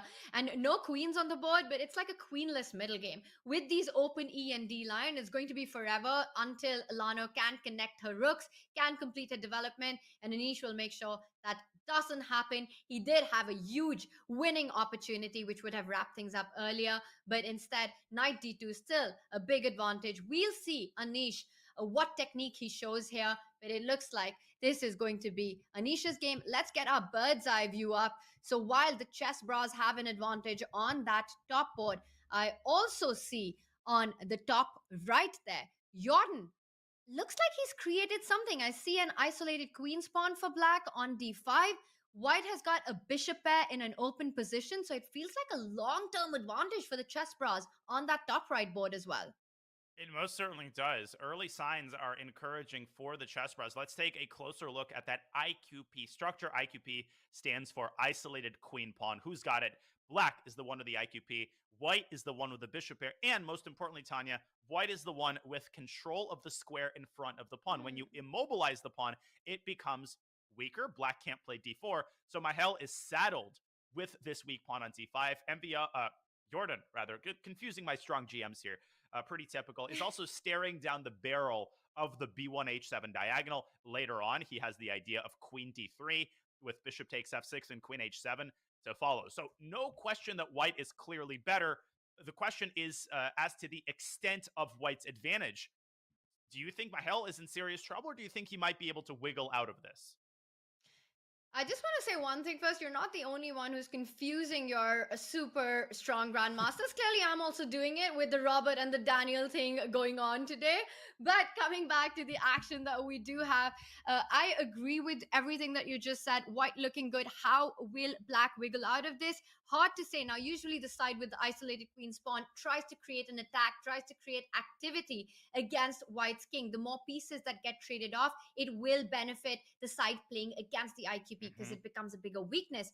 And just simply put, I don't see how Mahel will actually make progress in creating attacking chances. Sure, that bishop on b6 eyes that f2 pawn, but that bishop on h4, everything is guarded. Knight e4 is not possible because watch out, that d5 pawn is underpinned. So white actually ends up winning material by trading on e4. You can't recapture it. So it just feels as if black, the usual counterplay that you get for an isolated queen's pawn for that weakness, it's a bit of a struggle. Rook d8, taking control of that d5 pawn. I won't be surprised if Mahel also falls back with the bishop on c7 and tries to create some play along h2. But there's always bishop g3 as well. Once again, more pieces that get traded, it is better for the side playing against the IQP. And much like the GM that I confused him with, MVL, Jordan Van Forest manages his time excellently.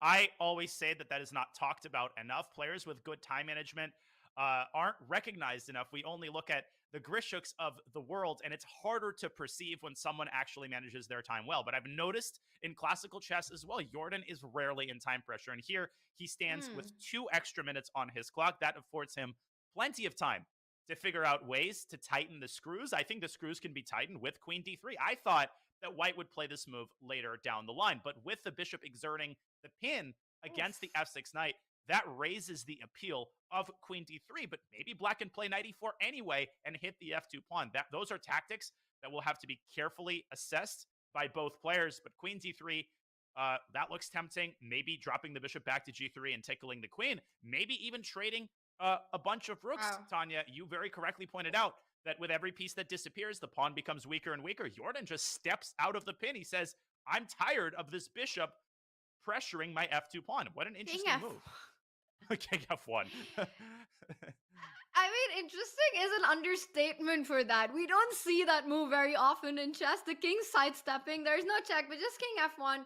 Nothing happening on f2. By the way, I'm just looking at some tactical ideas here that might be a possibility. And the more I look at it, the more I'm wondering if that's something that white could have actually played. Daniel, okay, I might be crazy, but is bishop f6 and queen d5 a trick on the board that white has? And potentially, was that a trick on the board that... Whoa! On the previous move? No, but it doesn't work, right? Because... No, it does! It does! No, you go rook... Queen d5. He could have done this on the previous move. Someone's done their puzzle battle today. Because rook e1, and of course after rook d5, rook e8 is still mate. Oh my god. And black has to play a move like g6. White's queen calmly drops back. White is up a full, clean, healthy pawn. Wow. This can't work. This can't work. This doesn't feel right because if this works, that means king f1, it was a big missed opportunity. But our eval bar seems to say that black was doing fine, so we're missing something. Tanya.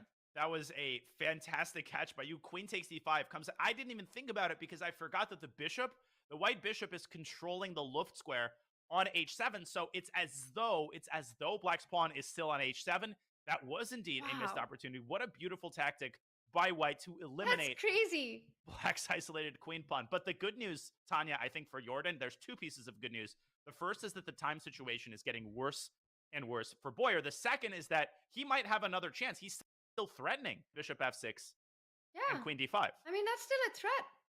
And I'm just wondering if Jordan didn't like something or did he miss it completely? And will Mahel see that this is happening? Because it's still a threat on the board, like you're saying. Bishop f6, queen d5. I'm still in a lot of disbelief that it actually works because queen d5 is just insane. But it looks like the back rank is a huge weakness. and Mahel needs to watch out for that. By the way, he's also down to 2.5 minutes on the clock. Well, he just doesn't know what to do. I mean, Black is so tied up here. You can't move the knight. You can't move the g-pawn. The bishop on b6 has nowhere to go. Queen c5, that doesn't do anything because f2 is protected. Right? Wherever you look, Black is tied down in the center and on the king side, and Mahel knows that he has to move. He just does not know what to do. He's now down 4 minutes plus on the clock. Jordan should be able to win this game. Just anything. I mean, you've just burnt 3 minutes on the clock. You're down to less than 2 minutes now. All pieces on the board. Nothing's been traded off, so there's no ease of any pressure. And Jordan there, king f1 was a smart move, actually, because it just throws the ball in Black's court and ended up using a lot of time. Now, rook e1, a trade, so no bishop f6 stuff anymore. So after rook takes e1, although after rook takes e1, bishop f6 is still a threat, you're pointing out d4, a very thematic way for Black to get rid of the IQP. I think Mahel has to try to squeeze this pawn through. He has to reach some clarity in this position or he's going to lose on time, get some pieces off the board. So whether it works or not, I think he just has to throw that pawn down to d4 and trust in the activity of his pieces. Also, let's not forget that the h2 pawn could be hanging in certain lines, right? If White's knight leaves the f3 square, that's a very easy thing to blunder. But with 6 minutes on the clock, again, I think the clock situation is very likely to decide this game even more than the evaluation, which is, I think, still in White's favor. And now I'm completely obsessed with this idea of the sacrifice on d5. So just a reminder, it still exists. Bishop f6, queen f6, and then you go rook d5 with the queen jumping onto e8. Yes, Daniel, I can't get my head around it or enough of it. So d4 also does take care of that. And so easy to miss. That little move king f1 actually left the h2 pawn just a little bit tender. Yeah, queen takes e1. That was a very smart recapture. 48 seconds. 46 seconds now. What is he doing? For Mahel Boyer, he's frozen. I mean, his position is bad, and he's just trying to be a perfectionist. He's trying to find the perfect move. But now, Tanya, the queen moves back to d2, and again, your favorite idea, this time without the sacrifice, bishop f6 and queen d5, is still very much a threat. But now you could just go rook d8 and defend it. Because he goes g5. That is so committal. Oh, and knight g5, queen takes h2 is what he's relying on, but Jordan's going to calmly drop his bishop back, and knight takes g5 is going to become a permanent threat. I will take my hat off. In just 30 seconds, and very nicely pointed out by you that if the king was on g1, knight g5 would be crushing. The queen jumps onto g5, picks up that knight on f6. But now with the king on f1, that wasn't possible. The bishop falls back. The queen doubles up on the e file now. Rook e1 is a possibility, but what Mahel wants is to jump with his knight to e4. Yeah, knight e4 can be very dangerous. You have to reckon with queen takes d5. So maybe rook e8 to d8 first, followed by knight e4, maybe in some situations even g4. So you can see the eval bar is actually showing equality. So, Black's pieces are active. Mahel has kept his d5 pawn alive. He's doing okay on the board, but I'm a broken record, Tanya. But again, the clock situation is going to do him in eventually. Bishop b3, Daniel, I was talking about if White actually played rook e1, then knight e4 was an opportunity, but which is why he decided not to. And you're pointing out that d5 weakness, that's what stops Black from jumping in with the knight. So White's there piling on, and Mahel doesn't care. He goes knight e4 anyway. What is happening in this game? Or can you? You couldn't have taken it because Black would have taken the bishop and dropped the queen into e2. So king f1 actually turned out to be a very problematic move for Jordan, but 6 seconds, and we're still in the middle game. 3 seconds. 4-3, he needs to make a move. Play something. He takes the bishop. That was a mistake, and he's going to lose. Tanya, he's going to lose the d5 pawn, and the game is going to follow.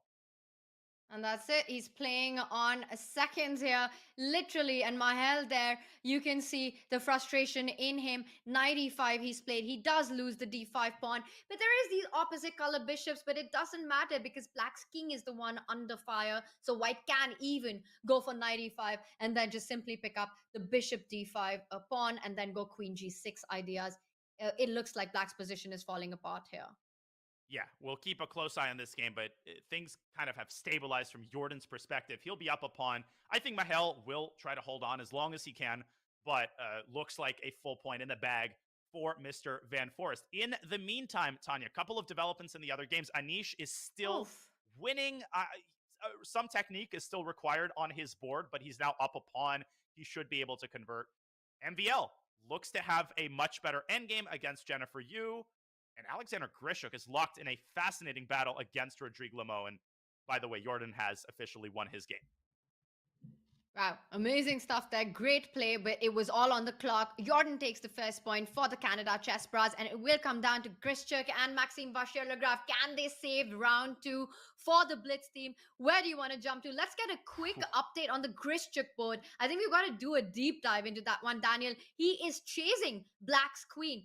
Queen played to the center of the board. He can What win happened? on the spot. He can win on the spot with knight g4 and knight f6. That wins the rook on e8. If Grischuk plays knight g4, Black can simply resign. He's playing knight g4. Grischuk does not miss knight g4. Well, he's taking his time here, which is a little bit concerning because, never mind, concerning Grischuk, get out of here, says Sasha. e3, just f takes e3, Tanya, and that doesn't change anything. Knight f6 is going to end it. That is a big win for the Blitz. Grischuk doing his job. He'll have 2 out of 2 in the first 2 rounds. Goodbye. And you can see Sean realizes it. It is game over. That is it. This is game over territory. Knight f6. You pick up that rook on e8. You can also pick up that knight on c6. Give a check on d4. Win a couple of pawns. Queen d4 coming in. You can't fall back with the king. Win the queen. And if king h7, anyway, rook d8, and you win the king with queen h8. That is game over on the spy. Grischuk takes the point and levels the score for Blitz. Amazing. That was phenomenal. I looked over that game earlier. Grischuk played incredibly from start to finish, a lot smoother than his last game with Jennifer Yu. Speaking of Jennifer Yu, she is trying to hold on against MVL, but again, the clock situation is doing her in with 10 seconds. She's down a pawn. I think we should go to the Anish game because that has reached a time scramble. The bad news for Katarina, she's down 8,566 pawns. Yeah, that's close enough. I mean, look at that king side. It is absolutely busted there. These pawns are going to pass, and they would. It doesn't even exist for Black. You're absolutely right. Knight e4 check given, and you're pointing out, well, first breaks with c4, bishop f5, and you can attack. You take on b5, you're pointing out, and after king b5, you've got a check on b7. You can also go rook g7 and hit that knight on g4. Simply defends instead the knight on e4 with rook to e7, and still c8. About 9,000 pawns up. That's a mate threat. Yeah, now 9,001 pawn. Knight c3 was a very clinical move by Anish. There was a h3 mate and threat. rook e5, h3 and rook e5, and you win the bishop as well. Exactly. That game and is take over. the bishop. Yeah, that's it. That's it. Knight a4. I mean, Katarina has a passed pawn, but that's all she has. Literally, there's no pieces. I think Anish should just go knight a4 check and rook e7 to e4. Oh, rook e3 is clinical, and white wins the pawn race.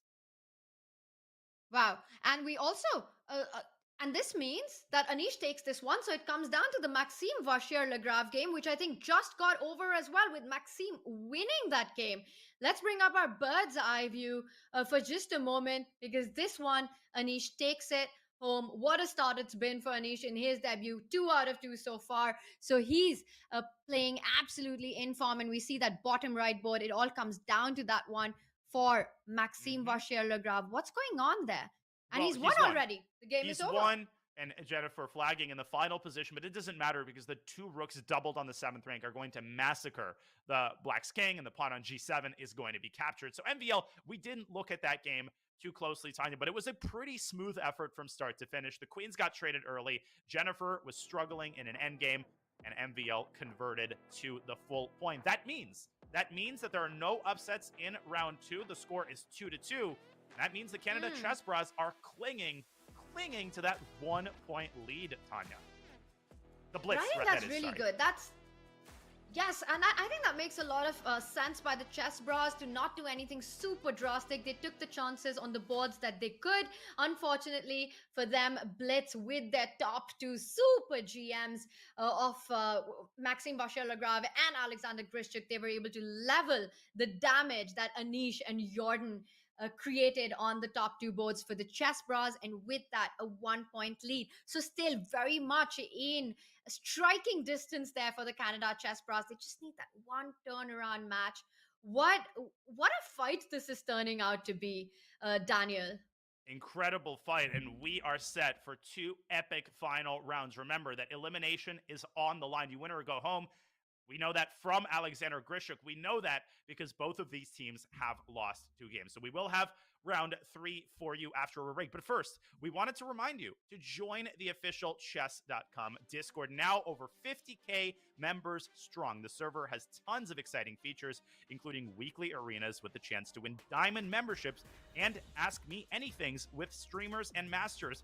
Do not miss out. Connect your Chess.com account to your Discord account to gain access to it all. We're having fun over there, so join us at go.chess.com/Discord. That's go.chess.com/Discord, or use !Discord in chat for more information. Well, we will have more information, Tanya, in this match, won't we? I can't wait for the final 2 rounds.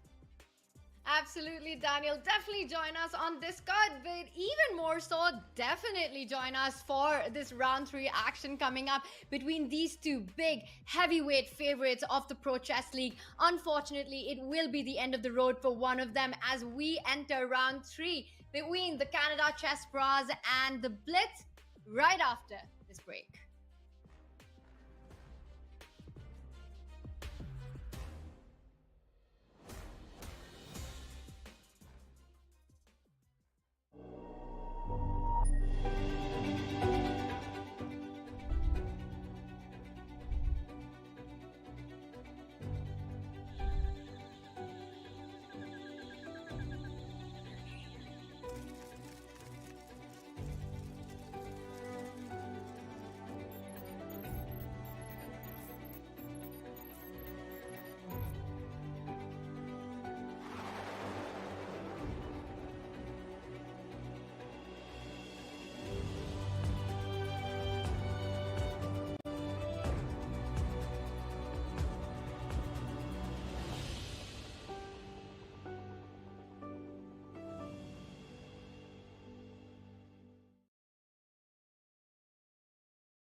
Do you wish playing a chess game with a friend was as easy as sending them a text?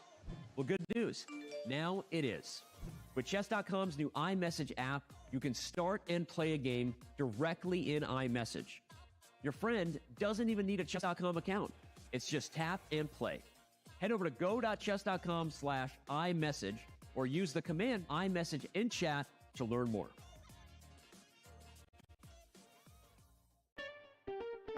What is this? This is duck chess, you guys. This is a new variant. It's called duck chess. Chess, but with a duck. Quack, quack. How to play duck chess. The duck is a brick. Pieces cannot move through the square occupied by the duck. Click on a square to place the duck. Oh, you put the duck to prevent moves of opponent, not yourself. Yeah, so basically you do this, and this cannot move. I'm gonna go knight f6, and I'm gonna put the duck in the most inconvenient place for my opponent to move. No bishop, no queen, so no Londons can permanently stop the London. Capture the opponent's king to win. Oh, wow. Oh, there's no stalemate. Wait, there is stalemate. But the stalemated player wins. Ooh, if only that was real chess. I think I'm getting the hang of this game now. I think I actually am getting the hang of it. I think this works. Oh, that's a horrible blunder. Oh my god, I just blundered. I have to move something else first, then dark, and knight will take my king. This is the best way to lose the dark chess.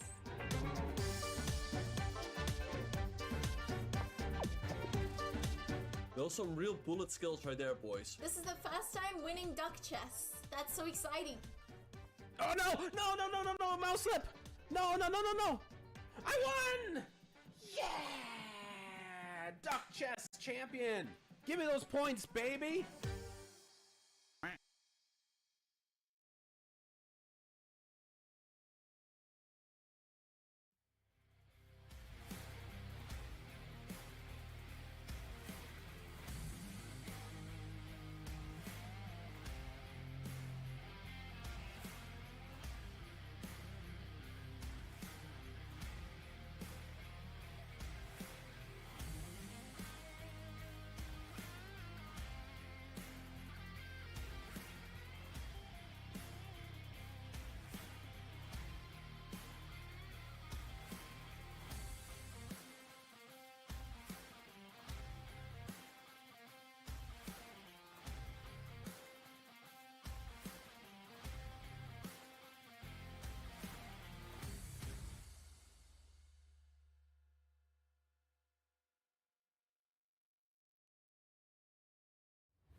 Anish Giri there with a star performance so far in his debut at the Pro Chess League.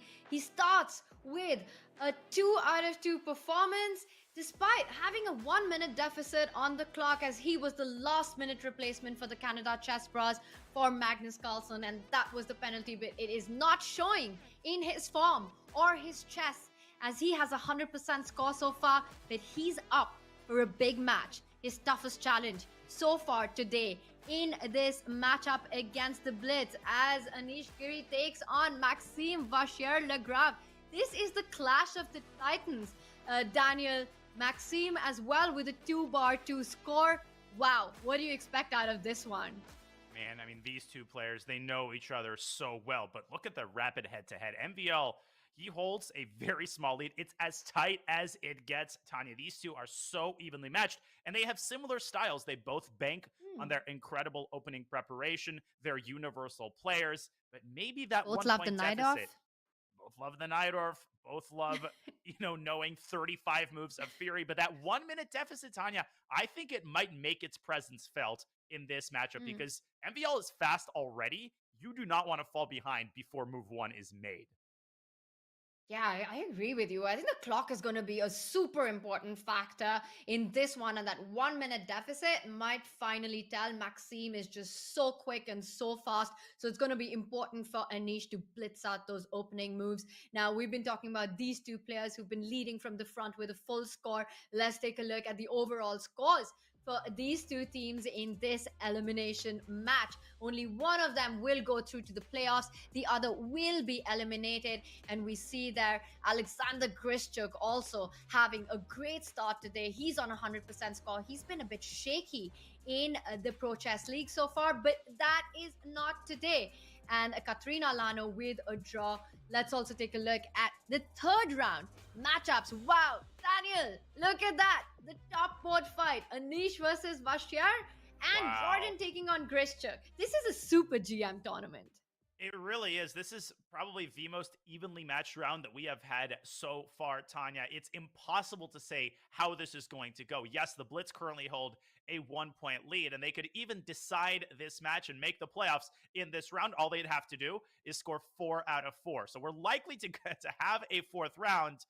Let's see if the Chessbrahs will be able to erase that 1-point deficit and turn this around. This is going to be an incredibly exciting round. I feel like we're going to struggle, Tanya. We're going to have a good problem. We're not going to know which game to turn to because all of them are likely to be so fascinating. Oof. There's Mr. Giri.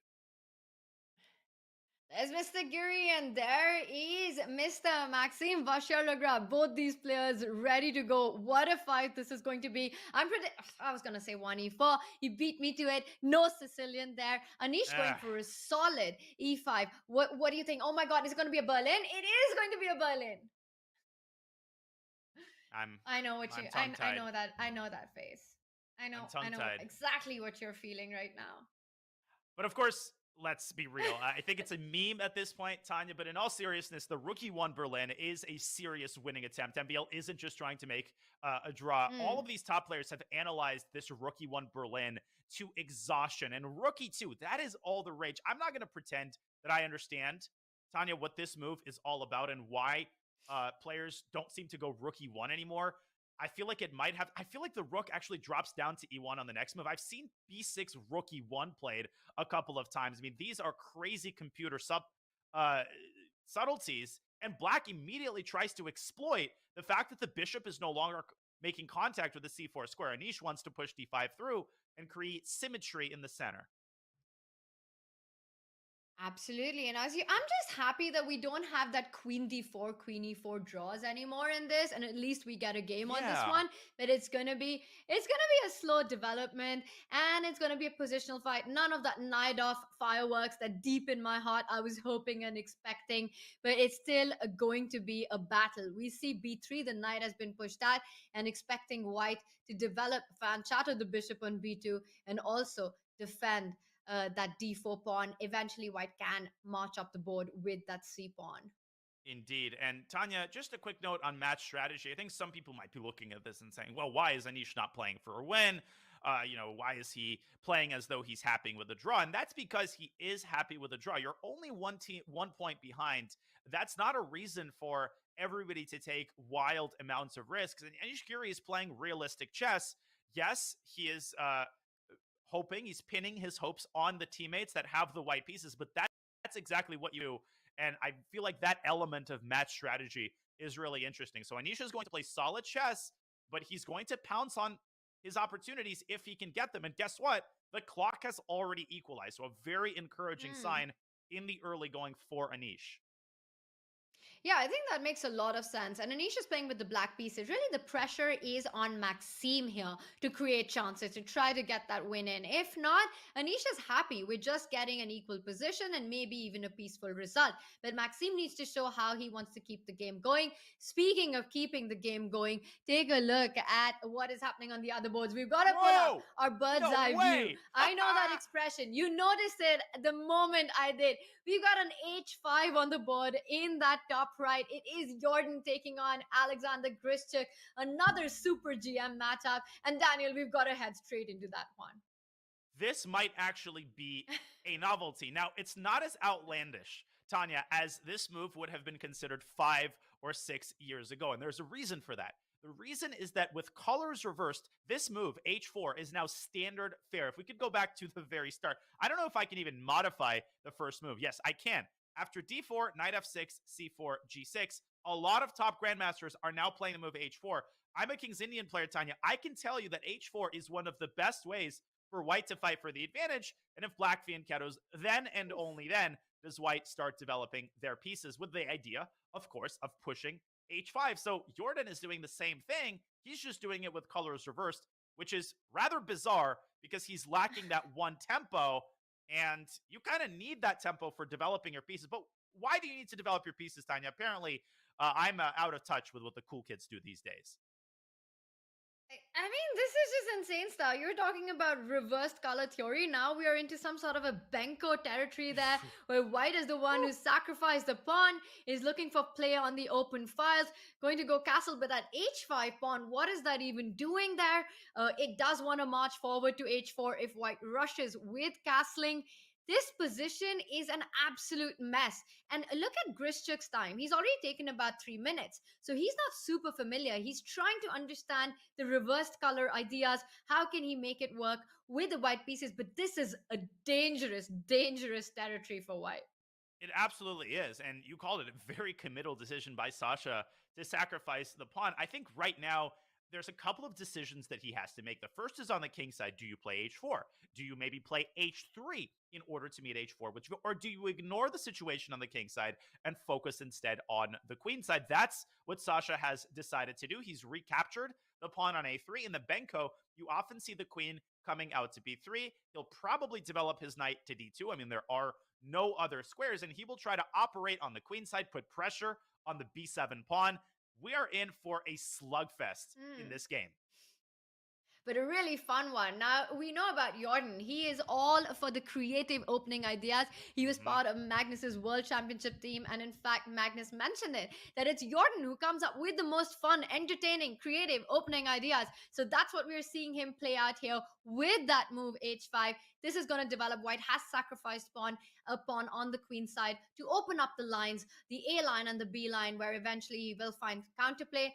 Right now, it's about development. We'll see how this develops. But the other games are already hot on action. Let's bring up our bird's eye view. Daniel, so much has happened, including on our top left board with Anish. We see a pawn advance on the king side, h3, g4. Black has managed to plant the queen on e4. Everything looks pretty balanced in that one. The rooks have been traded off, but still an interesting position on the king side. Meanwhile, on the bottom right, we see that not a symmetrical pawn structure. White's got a majority on the king side. Black's got it on the queen side, with Katrina Lano eyeing that c4 square for the knight. It looks like black should be happy with that position, because white's bishop on c1, the rook on a1, feels like it's still a little lacking in harmony and development.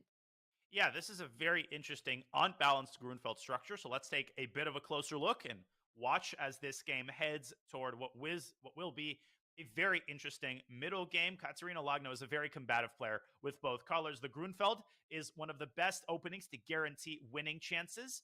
And I think that's exactly what she has here. The kind of position that you want if you're the side that tries to play for a win with black. So what does the imbalance consist of? It's not a piece imbalance because both sides have the same minor pieces on the board. It's a structural imbalance, Tanya, where black has the 3-on-2 on the queen side and white has the sort of 4-on-3 on the king side. I think Robert Hess would have been proud of me for that comment. He likes to cut the board in half.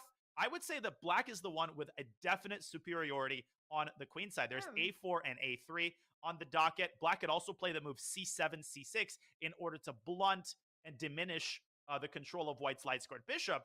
But Jennifer, it was her move, and she takes a fundamentally different approach from what I expected. She pushes e4, opening up her dark squared bishop, and maybe preparing a little expansion of her own with f2, f4.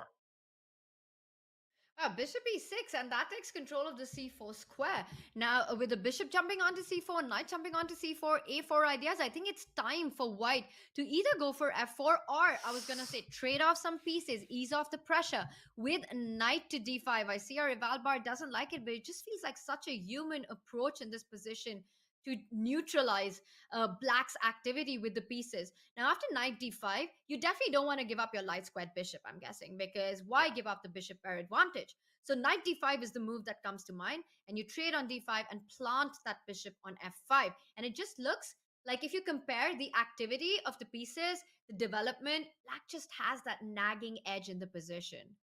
Yeah, I definitely think that after knight takes and bishop f5, black's bishops are much more active than their counterparts. White's bishop is still going to be biting on her own pawn on d5. The bishop on c1 is still on its initial square, and it's saddled with the protection of the b2 pawn. So I think knight d5, I understand why Jennifer played it. She wanted to relieve some of the pressure on her position, but I think this move has had the opposite effect. Katarina correctly takes on d5 with the knight. She's going to play bishop f5. I think she's going to have a clear advantage out of the opening, and things could get even worse for Jennifer if black's queen dives into b4. White's queen could get caught in the crossfire. This is getting really nasty, Tanya. And the first move that came to my mind with white was to develop with bishop e3, and then I suddenly realized, Daniel, white needs to be super careful. There are tactics as well, apart from these strategic advantages that you're talking about. Bishop g3, and suddenly that bishop on e3 is hanging, you end up losing a pawn here. So that's definitely not a developing move that you want to make. Watch out for these ideas. That's a great catch. Bishop e3 is exactly the move you want to play. It's the only way to plug the e-file if you can't play it. Well, what the heck do you do then? Do you play a move like bishop to h6? Well, that walks right into the move that I pointed out, which is even stronger now. b2 is hanging. Bishop takes g3 is still a threat. I don't want to overstate the case here, but it feels like if Jennifer doesn't play with filigree precision, she might end up being lost in just a couple of moves. It's been a frustrating run thus far for Jennifer Yu. She's got to take some inspiration with how close she came in round one, but things seem to be going in the wrong direction for the Harvard student. Wow.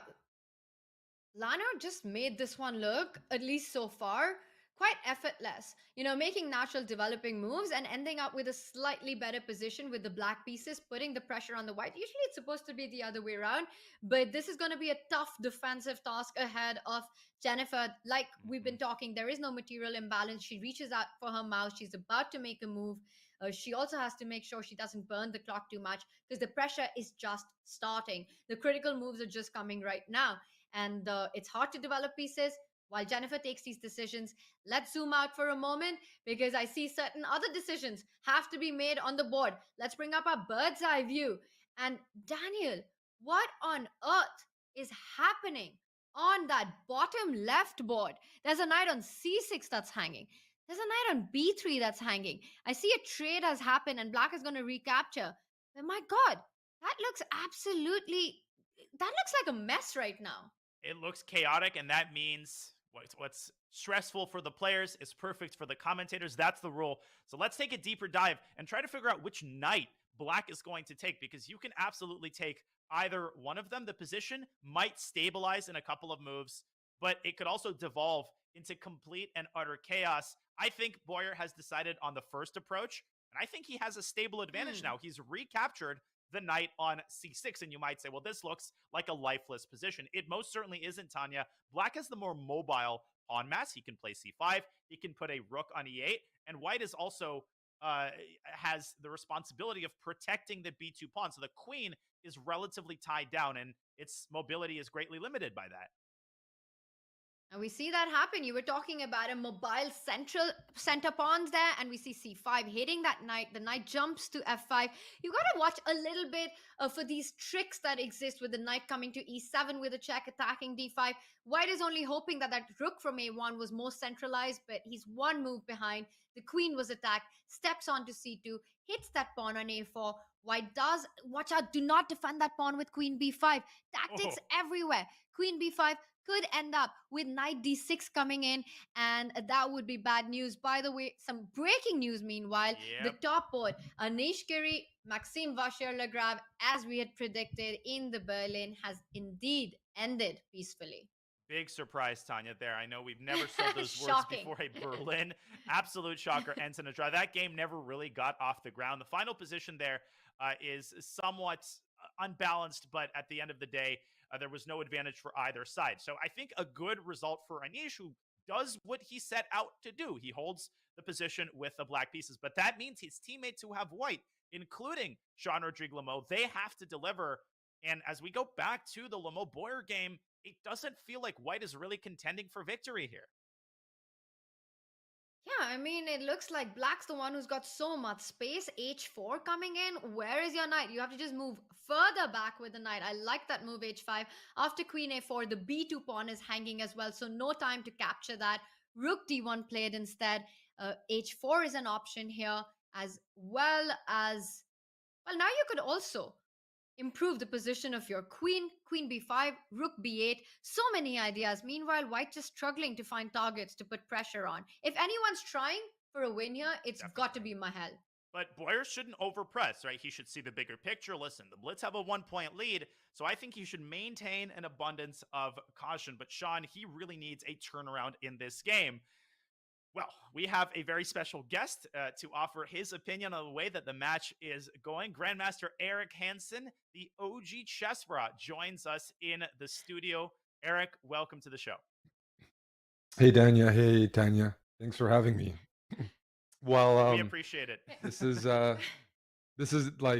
round 3, which is traditionally usually one of our worst rounds. So I'm pretty nervous at this very moment. I think Tanya was commentating, maybe both of you guys were, when India swept us 4-0. I'm always a bit nervous here. Round 3, huh? Yeah. But Eric, I mean, today is such a big day for these two teams, which honestly felt like they belong in the playoffs. And here they are fighting an elimination match, and fighting an elimination match in the final week. The last team you want to face is the one against Grischuk, against Maxime. What are the nerves like? What are you feeling right now about the match? Yeah, so I mean, they're a really strong team, and then the other tough part is Grischuk played for us for a couple of seasons, and I was hoping to get him back, but him and his wife are playing for the French team now, so helps them and doesn't help us so much. He was really good for us, but this league is super strong, so it sucks to have such a tough pairing, but almost every team that we've played has had a chance to beat us, and part of that is just the way our roster has been constructed. We've just had very inconsistent play towards 3 and 4, partly because of me the entire season. And we just haven't really had the situations where everybody had a good day. You just need that day where the board 3 and 4 overperform a little bit, or even play at their level, at their expected. And we've just had a bit of a collapse on our bottom boards the whole season. And I mean, so it's a bit of an uphill battle. It's been tough scheduling.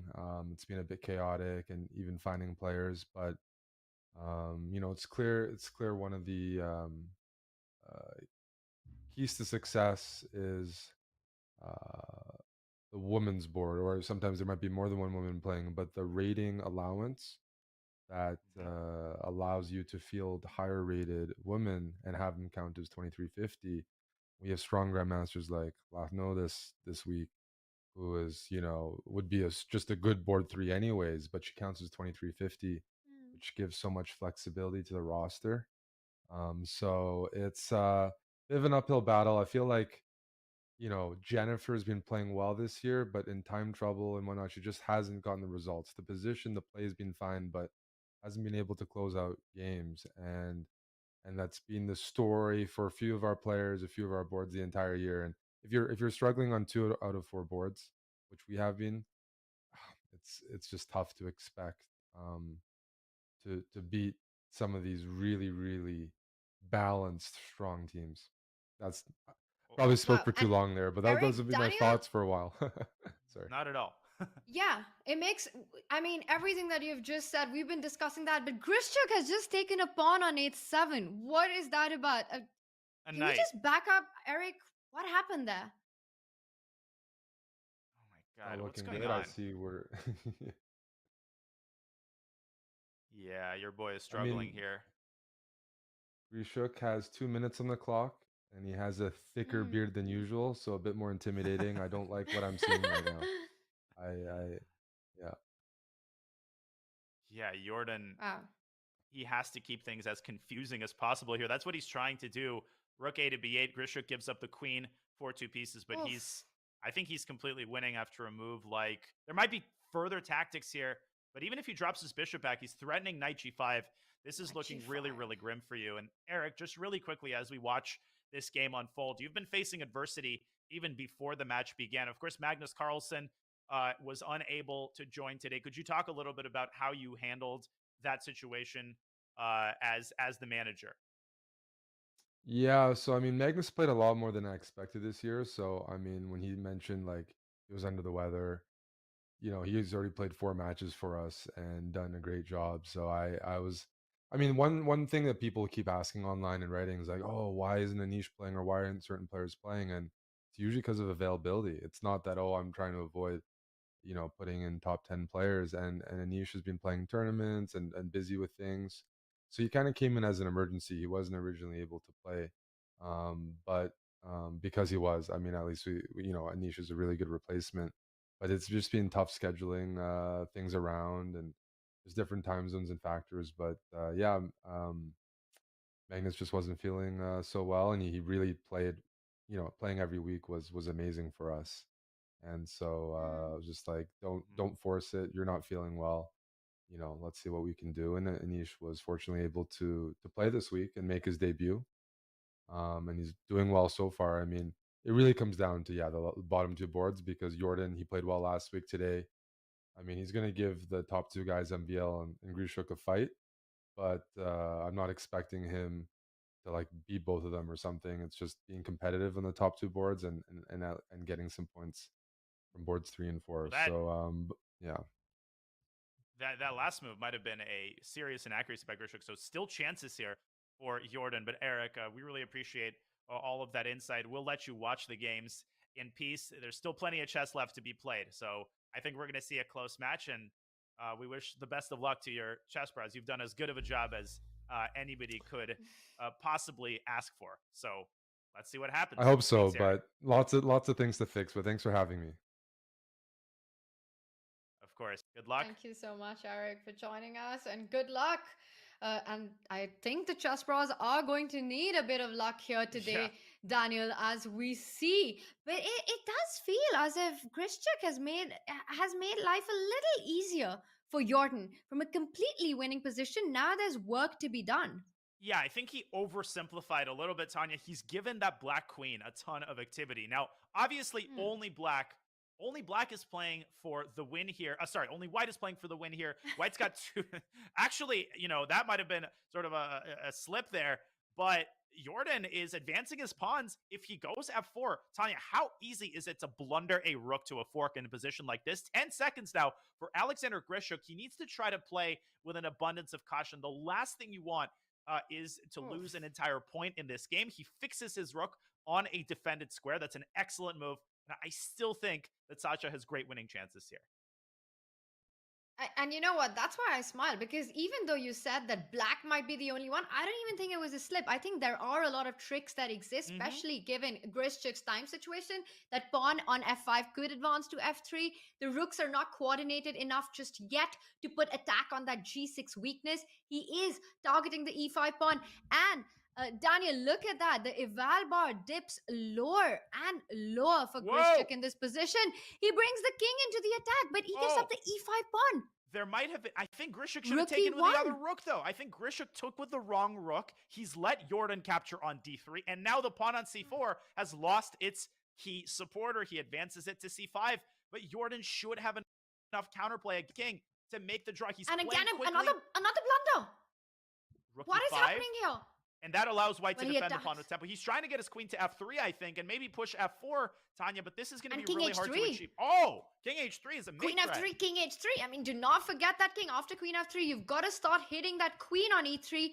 But then if you move the rook from the first rank, there's a check on d1. If you move the rook from the fifth rank, the queen can return to d5. This is not going to be easy. Jordan there with 40 seconds taking his time. He needs to find the right square for the queen. Queen f3, f4 ideas, queen f3, king h3 ideas.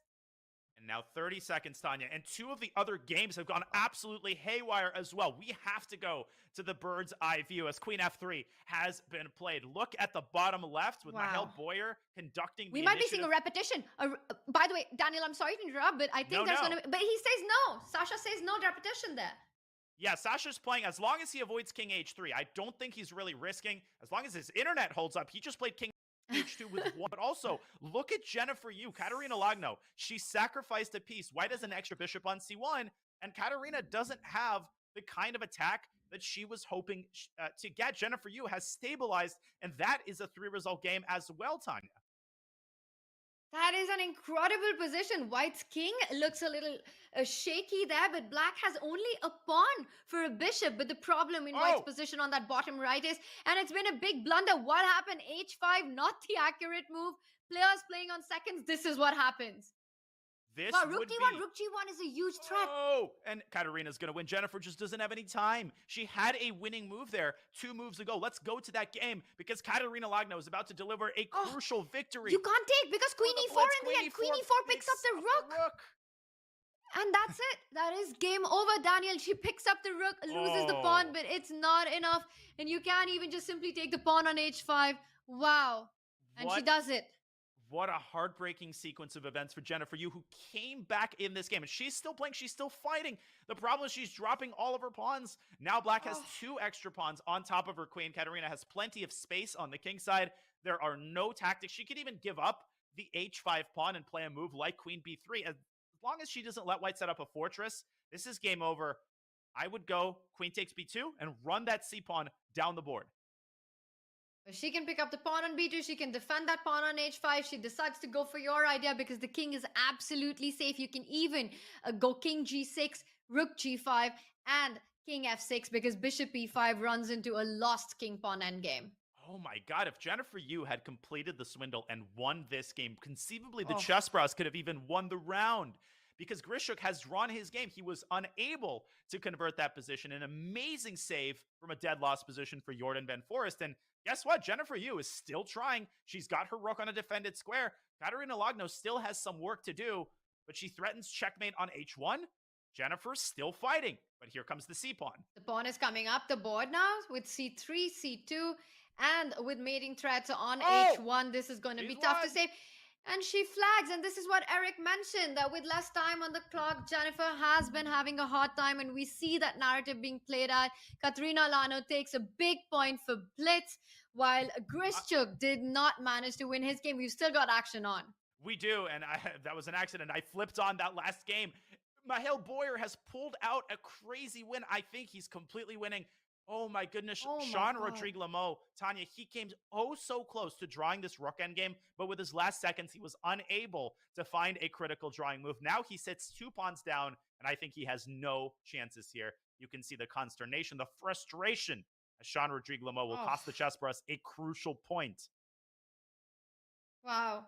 And you're absolutely right. This is a busted rook pawn endgame because white's king is stuck to defend the c3 pawn. There's no king d2, and black simply marches slowly but steadily with his own king to assist the f pawn. Now rook e1 check is a big threat. You can keep giving checks, but now when you come to f7, the pawn queens, rook f3 on the board, and that is it. Sean goes down. Mihail wins a big point and a big match win, a 3-1 win to the Blitz.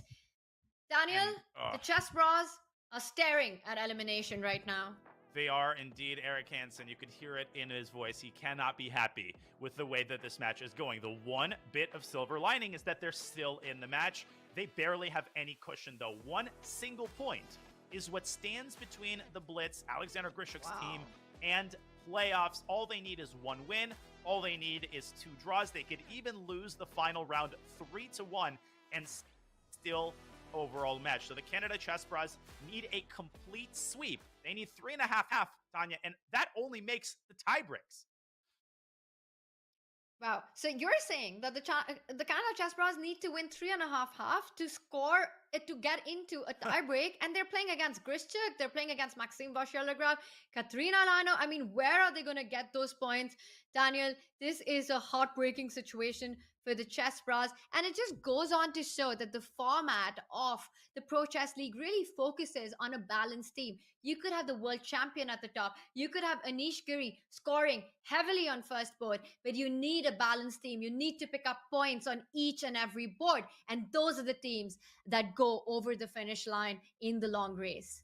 Yeah, I mean, the Chessbrahs, they have Magnus Carlsen. That makes them a favorite default. He was unable to play today. His shoes have been filled very ably by Anish Giri, but his teammates just haven't come along for the ride. The Chessbrahs are staring down the barrel of elimination. They will need a complete and utter miracle in the final round. But how many miracles have we already seen in the PCL, Tanya? So don't count them out just yet. Totally possible. We've seen 3.5 halves. We've seen 4-0 turnarounds, and that's exactly what the Chessbrahs need. They need a win, and a massive win going into round 4, or otherwise it is goodbye to the Canada Chessbrahs. Do not go anywhere, as we are about to kick off our final round of the Chessbrahs versus Blitz matchup. Daniel and I will be right back.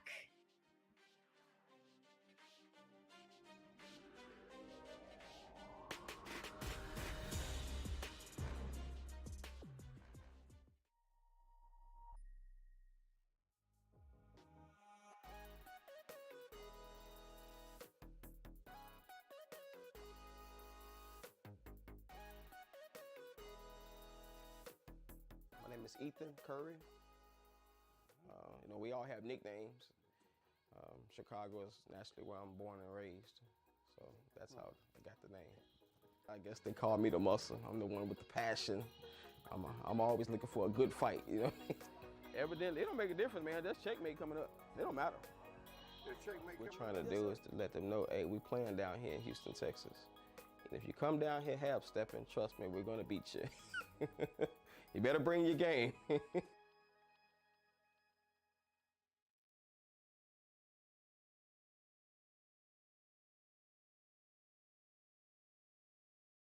Chess Kid is fun.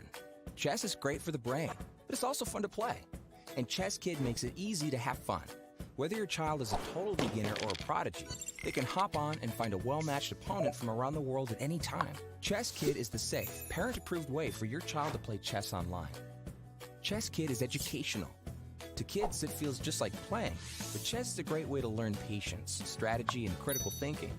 Chess Kid features a comprehensive training program that guides kids to level up on their way to mastery. There are more than 50,000 chess puzzles and a whole library of entertaining videos that teach strategies, tactics, openings, and endgames specifically for kids. Chess Kid is easy. Whether you're a parent helping your child, a coach managing dozens of kids, or a school of hundreds. Signing up is free and easy, so what are you waiting for?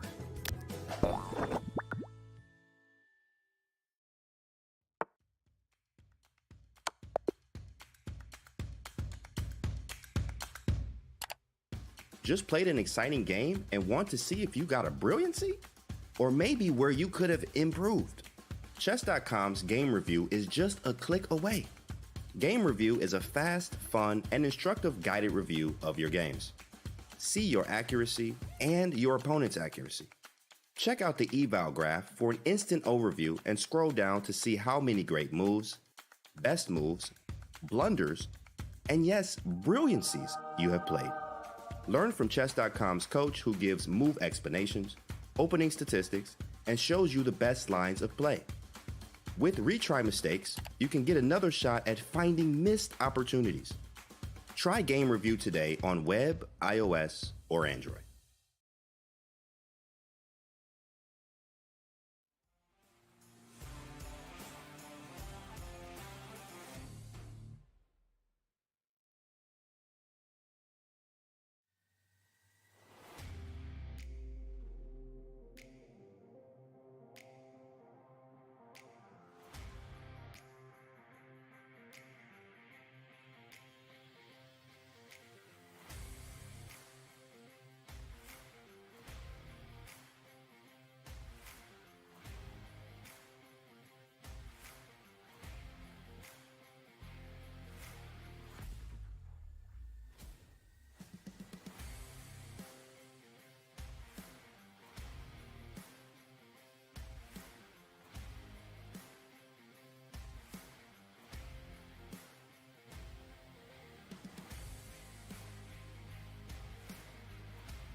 A dominating performance today so far by the Alexander Grischuk, Maxime Vachier-Lagrave led Blitz team here at the Pro Chess League elimination match. And we're going into round 4. Now, the Chessbrahs, what they need to do is they need to have a clean sweep. Winning a 3-1 margin will not be enough. Daniel, they need to score at least 3.5 points, which will force a tie break. 4-0 means it goes over to the Chessbrahs, but it's hard to imagine that happening with the day we've had. But here's a little fun fact for all of us who are slightly superstitious and might give a little hope to the Chessbrahs.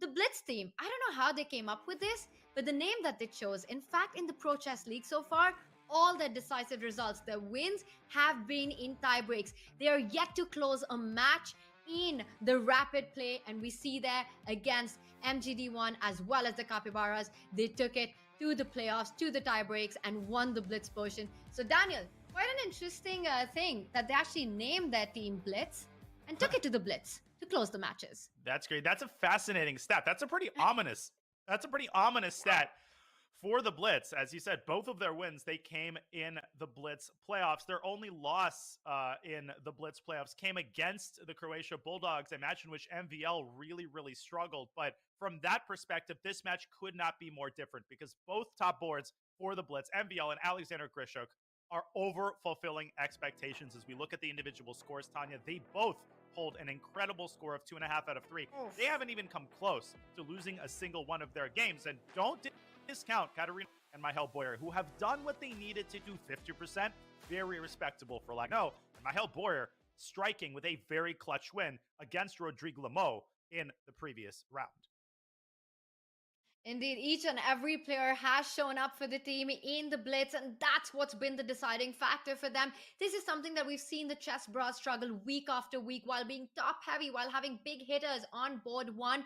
It's been a lukewarm performance by the other 3 boards, extremely shaky. Today, with Anish there scoring a big 2.5, but we see down at the bottom there hasn't been much contribution. We're going in to the most evenly matched round of the Pro Chess League. This is the final round where the top board plays against the top board. So we've got another hot matchup here. Daniel, Anish taking on Alexander Grischuk. I don't know how this will end, but I will tell you how this will start. No Berlins here. Absolutely not. He will avoid that like the plague. You asked the critical question after the previous round. Where are the points going to come from for the Canada Chessbrahs? I mean, the Blitz have no weaknesses on any of the boards. Boards 3 and 4 are in superior form to their opposition. So Rodrigue Lemo and Jennifer Yu are going to have to figure out some way, Tanya, some way to put the previous 3 games behind them. Jennifer Yu, she came very close to scoring a first-round upset against Alexander Grischuk. So that's what we always keep learning in the PCL, is that these matches really could go either way, and they're often decided by concrete details and by the form that the players are in rather than their relative strengths, which is usually pretty equal. Here we go. Absolutely. I think you've hit the nail on the head that it is about the form on that particular day and not about the numbers and the ratings that we see. We see that over and over again being played out in the Pro Chess League. Definitely not a Berlin in this one. Starts with the Queen's Pawn opening and a Queen's Gambit decline so far. What are we going to see? Are we going to see a Ragozin or are we going to see a Catalan on the board? A Catalan, which Anish Giri has played. And I think he avoids one because he wants to avoid forcing lines. He wants to get some sort of middle game that is going to guarantee a long game. Of course, he's currently a minute down because of the penalty that he has incurred due to the last-second replacement. For those just joining, Magnus Carlsen was slated to play for the Chessbrahs, but was unable to make it. He is under the weather, so we wish the world champion a quick recovery. But ironically, Tanya, it hasn't been Anish Giri who's been the reason for the big deficit the Chessbrahs find themselves facing. It's been his teammates. Giri has done his job. That might as well say Magnus Carlsen. He's done great, and I think he's chosen very wisely in this game as well. Absolutely. Big shoes to fill replacing Magnus, but Anish Giri so far has been Vanish Giri in this match, but it's not been enough as you're pointing out. Now, this position that we've got, it's again fireworks already where White has sacrificed the pawn, but it's often for piece play and activity. We see that White with control over the dark squares actually controls the queen side pawns from advancing further. Knight e5 ideas with the bishop, making sure Black doesn't get a c5 break in. A4 coming in at the right moment. Black will put a pawn on A6 to keep that B5 pawn solid. At the right time, White can look at expanding in the center with E4. So definitely a messy middle game is going to ensue, and that's exactly what Anish Giri is looking for, as the Chessbrahs need to score 3.5 to keep the match going. Yeah, this is really all that you can ask for when you're in Anish Giri's position. I still see a bunch of games in the database, but it looks like Alexander Grischuk is out of theory. He's already spent a minute in this position. He's trying to decide where to develop the dark squared bishop. You can go bishop e7. You can go bishop d6. The problem then is that e4 is going to come with tempo. White's going to be threatening a fork with e5. And in a position this sharp, every tempo is important. You could also start by developing your queen side, playing knight b8 to d7, but then maybe you're walking into knight e5 because the c6 pawn has been weakened. Also, don't fall asleep on the idea of a well-timed a2, a4, which softens up Black's queen side even further. Of course, at the moment, Black could simply meet that with a6, but the tension already reaching a peak, and we're only 9 moves into this game, Tanya. And Grischuk, he's now at home because he's down on the clock. It's happened later than I thought it would. Down on the clock, and there he looked a little distracted, but I think he was just trying to understand what he wants to play. He was looking away from the screen, but definitely it was the board and the position that was in his mind. And as you're pointing out, knight d7, bishop e7, or play the move a6. So many ideas, but each of them has its own drawbacks. White's plan is clear to go knight e5. When he goes knight d7, now knight e5 feels very strong because Black can't trade after knight takes e5, d takes e5, and the rook will be hitting that queen. Yes, you can block that attack with knight d5, but there will be a pin on e4. Instead, Anish continues with development. In these kind of positions, White is not really looking at regaining the pawn back. You just want to play for piece activity here. You want to develop your pieces. The bishop will come to f4, knight will jump to e5. No one cares about that extra pawn. Absolutely. This is wildly complicated. Anish Giri preparing e4, as you pointed out earlier. But I think this is a good time as Alexander Grischuk ponders how to complete his development, whether to solidify his queen side, maybe with a6 and c5. Let's go to the bird's eye view because all 4 games are underway. And Tanya, it's very important as we look at these positions. Looks like a pretty peaceful game on the top right. MVL doing what he has to do. Playing a Petrov with Black is obviously fine with a draw. But the point I wanted to make is that if you're the Blitz, what you want to avoid is essentially abdicating your responsibility and saying, my teammates have got it. It doesn't really matter how I do. It's like that joke about the drowning man. The helicopter comes to rescue him. He says, no, I don't need the helicopter. God will save me.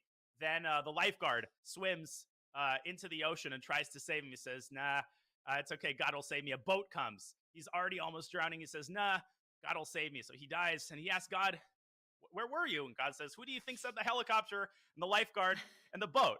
So you're going to have to finish off the match if you're the Blitz rather than looking to your teammates to do that. Okay, that was long-winded, Tanya. That Your wasn't turn. even a joke. I think that was some great life advice there, Daniel.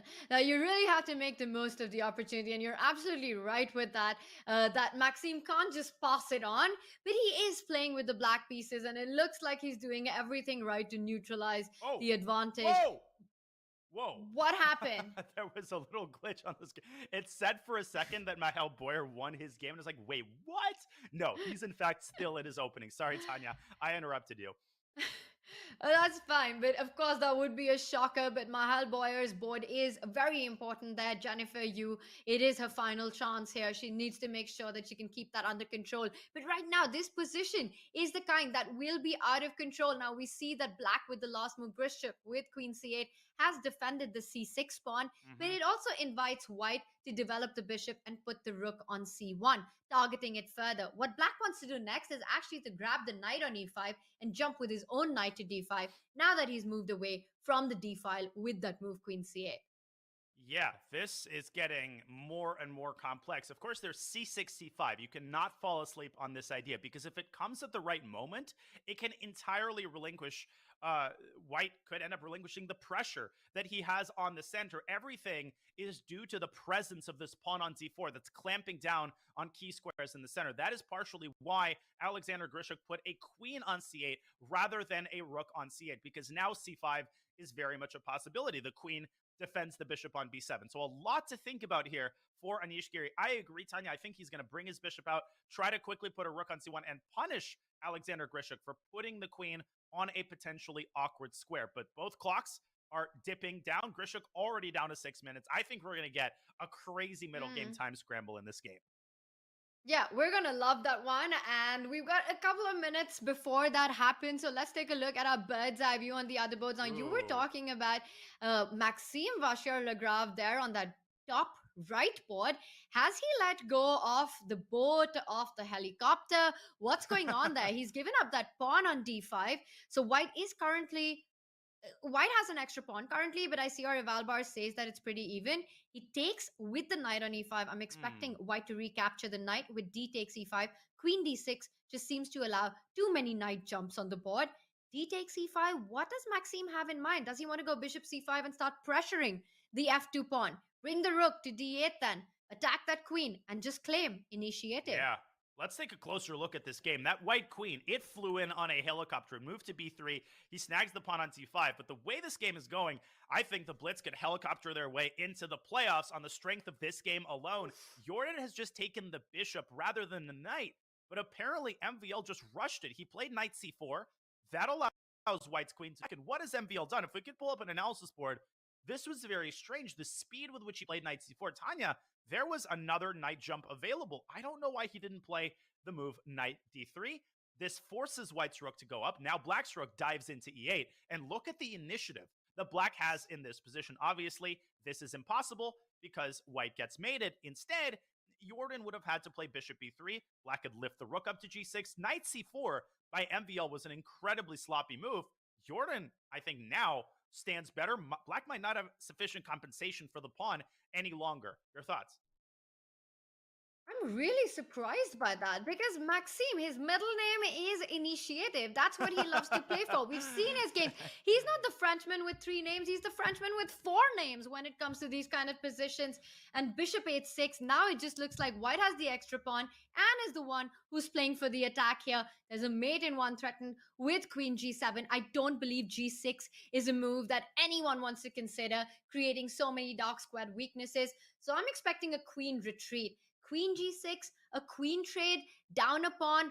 Wow, I was going to say that might not be ideal, but Maxime says if it's an exchange, he'll do it and hold this endgame because that knight on c4 is a great piece, blocking the 2 central pawns. It's a monster. There's no doubt about it, but this is the best that Jordan Van Forest could have asked for, given how this game started. White is up a pawn. He's got the passer, the protected passer on d4, and I think white has to decide, first and foremost, black has to decide this as well, who benefits in the event of a mass rook trade. If you take the rooks off the board, right, rook takes e1, rook e1, rook d8, who benefits in the bishop versus knight endgame? I think we have MVL's answer. He does not want to remove even a single pair of rooks off the board, but the drawback of this move is that Jordan now has a direct path into the center with his king, and he can follow up Tanya. Speaking of initiative being someone's middle name, if White can double up on the e-file, White gets a major initiative in the endgame on top of his extra pawn. I think Jordan has excellent winning chances here. I agree with you. He really does. And this is a dream position against Maxime with the white pieces. But is it going to be enough? And to find that out, we've got to get a bird's eye view because sure, this is one board, but there's action on and hot action on the other boards as well. Because take a look at that bottom left board. What a crazy pawn structure we've got there with Sean's king still in the center. He's broken in the center with f6. Our Valbar seems to say that the Chessbrahs are the one with the upper hand on the driving seat on that board against Katrina Lahano. Katrina king on g2, pawn on g4, crazy position, as well as the Alexander Grischuk against Anish. We've been saying that that's going to be a hot mess, and that's what's happening. d5, a central break. Daniel, that's the one that I want to go to. Let's take a look at this first and then jump over to the Grischuk board. Let's quickly do an overview of the like no game time, just because I think Sean has a huge chance in the early going of this game to strike, and then we will go right to the Anish Giri game because that is total pandemonium. Katarina is facing the Caro-Kann for the second time in this match. She drew Jordan Van Forst. She set a very good tone for the Blitz, but now she has a significantly inferior position. D4 is coming to a theater near you. White's queen is going to get caught in the crossfire. White's king is likely to get caught in the crossfire. So maybe it's time for Katarina to try to generate counterplay on the other side of the board. But Tanya, if you play f5, then you're saddled with the additional weakness of the e5 pawn. I don't like this for Katarina at all. Wow. I mean, f5 is so brave. You're saying that she should look for counter, and she does it. I mean, speaking of brave, brave is Katrina Lano's middle name. f5 on the board, falls back with the bishop to f7. The reason I called it brave was that it's your own king on the king side. And yet here you are trying to open it up further because you want to have that pawn avalanche going down the center of the board before black strikes in with d4. Bishop f7. I like that move. After this, if you take on e6, e5 will be a huge weakness. And I don't really see how f5 has solved White's problems because Black still wants to go d4. They still want to get that central break in. It's not going to be a movie. It's not going to be a d4 near your in your theaters. It's going to be a blockbuster once that move comes in. That was smooth, and Black's play has been smooth. As we're indicating, that pawn on e5 is now under fire. Black will absolutely capture it given the opportunity. So Katarina, she does what she has to do. a4, I think, is the only remaining chance for White to whip up some semblance of counterplay. Obviously, White is trying to open to the a file, which is a direct line to Black's king. Sean could keep the queen side closed down with b4, but will he press on the gas pedal instead with d4? Oof. No question. Or that knight Black e5. holds all of the cards. He does play b4 though. I like it. I like it because I was thinking, can you actually grab the pawn on e5? But it leads to absolute chaos with the a file opening up. You mentioned the idea of b4, just keeping everything on the queen side intact and solid. You know, with the king there, makes a lot of sense. Still, the d pawn will go down the board with d4. e5 is still hanging. That's a nice way to solve problems on the queen side. Keep it blocked. Where your king is, safety first. I love the way Katarina is playing, though. She's making only moves at this point. b3, continuing to chip away, nibble away at Black's pawn chain. Now the bishop on e2. It wants its moment in the sun. The a6 pawn is hanging with check.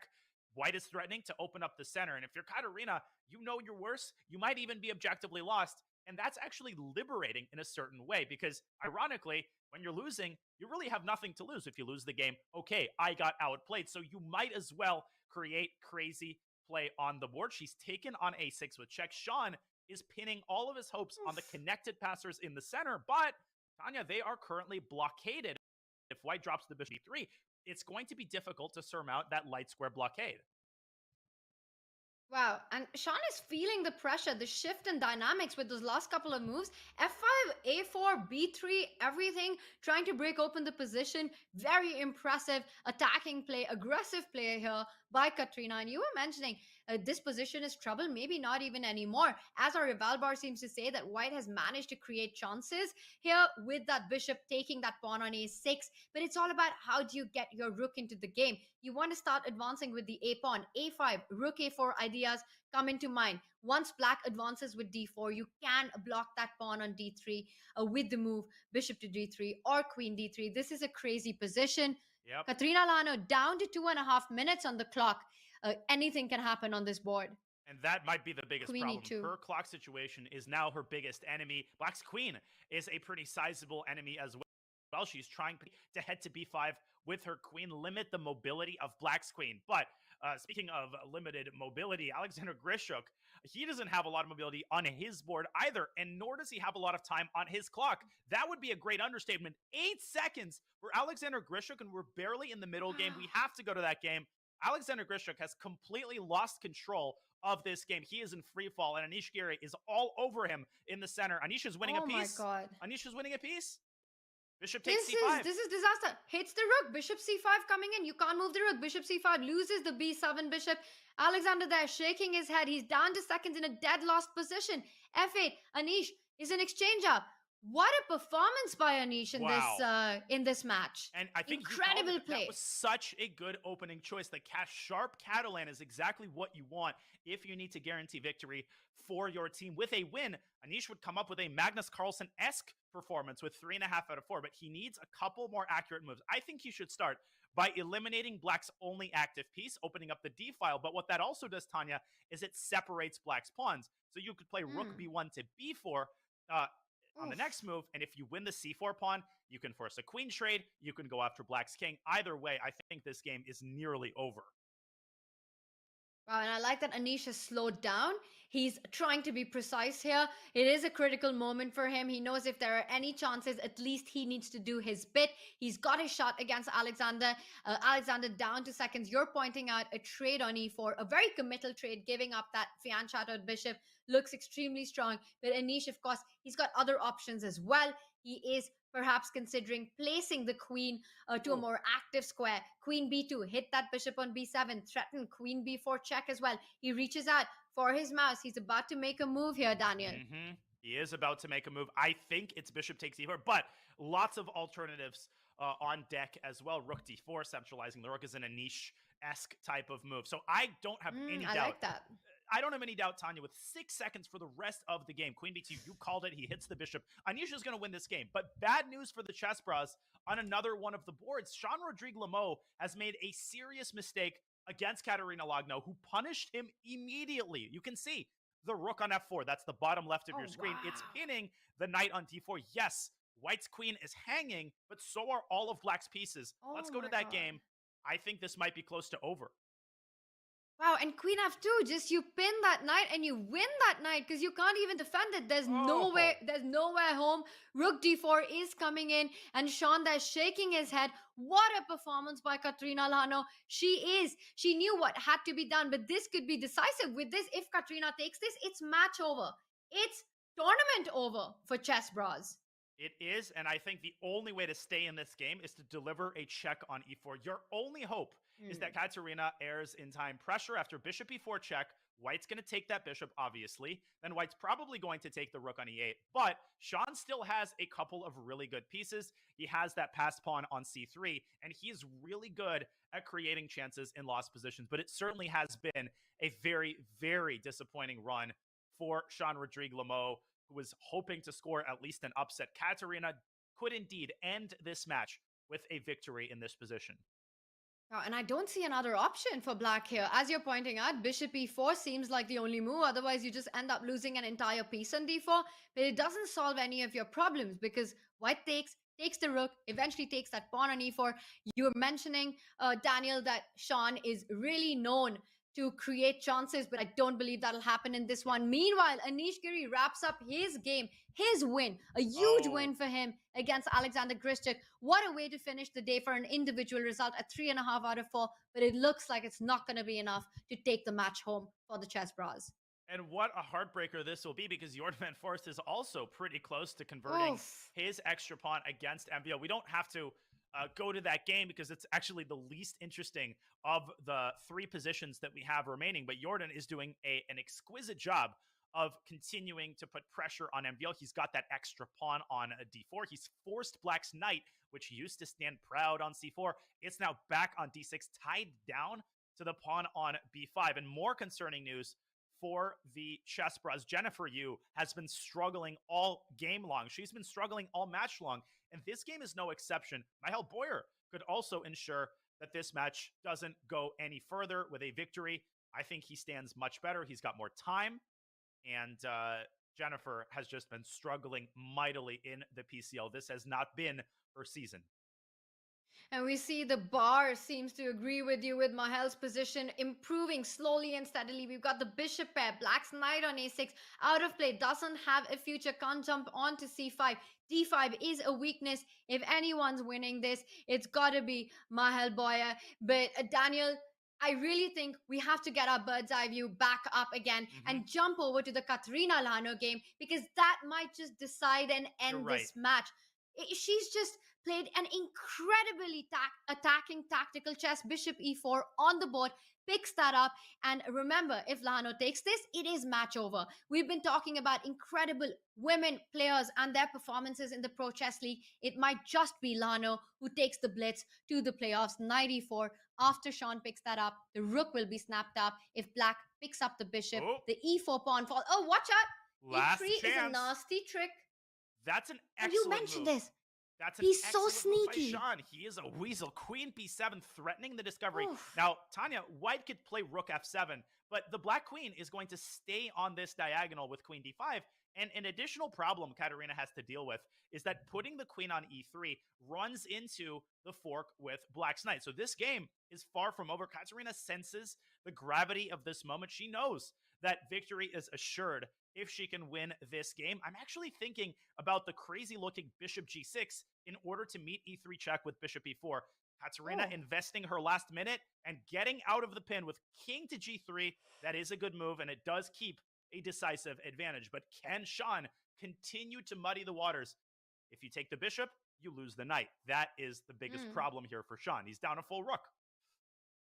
Down in full rook, and that was very precise, because if Katrina would have come back with the king, let's say to g1, there was a knight check on f3. If you go king f1, there were all these ideas with e3 and the queen from b7 jumping over to h1. So very precise defense there by going up the board with the king, with king g3. But how do you muddy the waters more? You're talking about the e8 bishop cannot be picked up with the d4 knight hanging. Perhaps you start thinking about pushing that c pawn. He does it. c2 on the board. And now queen b3 is a threat. So even though black is dead lost, practically, white needs to be careful here. Oh, yeah. I mean, listen, how many of these comebacks have we seen in the PCL? When you're down below a minute, you're nervous. You know that you can end the match. Sometimes your fingers turn into thumbs and you just don't use your brain as well as you normally do. But Katerina has kept her composure thus far, and I think she'll continue to do so. She's a great blitz player, and that is so important in these moments. She plays rook e1.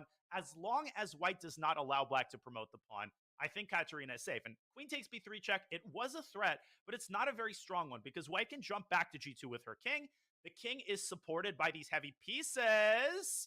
Or is it? Then knight f3? Uh-oh, What happens after knight comes f3? in. I thought Rook white had a check d2 on is- d6, but she doesn't. Rook d2. Rook d2 is a massive threat. Notice how the rook on e1 needs to be on the first rank to stop the c pawn from promoting. This has turned around. This has turned around. You're absolutely right, Tanya. Rook takes e4, Oh my I think God. maybe is possible, but there's knight. No, knight h4 check. White can take that with the queen. Then maybe a check on d2 can be delivered. I'm trying to force white's king back to the first rank so that I can promote with check. I think knight h4 check is a brilliant move that gives black chances. Maybe you can promote immediately, but Katerina is planning to deliver a check on b4. Knight h4 is on the board. She finds it. She has finds to it. take. She has Oh to take my- that knight. Sean with knight h4. What a move. Queen h4 played rook d2. And now if you come rook f2, you want to just queen because there's no more rook b4. Black's going to win this game. He's going to have two queens. The eval bar isn't showing Tanya a decisive advantage because white has a lot of pieces for the queen. Daniel, that means if Anish has won his game, Jordan Van Forest, if he wins his, and this one with a big swindle, Sean takes it, we've got a match on our hands. We absolutely do. And queen to d5 is going to end this game if Sean finds it. But Jennifer, she is really struggling. It might come down to Mahel Boyer's ability to convert that advantage against Jennifer Yu, who is defending very, very well. And now she's better as well. What is happening? Sean is mating Look at this. Katerina. I mean, I'm still trying to understand this bottom left board. There are like 3 queens on the board. Black rook on d2. This looks absolutely Queen busted. F3. Can we just Queen F3. Can we go back to that? Can we just pull up the Katrina game and see the end of this, because this has to end in checkmate. If this is not missed mate. checkmate, nothing's checkmate. What is happening? Tanya, Queen C3 check, King G2, and Queen D1 to F3 was mate in 2 moves. Or you could just take the rook, but Sean's getting nervous. He finds Queen C1, Katarina with King H3. This is still completely winning. Queen H1 mate in 1. 2 different ways. It's Queen over. H1. Queen J1. Oh. He does it. A different one, but it's a mate. Sean takes this point. Katrina Lano loses. Let's go back to our live, because Daniel, the match is alive. Jordan's blundered. He's given up an exchange. Jordan has blundered an exchange. Wow, and so and has Jordan Jennifer was Yu. the one who was the first to take the lead. We've got to go to Jennifer Yu's board right now, because we see big action there. It's Mahal is going to be the one to take this home. This is absolutely over. You take on d3. The king pawn ending is lost, as White's king is just in time. And finally, the Blitz on this board take the win. Oh my God. Believable. And Jennifer was better at one moment at the end of this game. Jennifer had a big chance to seize the initiative. She missed it. And it's going to be a very, very frustrating display for her. And it's official. The Blitz on the strength of Mahel Boyer. Smile. Mahel, you just won a ticket to the playoffs for your team. What a moment, and he's had some difficult ones in this match in the early rounds, but he gets the job done when his team needed it the most, when Alexander Grischuk lost his game, when Katrina Lana lost her game. It was the board for Mahel Boyer who showed up for the team and took that 1 point. And with that, even though the Canada Chessbrahs score their first win in this match, it's just not enough. It's far from enough, as the Blitz take the win with a 9-7 margin. And with that, go into the playoffs. It is goodbye to Magnus Carlsen's team. It is a painful goodbye. They came oh so close in the end. Jordan Van Forest unable to convert that extra pawn against MVL, who takes a draw. He probably was aware that victory had already been clinched. The result of the game doesn't matter in the end. What a final round. It seems like every single time we think that victory is assured, crazy things happen. And for the Canada Chessbrahs, for Magnus Carlsen's team, a disappointing exit as they win 2 matches and they lose 3. They are eliminated. As we said at the start, Tanya, you want to take your opponent into that deep and dark forest. That's what the Blitz did. And they emerged in one piece. Grischuk and MVL, and of course, Katerina Lagno with 1.5 crucial points despite the last loss in the last round. She did what she had to do. Wow, indeed, the Pro Chess League is a deep, dark, and a dangerous forest there. We can see with the matches that we've had, Daniel, just incredible stuff here with the Blitz going through. Only one team, as you mentioned, can get through that narrow path, and it is going to be Blitz. It is the end of the road for the Chessbrahs, and we saw there in our overall scores. Really, it is all about a consistent top to bottom performance for each player to contribute, for each player to get those points in for the team, and the Blitz just seem to do that. And what a day of chess it's been. And one of the players who has been the shining star along with Maxime Vachier-Lagrave today has been Alexander Grischuk with his big. We do indeed. Alexander Grischuk is going to be joining us for an interview of contributions. He has made a tremendous contribution to the success of the Blitz. It's been an up and down regular season, but now they are in the playoffs, and they could not have done it without Alexander Grischuk. We will set Sasha up. You will not want to miss his insights. We will have Alexander Grischuk for you. You're watching the PCL. We'll be back with the interview with Alexander Grischuk in just a couple of short minutes.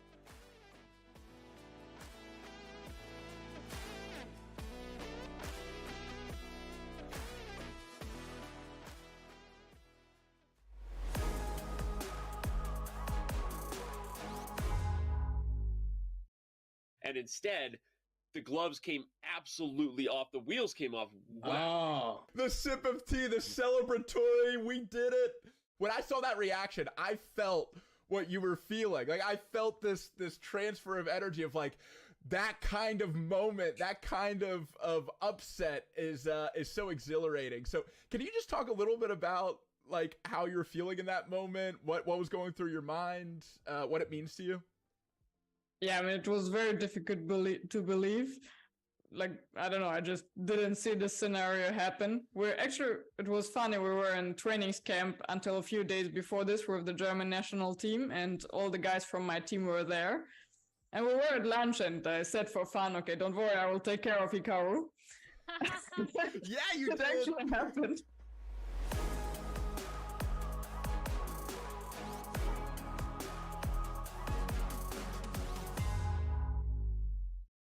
Hello and welcome to this video.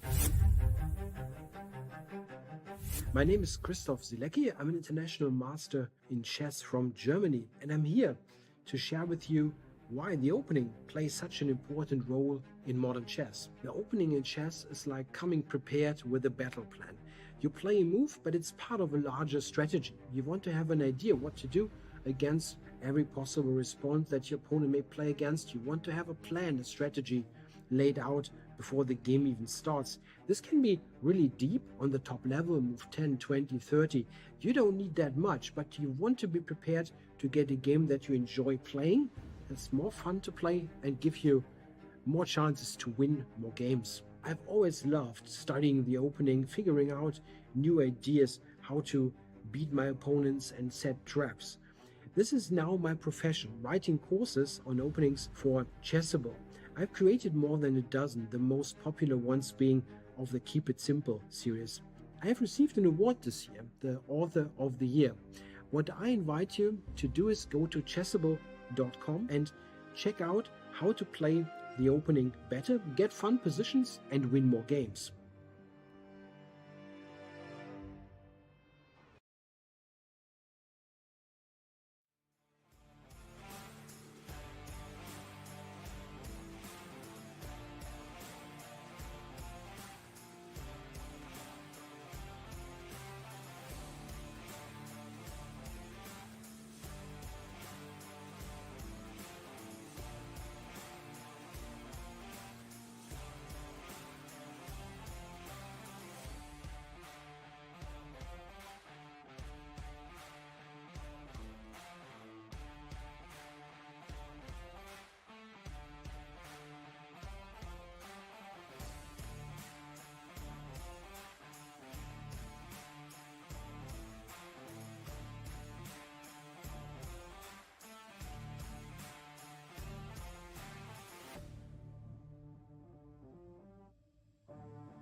Blitz scored a huge win against the Canada Chessbrahs, and with that, they punched their ticket into the Pro Chess League playoffs. Now, the one player who showed up every week for the Blitz is Grandmaster Alexander Grischuk. His role today was super important in this victory. Firstly, Sasha, congratulations on this big win. Yeah, thank you. It was a very tough journey for our team to get to the playoffs. Actually, It really today was, was which- the first match. Today was the first match that we won without Blitz portion. The first two was after 8-8 only. I want to ask you, actually, that was pretty prophetic of the team. You named your team Blitz and then ended up deciding most of the matches on Blitz playoffs.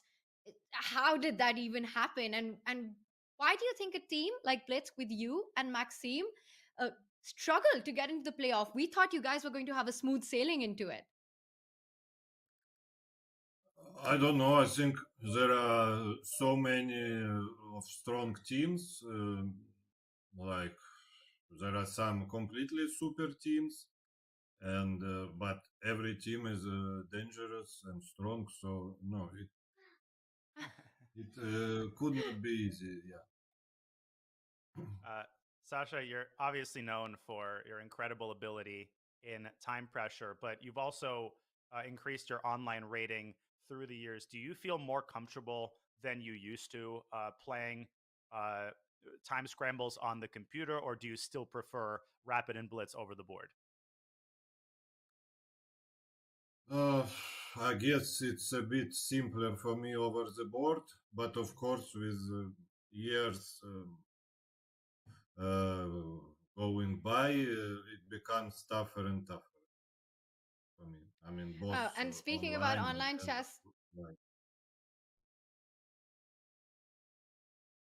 and you were mentioning that today was the one match, Sasha, where it looked like it was in fact an awesome, convincing performance by Blitz. What do you think clicked today for your team? I don't know. Today we had a very, how to say, a very stable team. Everyone contributed greatly to the victory. So yeah, that's important. I think you really need your all your four boards to score considerable points, because otherwise it's just too difficult. I mean, today this St. Louis Caruanas, they managed to score 4 out of 4 on board 1, but overall it will not be easy like this. I mean, you cannot go too far with trying to score 4 on board 1 and 0 on board 4. It will not work out. Everyone has to contribute more or less evenly. Well, like in basketball, you on. cannot have one guy consistently scoring 60 points. It's true. If you want to win a championship, it should be all players contributing. Well, Steph Curry scored 50 points yesterday, and my team, the Warriors, lost. So, very timely analogy. Alexander, you will probably face the Indian Yogis next week. All hands on deck will be required. Can we expect to see you in that match? And what are your overall thoughts on the all-Indian team that includes Vidit and other very talented players? Will you be able to deal them their first loss of the PCL? They won all the matches, yeah? Yeah, they're 3-0. Okay, but they got somewhat lucky against Chessbrahs. I remember Magnus lost to Vidit, didn't checkmate him in 3. So, okay, I mean, as I said, all teams are very strong, but there are no invulnerable teams. So everyone can be beaten as well. Sasha, you mentioned a really important point, that how it's important to not just have a heavy hitter on the first board, but a more balanced approach where you've got players performing and contributing top to bottom on the lineup. Now, the one thing that we've been talking about, the Blitz team, has been, well, the family affair that is there. We've got you playing, we've got Katrina Lano playing, and I've got to ask you that before the matches, do you guys end up preparing, strategizing together? What's that like? No, not really, not really. I'm just saying, come on, let's go. Like Doc Rivers. I'm the same type of coach. I think Dania will understand what I mean. Yes. Yeah, he's had a couple tough seasons, but I like that comparison. Sasha, we will let you go, but we have 2 more featured chat questions. The first one from VHFHGIDJ, rolls right off the tongue. How does it feel to play against Giri instead of Magnus? And were you excited about the prospect of facing Carlsen, or were you happy to see Anish instead? No, at least for myself, I was a bit upset. I would prefer to play against Magnus. But I guess for the team, I thought it might be better. Well, Anish did have a good performance, but it wasn't enough. And I have another chat question for you, Sasha. Now, you also commentated on Chess.com for the 2021 World Championship. So I think everyone in chat wants to know that when can they expect to have you back as a commentator?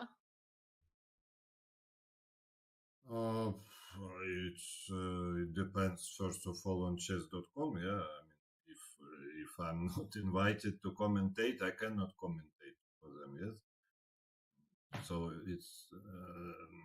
But also, I think I will have how to say already an appointment to comment for some Russian side. For the World Championship match. Yeah, yeah. But Oh, of wow. course, it's That's gonna be... it's a pleasure commentating the World Championship match. It's a very interesting event. Mm-hmm. Well, we commentated some of the World Championship in 2021. That was a great honor. So I'm sure everybody will be very excited to see you commentate in whatever language. Sasha, we will let you go. I know it's late. Congratulations on your victory and good luck in the playoffs to you, Katarina, and your entire team.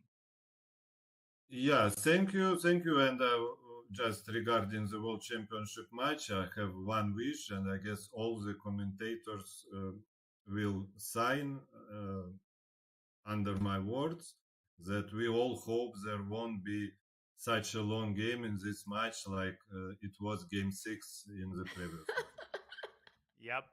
That was 8.5 hours, I think. We of course, were doing that one. Yeah, something like this. Okay, thank you. Thank you so much, Alexander, for joining us, and congratulations once more time to make it to the playoffs. Wow. And there we have Sasha with his usual advice. He says that he just says, let's go. And that seemed to have worked to perfection, Daniel, in today's matchup against the Canada Chessbrahs. The Blitz take a very, very critical match victory with that, punching their ticket into the playoffs. But it means it's heartbreak for the Chessbrahs fans, as it's the end of the road for them in the Pro Chess League 23 season. Yeah, their season has unfortunately come to an end. There were ups, there were downs, there were 4 out of 4 performances by Magnus Carlsen, but in the end, it wasn't enough. Alexander, he pointed this out. It has to be a team effort. Everybody has to contribute. And for Jennifer Yu, it has been a very tough sledding, but you can sympathize. The PCL is one of the strongest tournaments in the online circuit. We see that again and again. So she's going to analyze the games and come back stronger next year. I think the Chessbrahs are a very well-assembled team, Tanya. At the end of the day, this can really go either way. Things aren't dependent on these grand narratives. They really are dependent on the result of like 1 or 2 individual games that can tilt the scales in either side's favor. This week, it was the Blitz's moment in the sun, and they will have to repeat this successful performance because a very difficult trial awaits them in the form of the Indian yogis. Absolutely. It only gets tougher from here. And as you mentioned, that it really is about scoring on every board. And in fact, once we look at the scoreline, 7-9, even if Magnus did play on that board one, scoring 4 out of 4, it would indeed not have been enough for the Chessbrahs. Anish did all that he could, 3.5 out of 4. Only dropping half a point against Maxime, a fabulous performance, but it wasn't enough for the Chessbrahs. We had Eric on earlier, who mentioned that there's a lot of thought to be put into, a lot of takeaways from this Pro Chess League season, and I have no doubt that they will be back next season stronger and better. But of course, for now, this means that today we've had 2 teams go through to the playoffs, the St. Louis Archbishops, with a very difficult start of the Pro Chess League season, and 3 back-to-back wins qualify into the playoffs, and we saw Blitz make their way as well.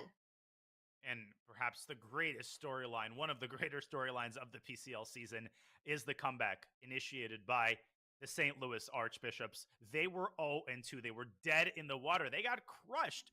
And that after winning the Pro Chess League in previous seasons, and now they occupy their rightful place in the playoffs. I think the Archbishops are a team to be reckoned with, and nobody wants to face them. They have found the lineup that I think they're going to stick with for as long as they remain in the competition. Fabiano Caruana is on fire. He's gaining confidence. Theodoru and Bach are just an incredible trifecta. And Alice Lee, what a find she has been. So, Tanya, these playoffs are going to be something else. In fact, that's been their squad for the 3 winning matches that they've had back to back. So I completely agree with that sentiment. They have zeroed down on the recipe that works for them, that gets them the wins. And I think we'll be seeing a lot more of them. And of course, as these teams have punched their way, there have been teams that have been eliminated today. Let's move on and take a look at the other half of our standings. And there we see the Croatia Bulldogs and the Chessbrahs, with that dreaded red mark joining the eliminated team. It is the end of the road. And we see in the middle there, with 2 wins and 2 losses, MGD1 and the Garden State Passers. So Daniel, one hot spot remains for the playoffs. One of these 2 teams, either the MGD1 or the Garden State Passers, will make it through. There's room for exactly one more team. As you pointed out, Tanya, we want to see all of these teams make the playoffs. God knows that they are deserving. James Canty's team has been one of the most fascinating to watch. Sam Sevian's outstanding performance has propelled them to a 2-2 record, but now they need one more clutch performance against an incredibly well-assembled team in MGD1. They're one of the most well-rounded teams in the league. So this match promises to be a barn burner, and it is coming your way bright and early tomorrow. That would be Friday at 7:30 a.m. Pacific, 10:30 a.m. New York time. Tanya, this is unmissable chess action to see which last team makes it into that final playoff spot. Wow, I mean, just the lineups and the rosters that these 2 teams have, the kind of results that they've been showing. Now, there's a part of me, Daniel, that really wants to see MGD1 go through as well. No prizes for guessing why that's the case. But of course, James Canty's team, the Garden State Passers, with Sam Sevian on the top board, with phenomenal performances by Alexander Botnik, it's not going to be an easy one. But also for the MGD, they've got Arjun leading the team. What a roster these 2 teams have for that one spot. Once again, it is the deep, dark, dangerous forest of the Pro Chess League, and the path is narrow enough for only one team to make it through. We will be back with that action. Daniel, today's been so much fun. Thank you so much for joining us and to chat as well. What an incredible ride we've had. Well, thank you, Tanya. It's been a great pleasure, as usual, covering this match and watching your amazing commentary with Robert in that first match. So yet another day of just breakneck, nonstop action in the Pro Chess League. I can't believe that we are 5 weeks in, but the best part is that the playoffs are still ahead of us. But before the playoffs, we, of course, have one decisive regular season match between MGD1 and the Passers. I will be watching that on the edge of my seat. But Tanya, as usual, these hours, they flew by. They really did, right? I mean, the kind of action that we saw on the board, there was so much going on.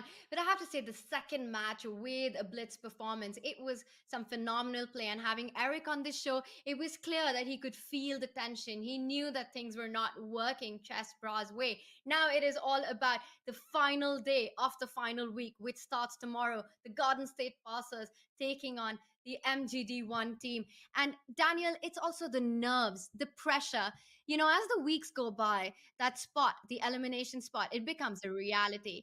And it all comes down to tomorrow, and the teams have to give their best. They have to give it their all. They have to play their heart out. They do indeed, and you will be covering that match on the call with Robert Hess. I will be once again in the spectator position, but it promises to be a fascinating affair. We had 2 fascinating affairs today, but it's time for us to bring this day to a close. We'd like to thank everybody in the chat for supporting your favorite teams. The PCL wouldn't be as hype as it is without you. To our amazing team working hard behind the scenes to make these broadcasts as professional and seamless as they are. And another thank you to you, Tanya. This was a pleasure. You have been watching the Pro Chess League Week 5. We are International Master Tanya Sachdev and Grandmaster Daniel Naroditsky. We will see you tomorrow at 7:30 a.m. Pacific for the final regular season match. But for now, have a great rest of your Thursday. So long.